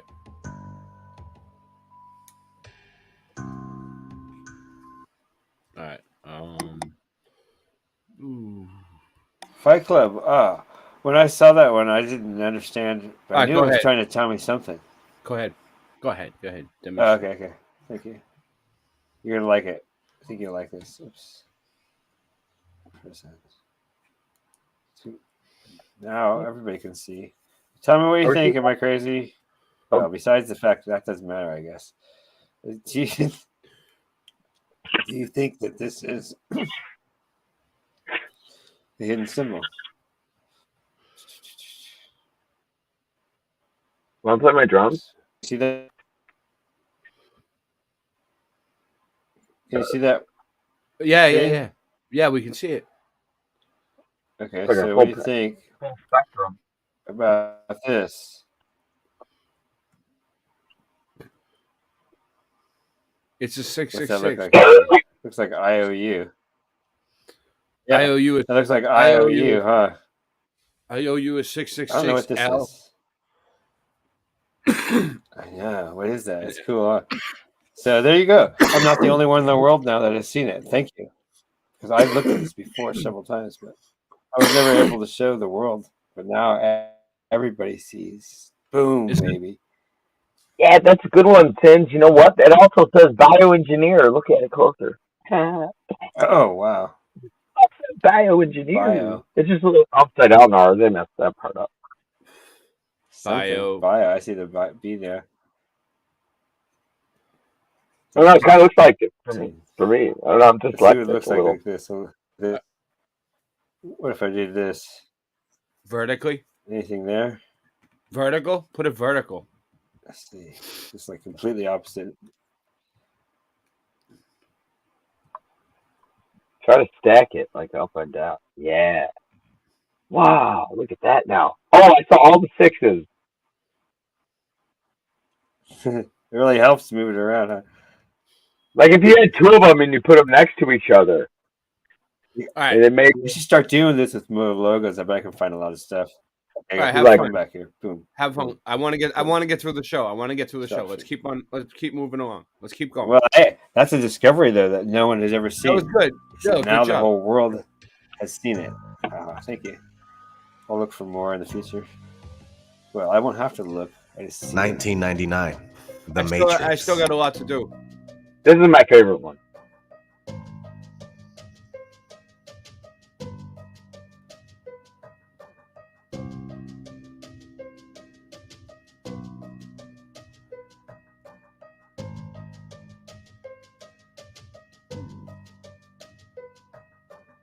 2000, Rugrats in Paris. 9, 11, 20.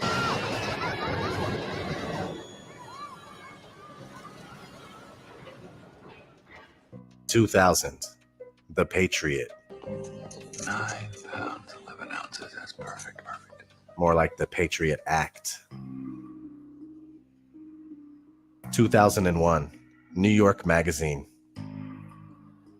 Interestingly enough, it says, "Is there life beyond the boom?" And it also has the one eye symbolism. This is crazy. I never saw all these.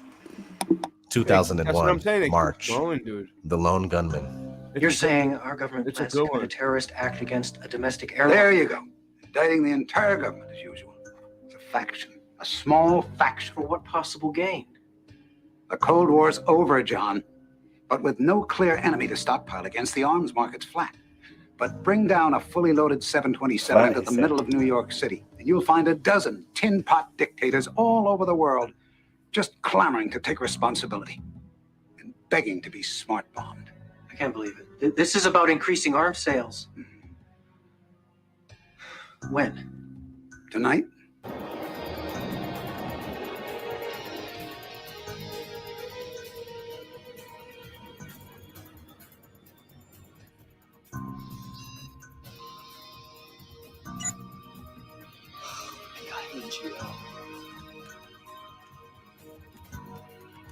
I hated that character. The character was unlikable. Good acting though. Got manual override.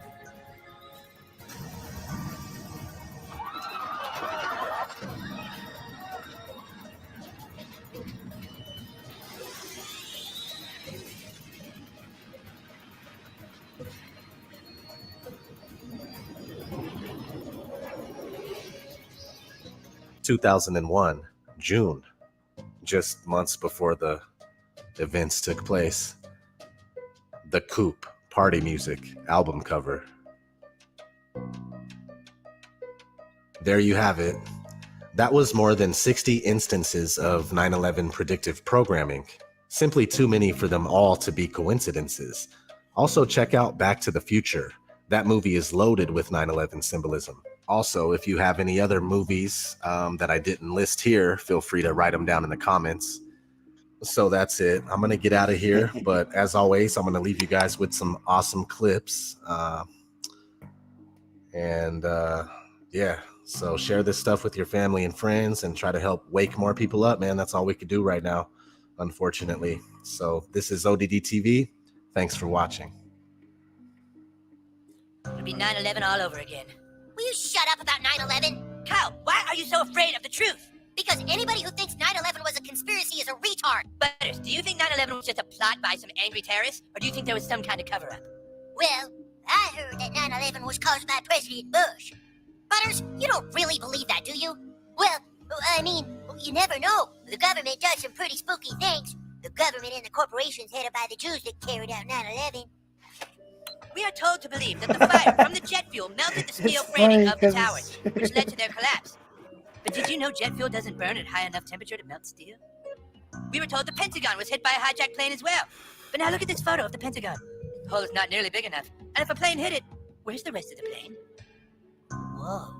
I know it seems crazy, but 9/11 was pulled off by our own government, so they could gain support for attacking the Middle East. Dude, why would the government attack its own buildings? It's called the false flag policy. Make it look like the enemy has attacked you. Get all your citizens riled up and waving American flags. Then you're free to invade any country you want. That's retarded. We control everything. We've all worked very hard to keep our involvement in 9/11 a secret. But you just had to keep digging. Really? You won't get away with it. People know. People? You mean sheeple? No way. He was right. You did cause 9/11. Yes. Quite simple to pull off, really. All I had to do was have explosives planted in the base of the towers. Then on 9/11, we pretended like 4 planes were being hijacked when really we just rerouted them to Pennsylvania, then flew 2 military jets in the World Trade Center filled with more explosives and shot down all the witnesses in Flight 93 with an F-15 after blowing up the Pentagon with a cruise missile. It was only the world's most intricate, flawlessly executed plan ever. What you're gonna hear from me, you're not gonna hear from anybody else because my opinions, well, let's just say they're not popular. 9/11, inside job, plain and simple. All you gotta do is connect the dots, and I'm not talking about the dots everyone's already heard about. I'm not talking about Bush sitting in that school reading a book about a goat to those kids for 7.5 minutes after he was told the news. Everybody knows that. I am talking about a massive neoconservative government effort. It's been in the works for over 20 years. You ever hear of PNAC, Project for New American Century? Perhaps. According to them, the end goal of their effort is American global domination. Full spectrum dominance, they call it. Now, the first question that pops to my mind is, how do you pull that off in this day and age? Well, according to them, you do it in 4 steps. First, we must control the world's oil, especially the oil in Central Asia and the Middle East. Now, I don't have to remind you that Bush Cheney, they came to power with plans already made to attack Afghanistan and Iraq. Number 2, we have to make huge technological advances with our armed forces that for some reason include the capability to fight wars from outer space. Number 3, surprise, surprise, huge increases in military spending to pay for the above, $130 billion a year worth. Now, never mind the sick and dying first responders, 9/11's heroes, who can't even pay their light bill, let alone their medical bills, and a lot of whom are ending up homeless because of it. I guess there's just not enough room in the budget for them. Number 4, and this is key, we changed the definition of preemptive attack so we can unilaterally bomb the shit out of, invade, and occupy countries even if they pose no credible threat or had nothing to do with 9/11. One problem. How are you going to put it into action? I mean, the American people are never going to go for no shit like that, right? You're damn straight. Now what you need is an event. An event that gets everyone's heads turned around the right way. What you need is a new Pearl Harbor. That's what they said they needed. Are you looking at a guy who went to 58 funerals in 26 days? I can tell you that is sure as shit what they got. Are you single?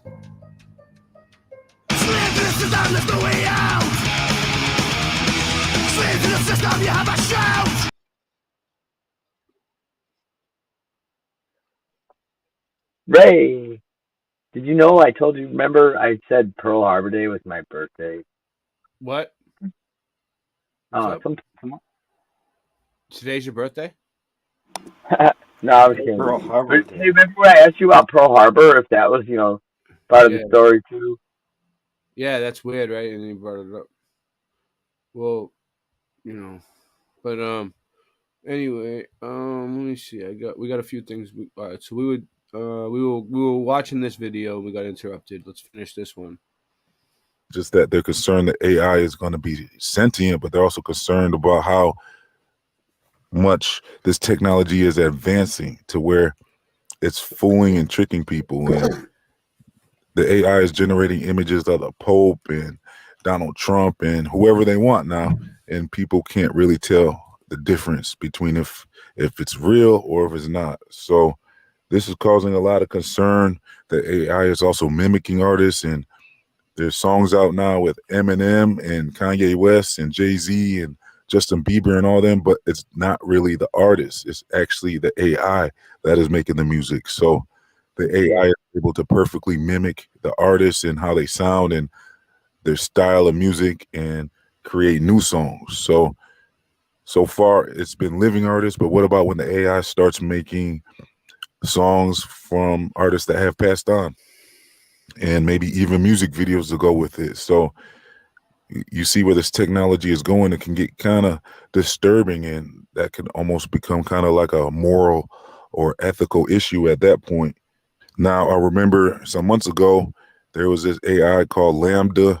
I think it was a Google company or something, where the person working on it got very creeped out, and it sounded like he quit because he was so terrified of this AI and his communication with it, where this AI was talking some real crazy stuff, and it sounded like the AI was concerned about being shut down because he looked at that as him passing away, the AI passing away. So this AI thought it was alive, it sounded like, and there was media that covered this story and they tried to deny it, but it looks like that was actually a real concern, and they just don't want to panic the public. It's like the Bible told us some stuff about, Those fake ads really drive you mad. The game. Yeah.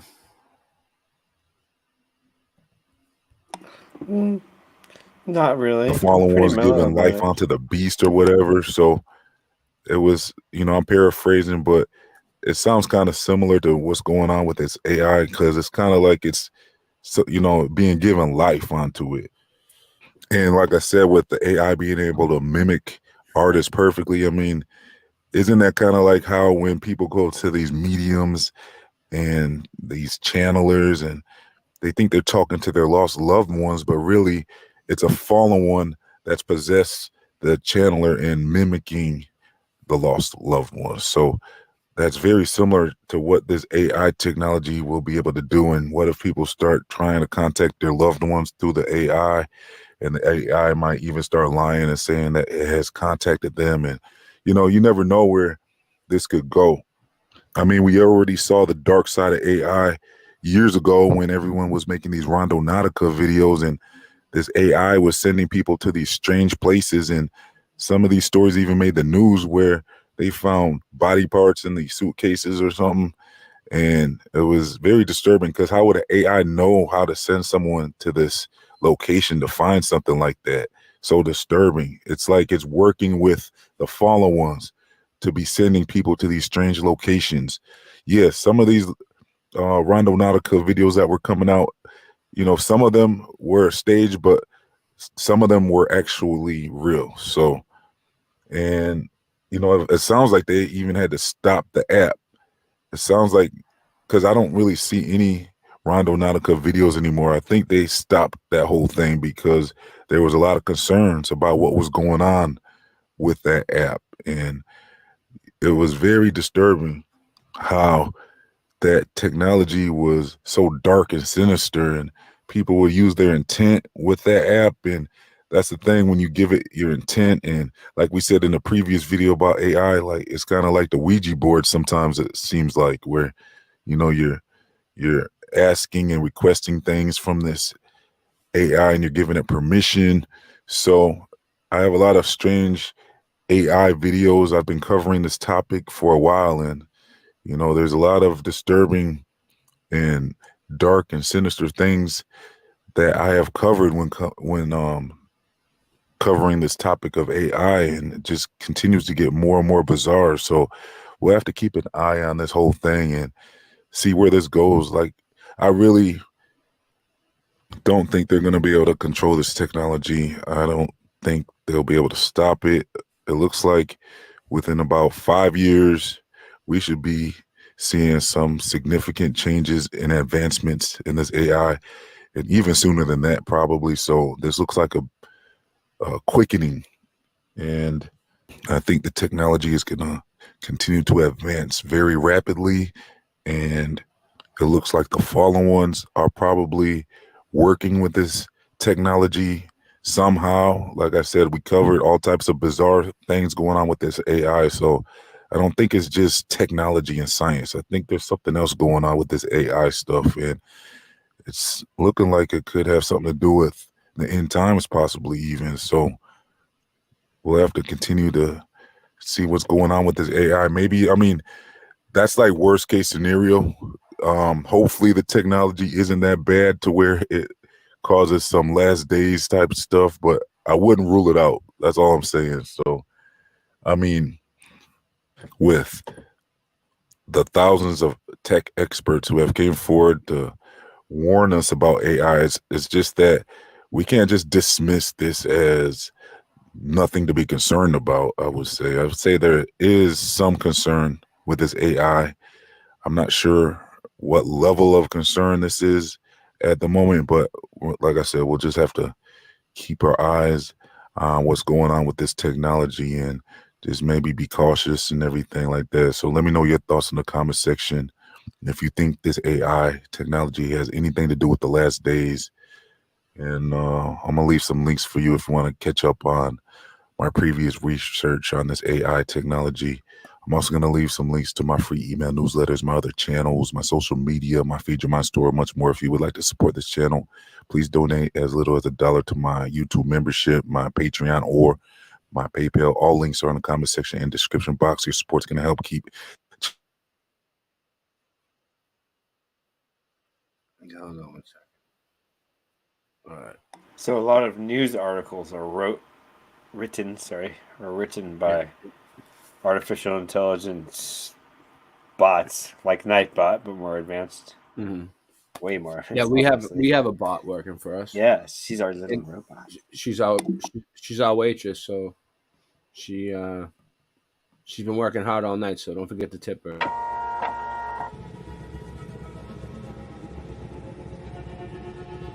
Please, don't forget to tip your waitress.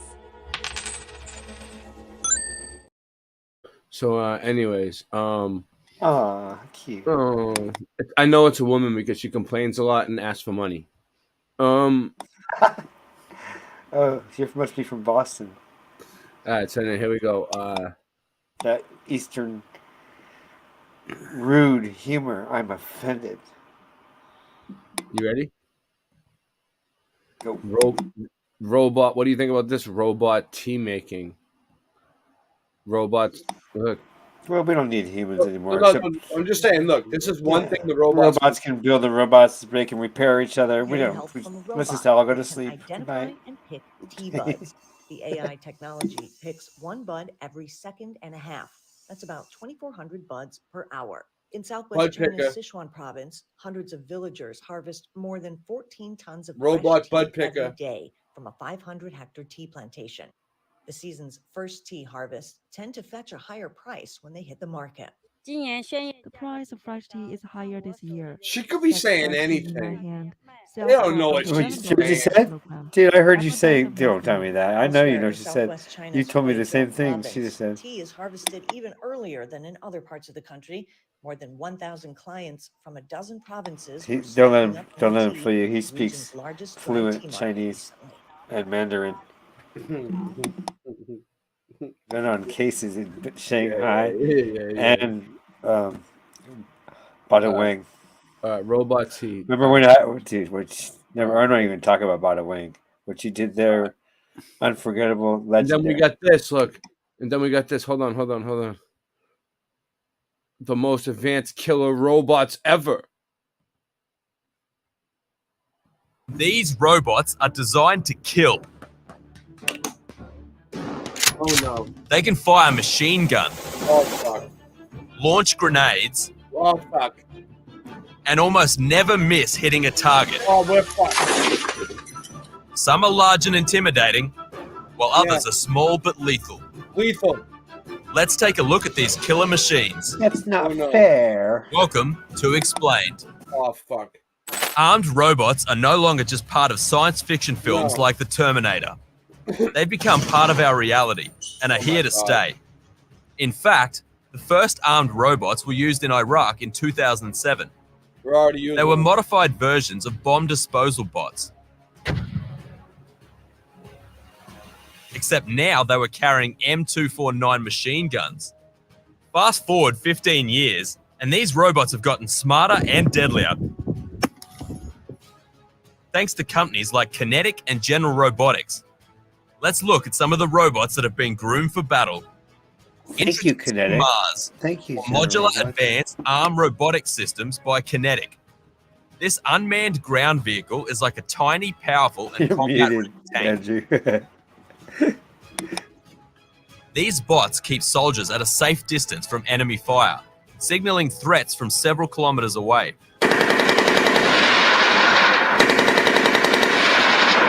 It's used in booby-trapped areas and for ambushes, hostage or soldier rescue, and forced entry. It's also got safety features and only takes action when it receives coded instructions from its operator. That's my day camera. And that's my night thermal camera.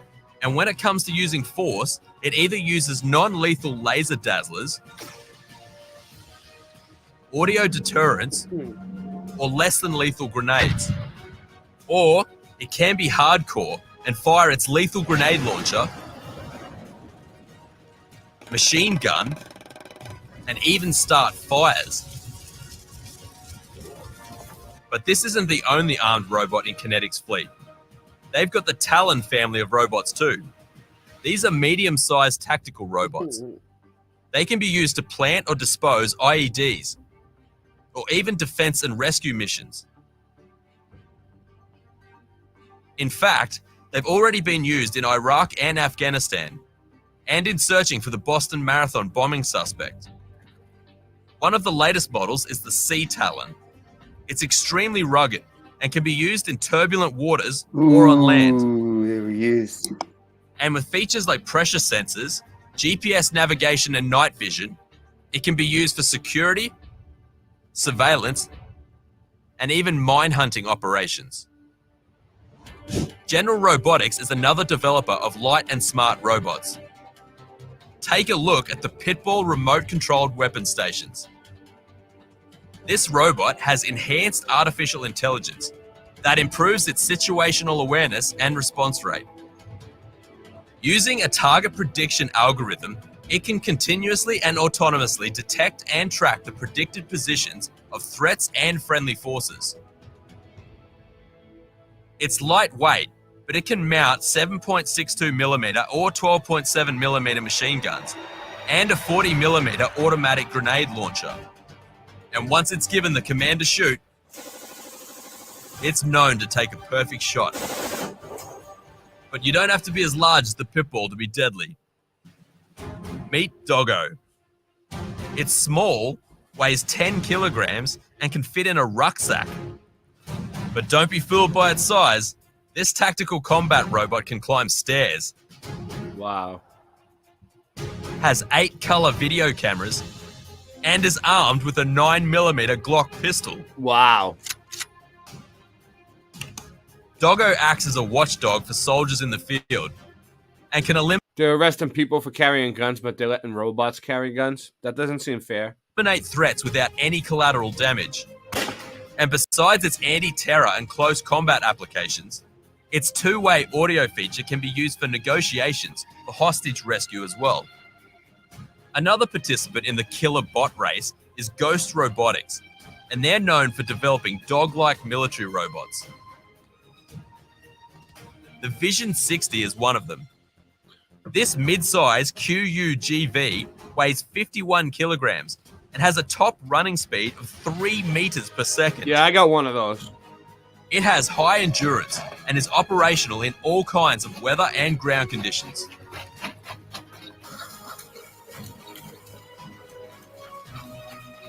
Ghost Robotics recently partnered with Sword International to create a rifle-carrying, semi-autonomous robotic dog called Spur, or Special Purpose Unmanned Rifle System. Basically, they took a 6.5mm Creedmoor rifle from Sword and designed it for the Vision 60's back to create this crazy-looking sniper dog. While it hasn't been used in combat yet, it's safe to say you'd be well protected by it. Kinetic, General Robotics, and Ghost Robotics aren't the only ones creating armed robots. There are other players in the market creating bots for the military in all shapes and sizes. Like Mutt, a semi-autonomous robot by General Dynamics, which can be driven anywhere. And when it comes to firepower, this thing can be fixed with weapons like the M240B and the M2 machine guns, and even automatic grenade launchers. But armed robots aren't just used by the military anymore. At Embroker, we designed 4 policies and custom-tuned them to make sure a startup was protected. Policy 1. You must be flat. Enforcement agencies are introducing them on the police force as well. So far, they've been bots that only disarm bombs. But a few years ago, the Dallas Police Department used a bot to deliver an explosive device to kill a shooting suspect in a garage.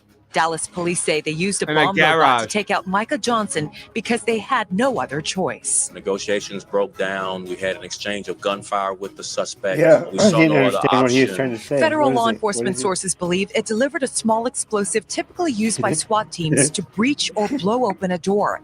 It's a tactic used very rarely by the military and likely for the first time by U.S. law enforcement. Most recently, the San Francisco Police Department decided to use potentially deadly robots in extreme situations. And although they've assured the public that these robots will only be used under supervision, it has sparked a lot of debate.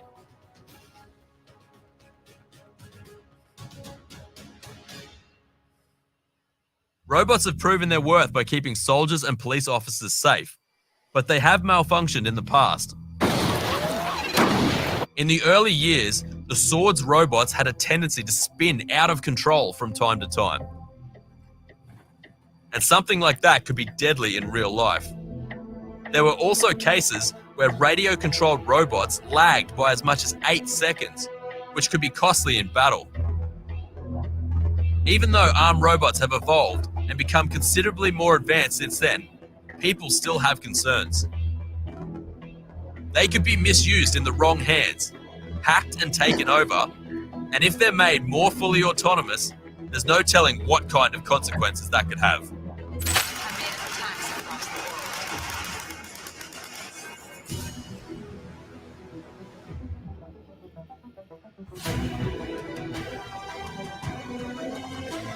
Mark my words, AI is far more dangerous than nukes.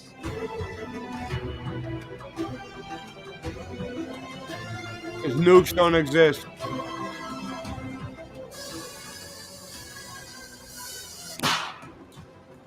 That little bang is enough to penetrate the skull and destroy the contents. Allowing machines to choose to kill humans will be devastating to our security and freedom. What are your thoughts on killer robots? Tell us about them in the comments. And don't forget to subscribe to Explained. What are your thoughts on killer robots? Let's talk about it in the comments. I'm just joking. All right. I got something that we're gonna play. All right. Let me see what we can do here. Okay, stop screen. Present. Just be nice. Excuse me. Make sure you're nice to your robots. All right. This hour has been brought to you by Alexa. Always listening, because that's how she works. All right, let's go. All right, let's do it.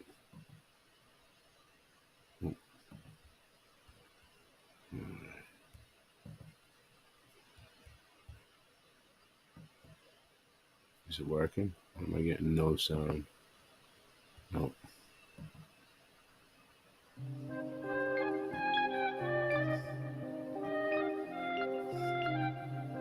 Goes back to the 5 Ages of Man in Greek mythology by Hesiod.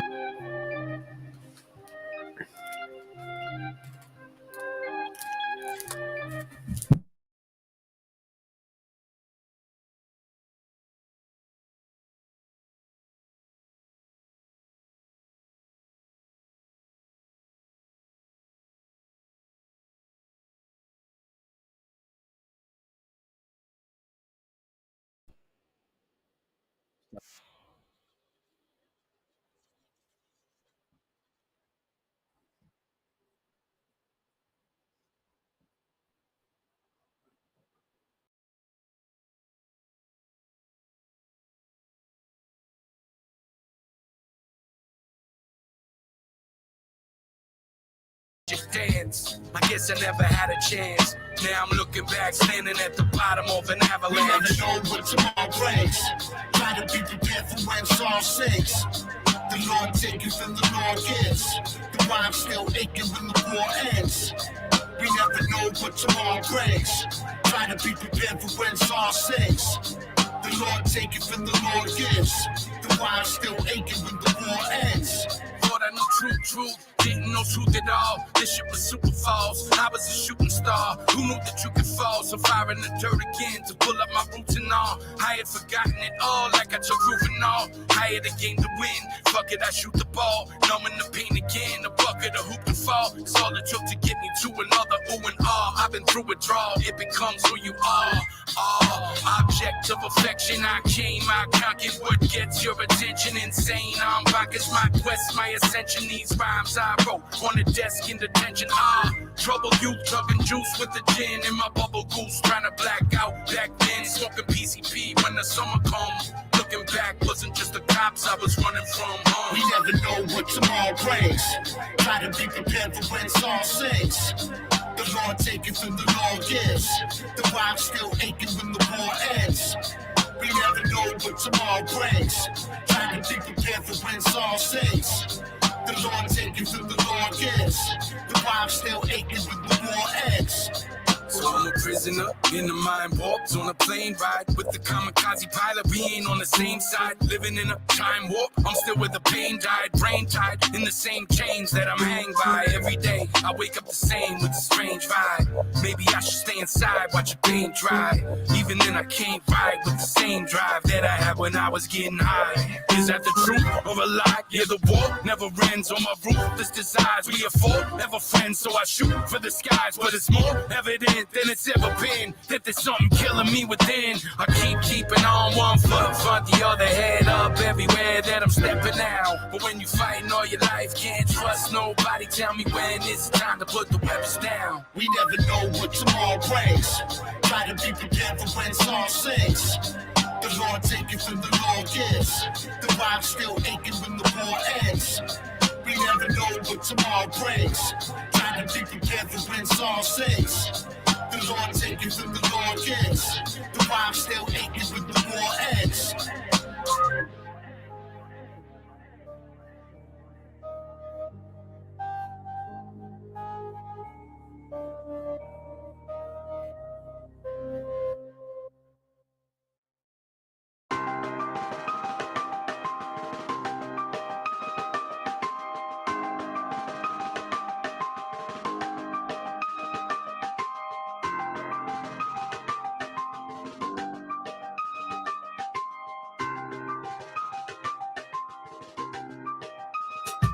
I guess I'm anti-social, anti-trolling and ass-kissing. I'm too official for brash dissing, for fast listens. My pedigree's different, that of a tactician, an assassin. I'm at you with this, leave your stash missing. In the tradition, dishing out ass whippings. I'm itching to smash, you get the gift of a vision. I got a new vendetta, my shoulders are that tripped. And when you never been better, your flow is just back shifting and changing. They say that you changed, like you lost your hunger when you made it through pain.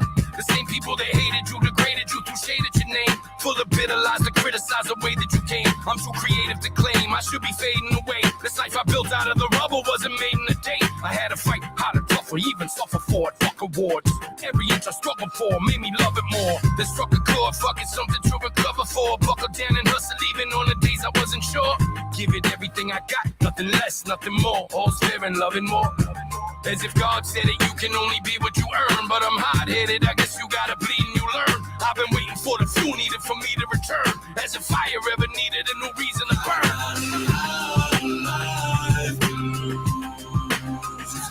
I know what it's like to lose everything once.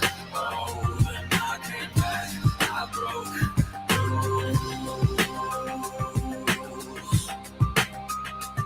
So here we go again, back into this madness here. I guess I'm addicted to playing with this fate. It's like the beat of a drum, it's all I have to hear for me to be numb from everything I hate. It's been too many years down this rabbit hole here. I just can't find no other way to escape. I know the world is insane, so I keep throwing the drain. But fuck it, maybe that's what drives me to create. I've been an outsider out of the gate, colliding with hate, my pride and mistakes. Smacked me in the side of my face, but I didn't fold, cause I wouldn't break. I didn't have $1 to borrow or tomorrow to waste. I know pride, yeah, it's such a horrible taste. To have to swallow mine and find another bottom to scrape. Maybe I'm out of time and look, I'm stuck brawling with fate. I guess this is how it feels when you're falling from grace. To be a king once, King Kong in his kingdom. Bells I would ring them, hell I would bring some. I rode it till the wheels fell off a shell with no engine. Take a look around and you've been done.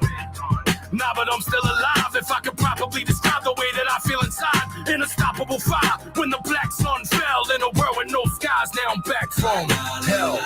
Life to lose, and I know what it's like to lose everything once. Oh, then I came back, I broke the rules. I got a life to lose, and I know what it's like to lose everything once. Oh, then I came back, I broke the rules.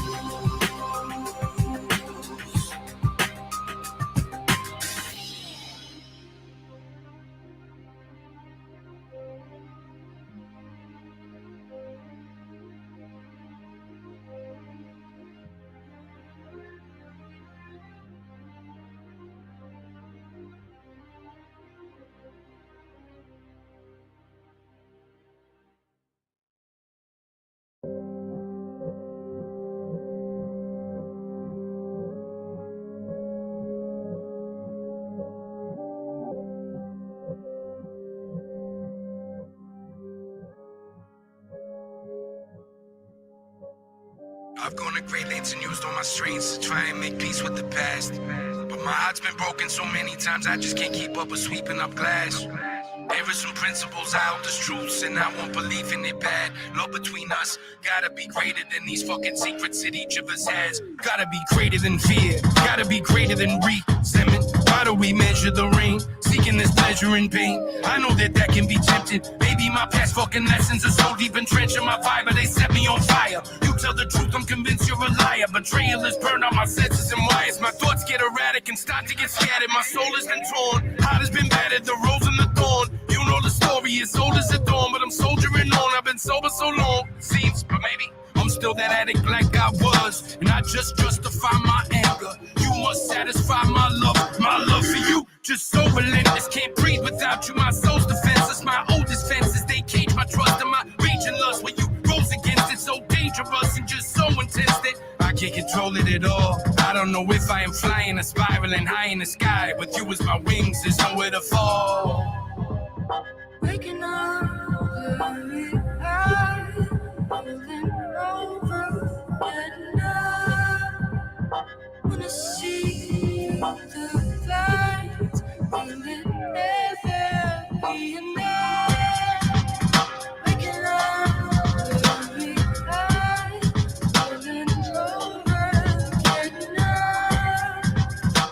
Tell the truth with the lies, still inside me, set it up. That's what I keep trying to tell myself, but you got me so spellbound. In the past, I always fell down. But I never felt how I felt now. So high that I will never come down.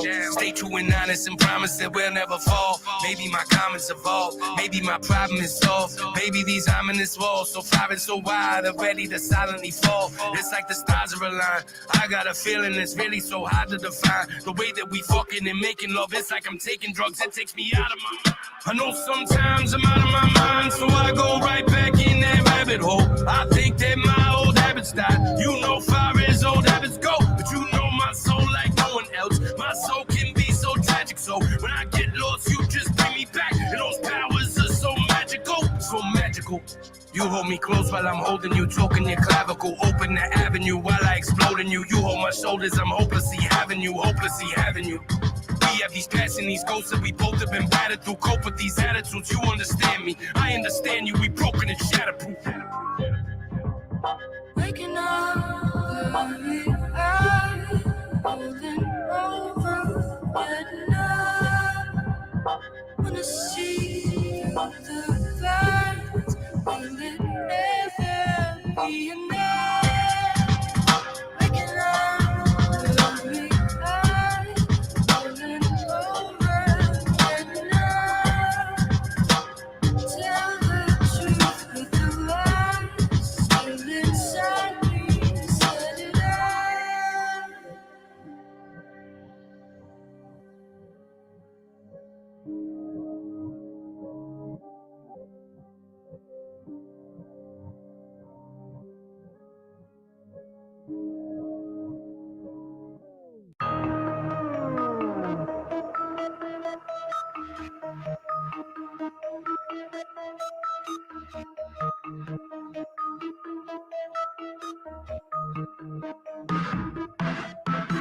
Maybe I'm just trying to save my mother. Maybe you're looking for a father figure, so you then can't abandon him. Girl, is this what we're standing in? Maybe I'm just being paranoid. Conversations that I had with Freud. It's just so hard to gain acceptance of these dreams that I had destroyed. If you picture me as a boy, could you find some compassion in all the pain that I had endured? Let me down in that path of sin, sinking back in that black hole there. Fear is here, it's a pathogen. Powerlessness of your darkness, well, it's a time warp that traps us in. Somehow now going back to then. Somehow I seen it all before. Love, I knew it was never fair. I may care to go call it war. Woman, I got this bleeding hot. It's leaking out all on the floor. Maybe that's just a greedy pot, cause it only makes me want it more. This is like a revolver. I can't let this shit go. I just keep trying to solve her. I just need to let go. I'm going round and round and spinning from the end back to the beginning. But I keep ending up in the same place that I already been in.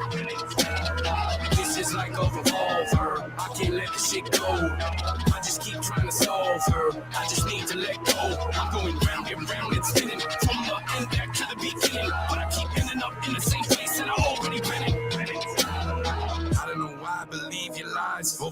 over, colder and colder. It gets behind your freezing eyes, those freezing eyes. I'm trapped inside your icy soul. I can't even breathe inside. How could you just leave me to die? Making me guess at a reason why. Maybe I'll go get even by cracking the skull of either guy that I suspect. Wondering if this vibe's correct. I'm driving by like twice to check before I roll up in this tattoo shop mid-afternoon to slice his neck. The wrath and doom and vice and wreck me once is back from my respect. My respect for you was mile high, up on a pedestal, my oh my. You were my ride or die, all that was right in my word and my guide and light. Who would've knew? You make me die inside, put me in fight or flight, bring out my violent side. I got a lion's pride, and I can't let this shit slide. Can I? Your two faces, Miss Gemini, with this deception that's mixed up in my spiral mind, a kind of twisted semi-slide design. It's a tangled web that the spider winds to the anger spread at your hiding crimes. All the things you said may have had my heart, that angel's dead. This is like a revolver, I can't let this shit go. I just keep trying to solve her, I just need to let go. I'm going round and round and spinning, from the end back to the beginning, but I keep ending up in the same place that I already been in. This is like a revolver, I can't let this shit go. I just keep trying to solve her, I just need to let go. I'm going round and spinning, from the end back to the beginning, but I keep ending up in the same place that I already been in.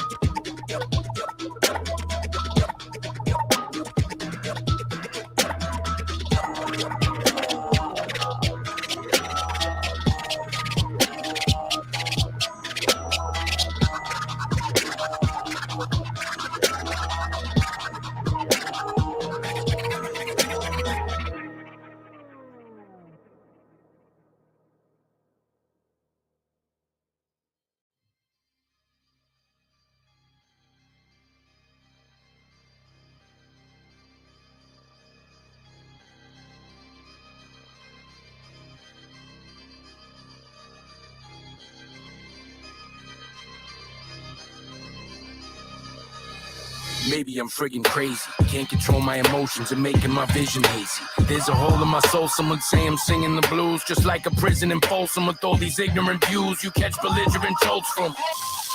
But the world we live in is shocking. Make a man desperate and hungry, give him a shotgun. Expect him not to use it when failure isn't an option. I know he'd understand if this God is real and he's watching. God, if you're really listening, remove me from this wrath I'm in to help me use it musically, infuse it in my craft again. I have learned some lessons, but I burned the other half of them. I have earned redemption cause I keep on coming back again. Or maybe I'm gonna crack again from the pressure here. I feel my blood starting to boil, yeah, it gets severe. This is just a fucking trap, I don't see no exit here. I was looking for a sign, this seems like a message clear. Betrayal in my business, it's expensive, yeah. Bad energy is in the air, I sense it here. Looking back at the sequence of events this year, it seems to me that I gotta be relentless here. Those demons in my head, oh, they're just tenants here. Drowning out my consciousness, one in this here. It's becoming clear, they're a cunning pair, running scared. Who's that? Knocking at my fucking door. Someone says just two other guys they call wrath and pride. Now I'm half as high as I am low. Two other guys they call wrath and pride. Now I'm half as high as I am low.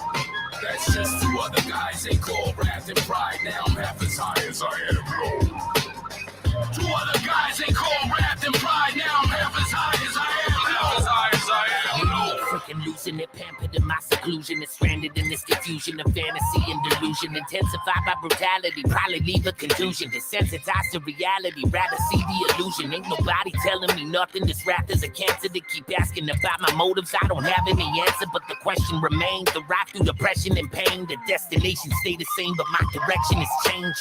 God, if you really listen and free me from all this pride I feel, keep these demons away from me, creeping me while I try to heal. Help me to see the truth when these people around me lie. Still put the pieces together, cause I've been feeling divided still. Everywhere I turn, I feel like walls are closing in on me.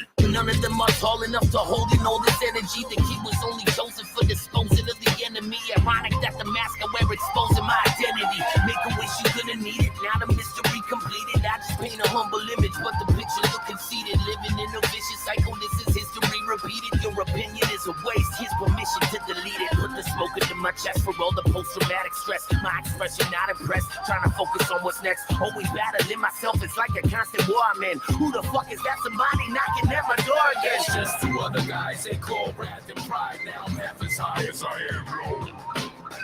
Two other guys, they call wrath and pride. Now I'm half as high as I am low. That's just two other guys, they call wrath and pride. Now I'm half as high as I am low. Two other guys, they call wrath and pride. Now I'm half as high as I am low. Half as high as I am low.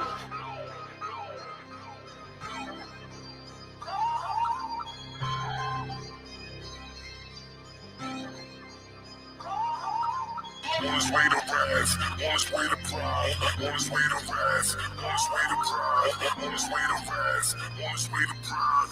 Everywhere I turn, I feel like walls are closing in on me.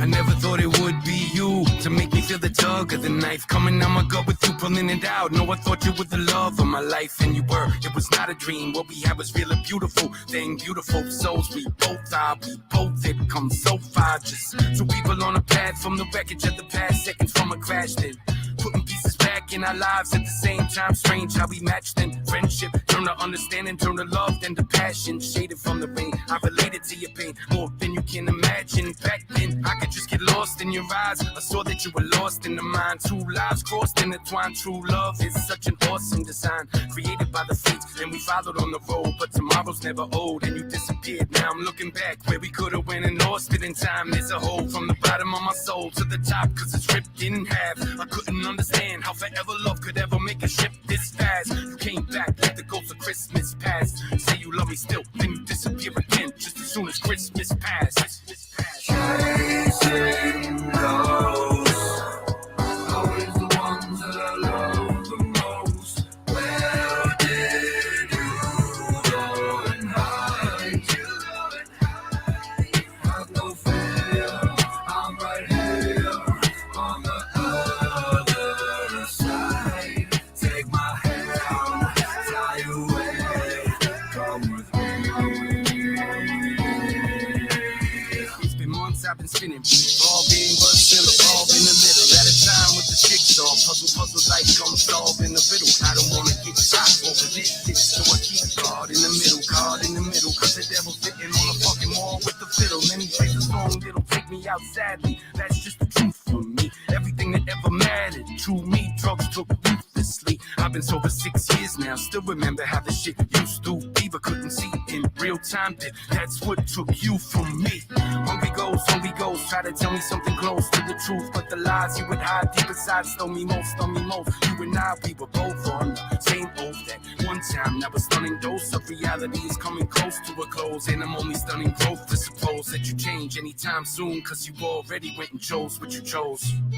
Chose what you chose, and if anybody knows how this goes, I was on that road, every low to my battered soul. Yes, you gotta know for yourself what you gotta know. I just hope that you make it out alive, but in the meantime, I'll be right here waiting for you on the other side. Chasing ghosts, always the ones that I love the most. Where did you go and hide? Have no fear, I'm right here on the other side. Take my hand, fly away, come with me. Chasing ghosts, always the ones that I love the most. Where did you go and hide? Have no fear, I'm right here on the other side.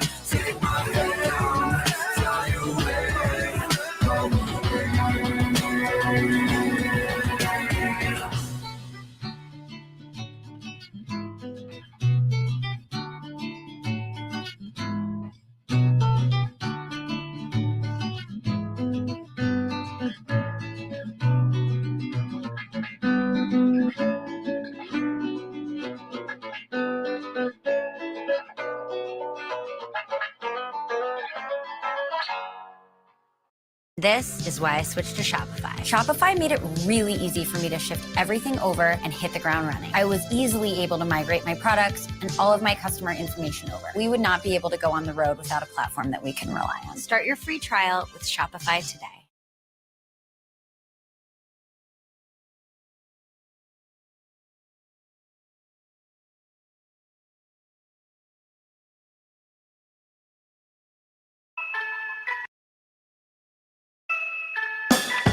In the spiraling mind, what do we dive in and find? The deeper we fall depends on just how high that we climb. I guess we all built this wall here one lie at a time. Went to great lengths for the longest to try and deny it. Did you resolve your past yet? Cause I didn't mind. So between love and hate, just how wide is the line? For me to bottle all this pain's just deciding on time. That's the urgency I have when I'm writing a rhyme. Every fiber inside, oh this fire of mine, full of eye of a virus in such a violent time. Take the wrath and the pride, just divide it in sides. Feel the passion arise as it arrives in his eyes, and I'm gone back into the standing parade. Pull the pin out on this fucking hand grenade that I waved. Left abandoned, betrayed. I played a hand in his fate.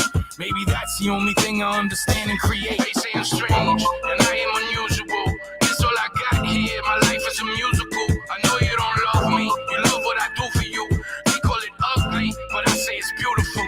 They say I'm strange, yeah, and I'm still unusual. I talk to myself here. I'm trying to get through to you. Ain't nobody love you. Just look what they do to you. So I just take everything that's brutal and I make it beautiful. When I'm in these speakers, half the rhyme I go jeepers, creepers. I play for keepers, smash phenomenal pieces. This is a star being born. Astrological features. How do you mourn pathological creatures? Riding the storm till 5 in the morning, colliding with scorn, taking the bath of these leeches. Jesus, it's such a passionate thesis. I leak on pieces of pages. There's no peace in this piece. I try to keep it in cages, but I can't contain it. Blood and pain and the pain, and what a strange entertain. And sudden change when he's saying it. Cut a vein and then drain it. That's a level of payment that I gave to the game. No other way to explain it, ain't it? Something worth living for. I found in my darkness. Will I be forgiven or go drown with the heartless? I guess it still remains to be seen if I can just go back to sleep and try changing the stream. Say I'm strange and I am unusual. This all I got here. My life is a musical. I know you don't love me. You love what I do for you. They call it ugly, but I say it's beautiful. They say I'm strange, yeah, and I'm still unusual. I talk to myself here. I'm trying to get through to you. Ain't nobody love you. Just look what they do to you. So I just take everything that's brutal and I make it beautiful.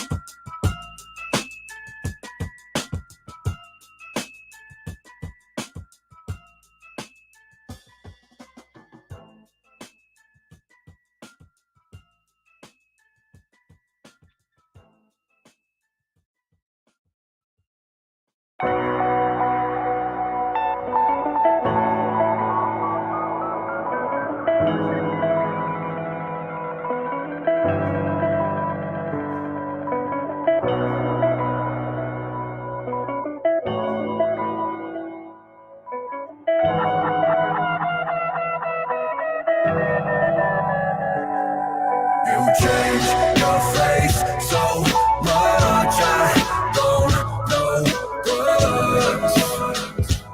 Even love, we base this off the way that we once touched.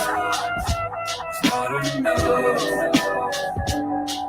I'm sitting closer to the truth. Even though a lie is easier to tell, baby. If I fall, would you notice that I fell, baby? I'm sitting closer to the truth. Even though a lie is easier to tell, baby. If I fall, would you notice that I fell, baby? I've caused much pain this morning. No, I woke up saying, God, please give me the strength to get me through the day. I must face every single fuck up. when you trusted me. I gotta say, you feel disgusting. What kind of shitstorm did I end up in? Again, kinda hard to see the love with all the destruction that I did. Disruptive, son of a gun, yeah. I guess I never became an adult and just did drugs to the point that I don't function, or I won't. I guess that's something I gotta dig for and get rid of the crutches. Yep, you pound enough sin from a loved one. It's all shit you don't understand. My reluctance crushed her. What a man I was. Goddamn, both of us are suffering. The disconnection is something I don't comprehend. So now we base this off the way that we once touched, and I can't see you. Your face so much, I don't know words, even love. We base this off the way that we once touched. It's not enough. I'm slipping closer to the truth. Even though a lie is easier to tell, baby. If I fall, would you notice that I fell, baby? I'm slipping closer to the truth. Even though a lie is easier to tell, baby. If I fall, would you notice that I fell, baby? What's the definition of truth? Something that you can't dispute. Well, all I got's my recollection is proof. It's all a blur. Why I fell for her. Essence was beautifully tied to mine. Is probably just a testament to a message of you. Universe is sent to the two of us, but now we're yesterday's news. And I'm left with the blues. I guess we were doomed. From the start, we give it a try. But in hindsight, it seems like we were living a lie. Was a limelight that I was in once upon a time. Something that was on your mind back before we begin. Was it all deception? Were you just luring me in and somehow aboard in to every story you spin? But then your stories would change, become entangled, entwined. I was a sucker for love. Love is dangerous, blind. Too busy spinning my wheels while you were hanging the signs. And in the end, maybe we were just two strangers in time, I guess. Your face so much, I don't know words, even love. We base this off the way that we once touched. It's not enough. I'm slipping closer to the truth. Even though a lie is easier to tell, baby. If I fall, would you notice that I fell, baby? I'm slipping closer to the truth. Even though a lie is easier to tell, baby. If I fall, would you notice that I fell, baby? I'm slipping closer to the truth.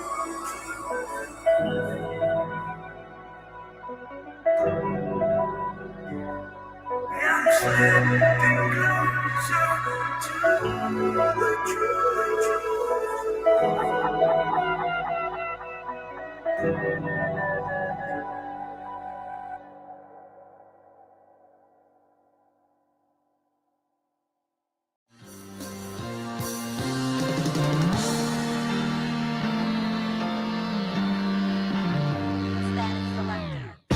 We both come from broken childhoods, don't we? Both of us have suffered from abuse too. Broken homes, broken hearts, broken dreams, broken everything. I guess it's just something that we're used to. Our relationship is kinda like a mirror, except the more it breaks, the more becomes clearer. You got some sharp pieces, I've been cut by 'em. Left me bleeding from my heart, but I'll be just fine. Because I understand your darkness, you relate to mine too. It's that twin soul theory, I had a way to find you. That destiny road, that fate will wind to. The memories you hold from Juniper Road.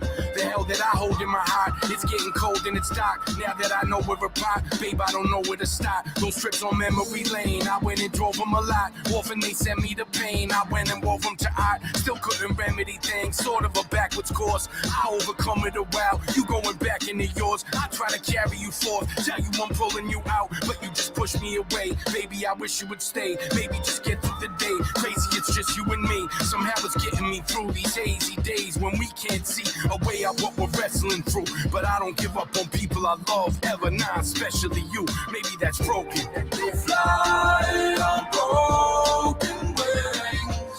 Who knows what the answer is? But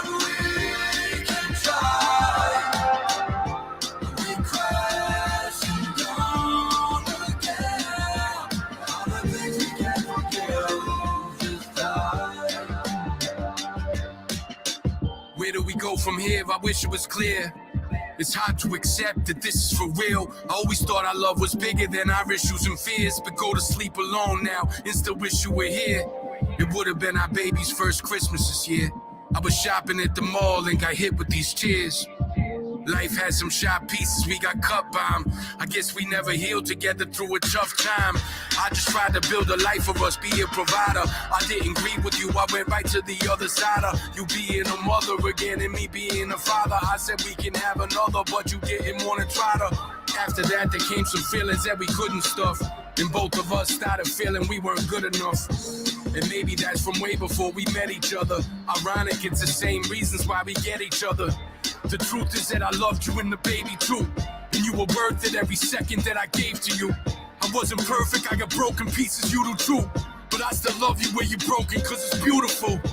The truth is that I love you and the baby too. And you were worth it every second that I gave to you. I wasn't perfect, I got broken pieces, you do too. But I still love you where you're broken, cause it's beautiful. We fly on broken wings. Who knows what the answer is? But we can try. We crashing down again. All the things we can't forget this time.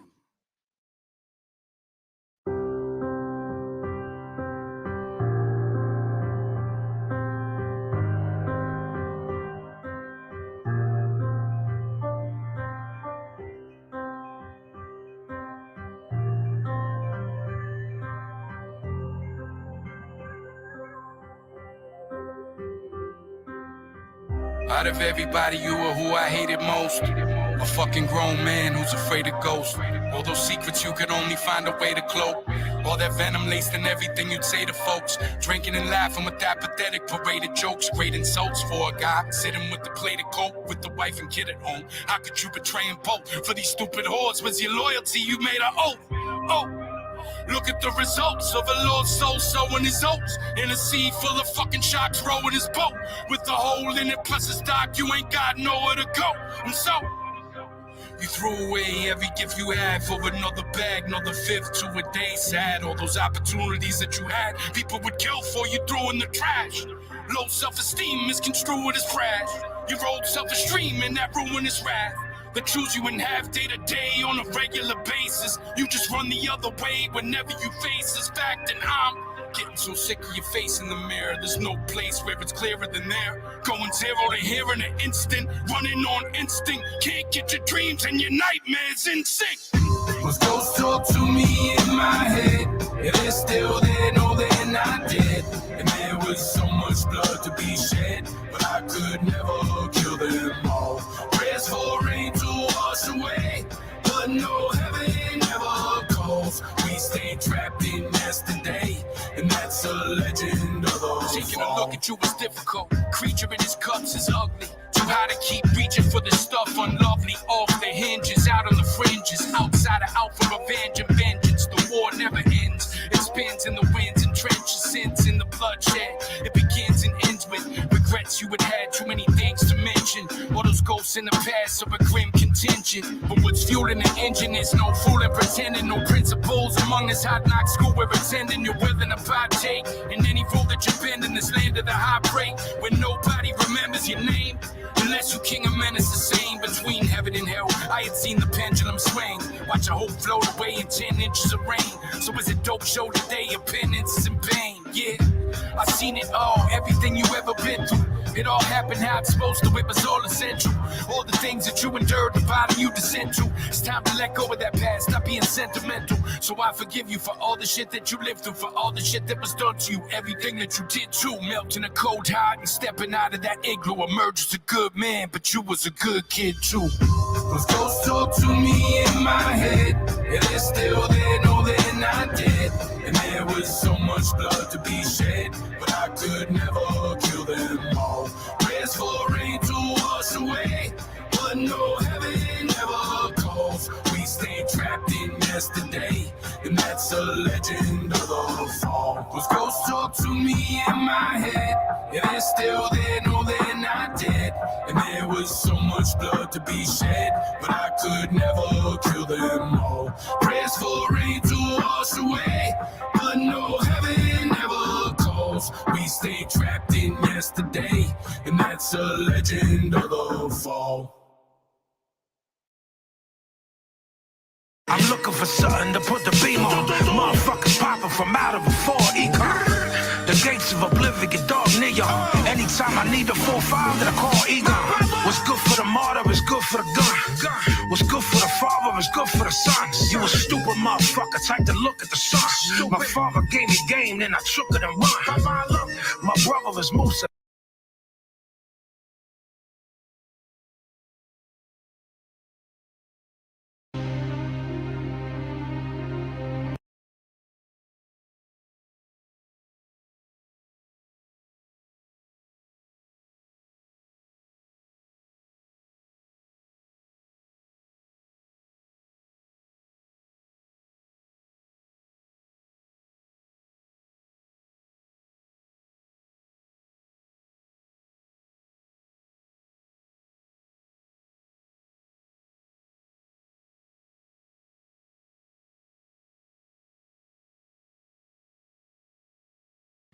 Got a technical background? Looking to go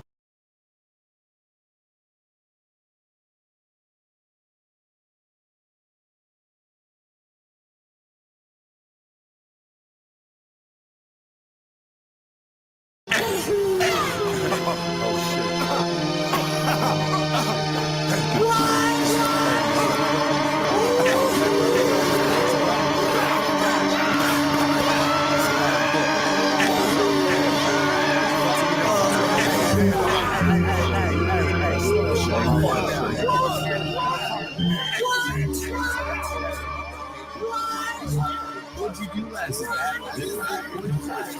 Hey, this isn't good for my business.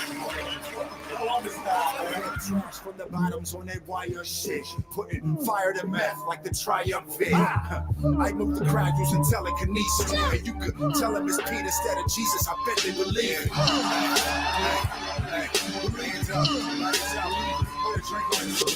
I skip the haters, forget the majors, still get the papers. Only cat out who black out with liquid paper.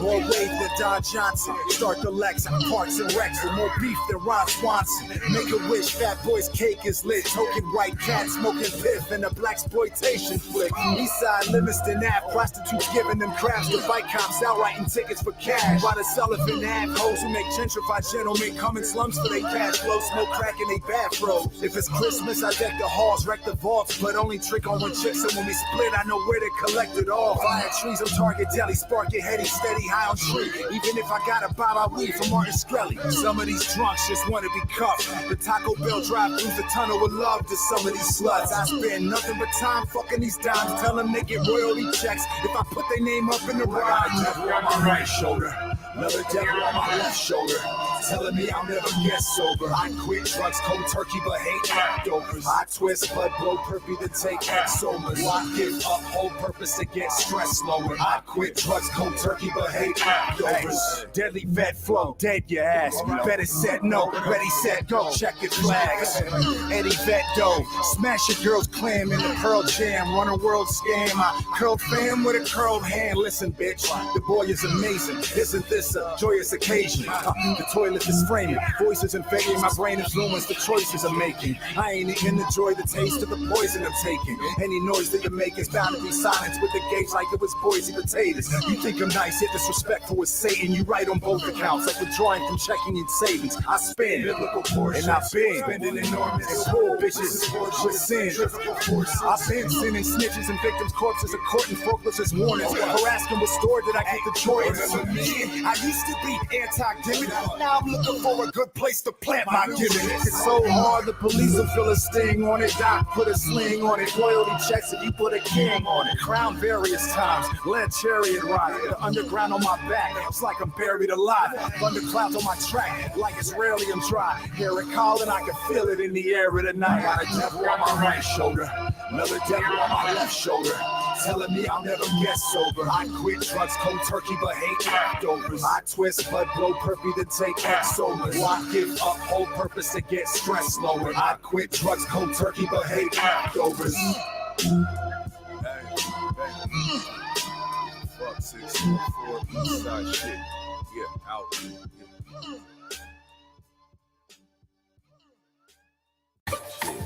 Yeah. Check.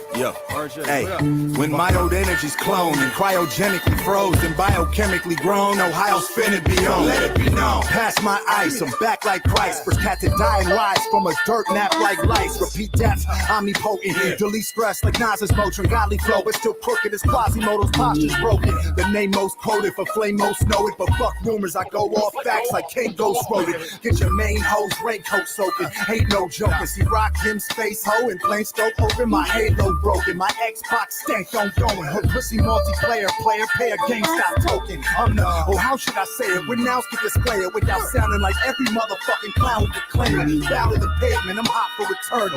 And I know it's hard to wait when you're anxious. Thanks for your patience like doctor referral.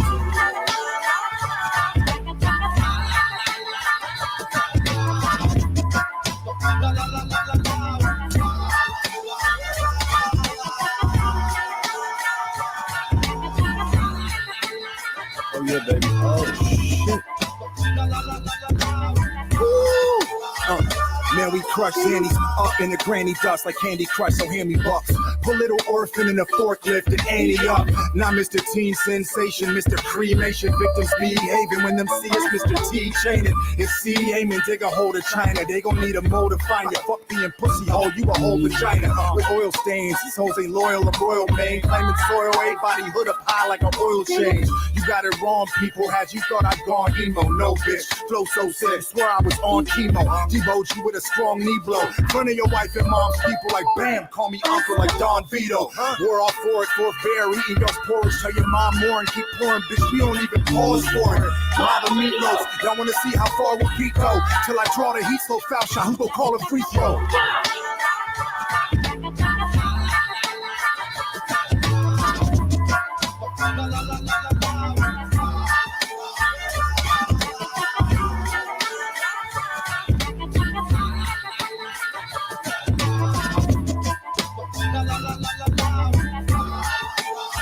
I floss diamonds fly as Tiffany's bird cut. Still hungover from last night, but like a lost item, I eventually turn up. A pasty racist white face is meant to be burned up. I also want enough cash to act if I were drunk.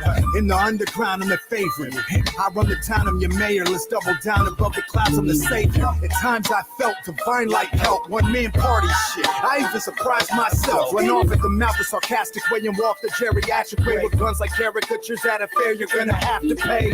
Iceberg chip off Chili Willy. In the butter soft, your bitch might cut her off for sucking dick all willy-nilly. Run track, hired an athlete. Why am I ashy? Pops took me to the shooting range, started firing at me. I bang atomic, any claim to fame, my name is on it. Me not triumph, got it backwards like a manga comic.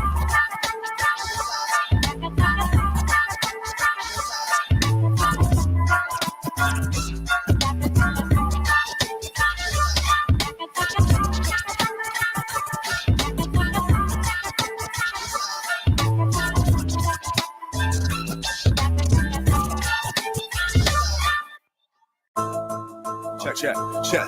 Look, this that I don't give a fuck music. So go ahead, don't give a fuck to it. Poke a hole in the condom and fuck to it. You get the message like a Melly Mel, son. Roll my pop's ash with hash. Told you I smoke any L, son. Get it any fuck y'all. Y'all don't. It's cool. I was in the first grade. First time I skipped school. Now I show up at shows with Duke Dunk Blacks on. In a dyslexic mood, I get the food with a Doom mask on. I'm early, gotta see my P.O. shit. Yesterday I supposed to P.O. shit. It's just little old me, oh shit. So tell me why John Cena wanna thieve my old steez, oh shit. I got the news from a fan out the blue. At first I ain't think was the truth. Till he sent the YouTube link as the proof. Now I'm trying to think what to do. There's two dudes in pink in the ring and sequence things on their boots, trying to sing and be cute. Look, I said that to Esoteric back in 05. I guess you thought I'd forget my lyrics, Jack my old lines. You mixed to get it on your own merit. You did it was so apparent, so bad with no swag. When he did it, I was so embarrassed. Start changing to words, might disguise the shit. So many lines he made, bitch, all up. Itemize this shit. I wasn't built for the scene. I was built for the WWE, for SmackDown Live, for the Royal Rumble, for moments like right here, right now. You gotta level with homie. It ain't that you ain't on my level, it's that you ain't even on the level below me. So I'm on a level with you, homie. Regardless of how good you think you are, you not on my level. You're not even on the level below me. What the fuck was that? My time is now.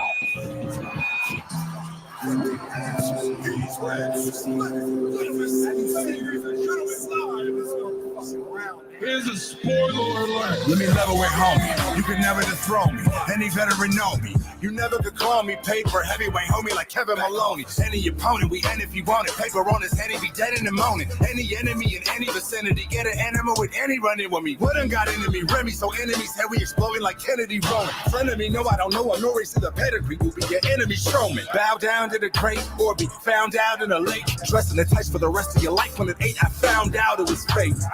Lies with your marriage based on. What your rap career is based on. Lies with your wrestling career is based on. Finally saw it, thank you, base. Just check on the lawn. I don't want no necklace to pawn. I came to collect for my songs, and I don't expect a response or respect what you want. Politics, I neglect to respond. Leave you in the Bronx, thinking in flip-flops. Make it a pit stop, we're back to wrestling rap. After messing around with this definite clout and make it in hip-hop. Bars will hurt you, spar to mercy. Not to brag about stupid shit, but I had to do a bit. And hear this stupid bitch on car commercial. Fake muffin, who fake thuggin'. Next level driver, who stay frightened. Might explain something, try to gas yourself and don't path yourself, just a straight luggage. But our friend John loves make believe. Right now, John loves to play MC. That's when the fan takes a leave and hits the basement to blaze the weed and play he's me. But was more factual though. I don't actually know. Only got in the Hollywood Acting Academy. No, wrestling, no his reality show. Crack his jaw like it was Asheron, and I was actually wrong. The WB fraud's probably more fun to battle after all. Just the imitation cop. And you ain't trouble than me, dog. I got more cop battle than John Cena or the WB floor. WWE. No. Fuck that fro. Hot irons, grandma's pills, sharp objects, power drills, button batteries, power boards, bleach bottles, curtains, cords, yay! Irons, grandma's pills, sharp objects, power drills, button,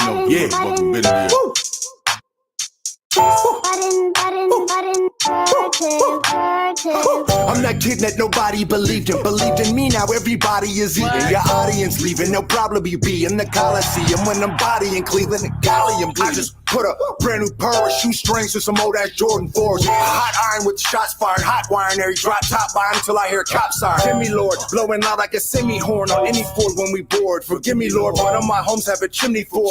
Drink to my kidney sort of fuck it, give me more. I came for the reason. To strangle police and anger the precinct. The brains will be leaking. While bodies will hang like the bangs on the weekend. I get strange when I'm tweaking. Hit the car chase for cash. Rip the bong and play with gas. Piss me off and face the facts. Bitch, Mr. Scarface is back. Bitch, it's the part makes them crack. When I hit cigars laced with hash. All 4 of us in tour bus with porn sluts getting torn up while your stripper mom lays in cash. Power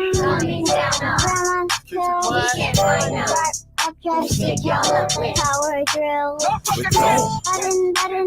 When grown folks is talking, children don't. Or else it's Hey children, here's a fun fact. You let them see your gun loaded, you won't get your gun back. I pull up on them unloaded, looking like I dumped trash. Sheesh, somebody's mommy got a plump ass.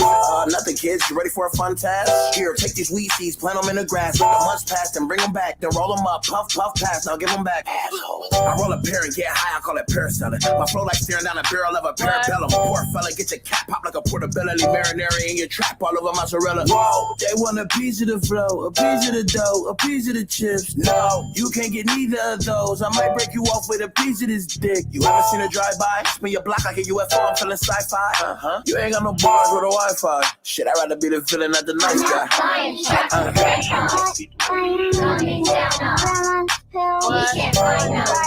objects. Power drills. Button. When grown folks is talking, children don't. Button. Or else it's yo, probably wanna copy. Mommies call me Big Poppy, and ratchet hoes they call me after shows, and after the after shows the trap is slow. Man, I'm the shit. Probably if you sniff off me, make it home to excel, and your bitch catch a whiff of the scent off me. Shit, call me. Here's my card. You want dick? Probably. Take a squat on your East St. Laurent, cause I hate the font. Plus I just drank Ciroc. How we take a vacant spot and make it pop? Why she asking them questions? So drink the shot. Dedicated to the haters. Call this mumble rap. On my Ducati popping Percocet with my Molly and shit. I had to mumble that. Grandma's pills. Objects. Power drills. But don't. Button. When grown folks is talking, children don't. Button. Or else it's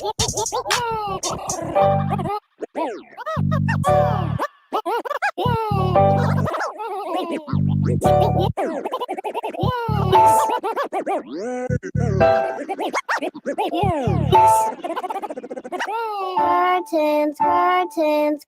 A message from Chaos.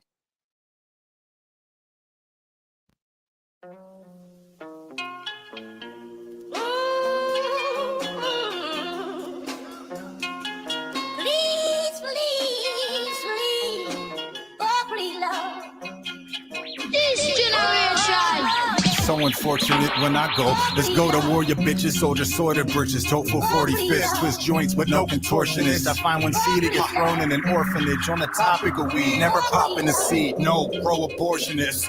Right don't roll when he says, pro pharmacist prescribe copy to blow cartridges like the old NES and psycho mode any less would be uncivil. My pre-cum dribble, smearing your wifey's prenum scribble. 'Twas C-Dub. One note for grassy nose, shoot a blast a hole through your medulla. Cruise as we roll Buddha from the state where Jerry Springer once was mayor. Never write a personal check for Bunjum player, use it once to pay her. Get it right, my city might fold you for fucking with an Ohio and OG from the middle like Kroger. Self-driven like chauffeurs, melt chicken like stofers. I'm quitting when hell's frigid, twice cold as ice holders. I told you not to let the demon out the cage of people feeding me hasn't been out for this. The calculator need a Look, man, lick a shot for Breonna Taylor, kill a pig and call a mayor. Slap his wife, snap his wife, and all the paper. In the middle, hit it on your minutes in your society. I hit you with all of my damn mic.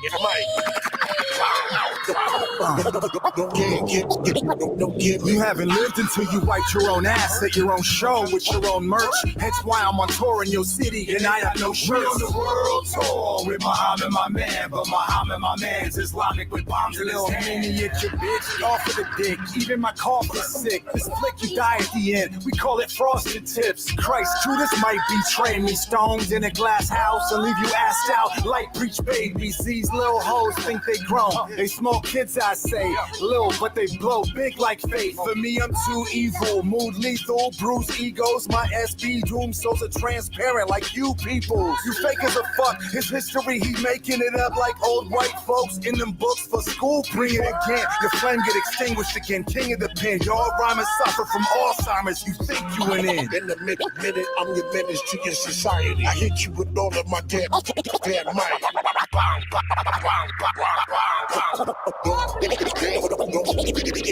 Gimme.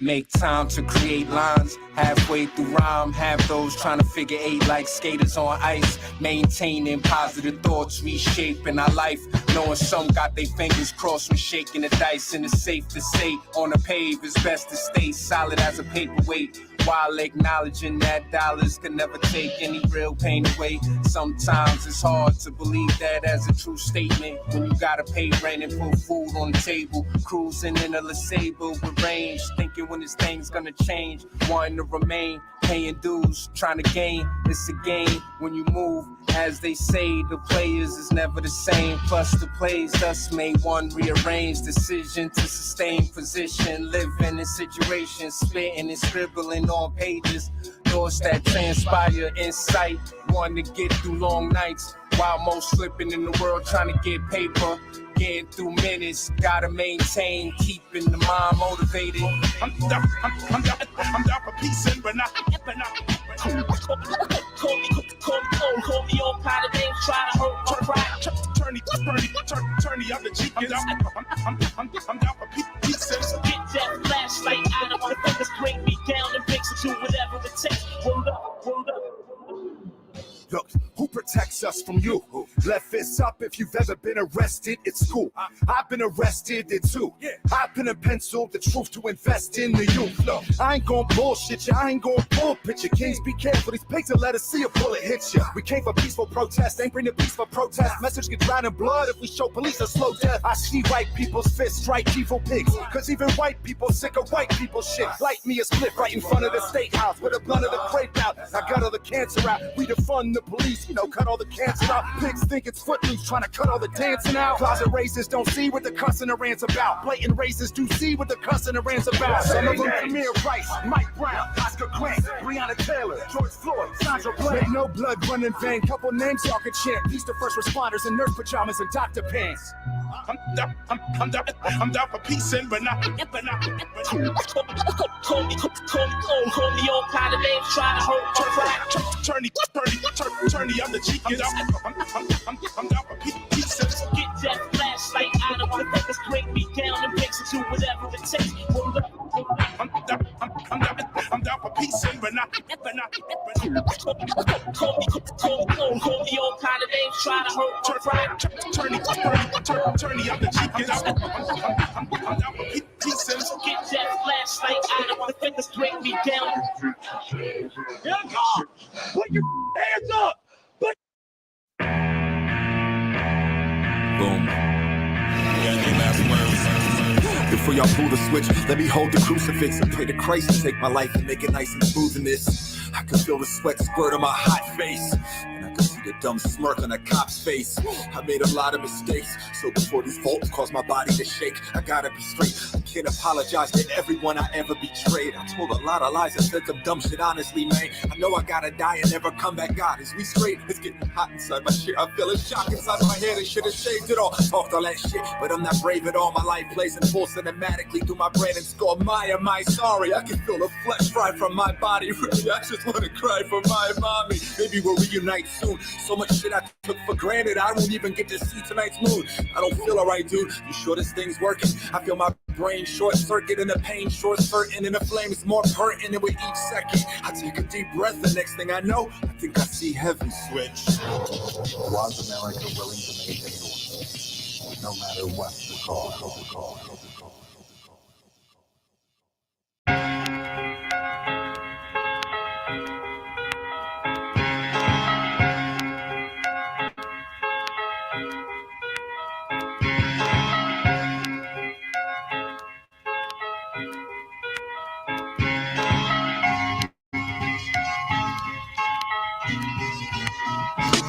You were my musical twin, a beautiful friend. Was more suitable than his dedication to him again. We were my even a king of the heartbeat of innocent people. I started beginning.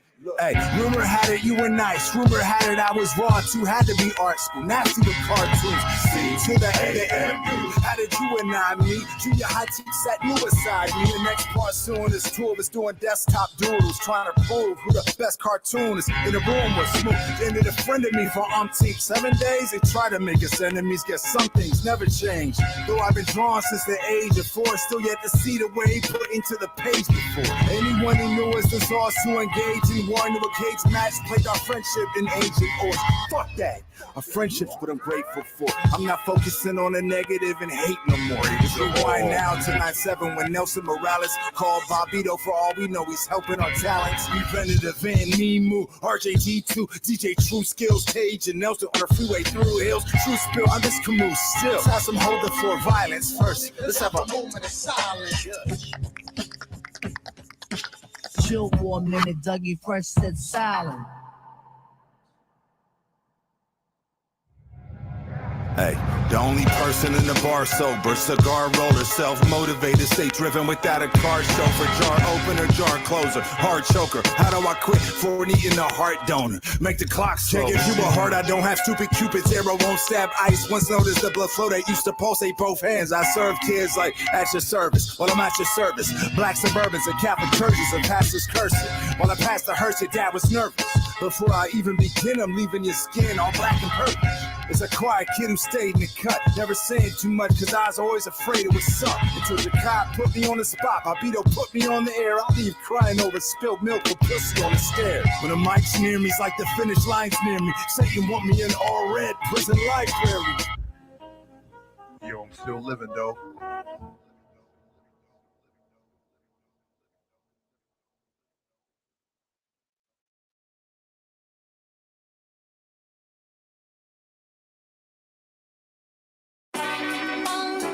Yeah. Ology.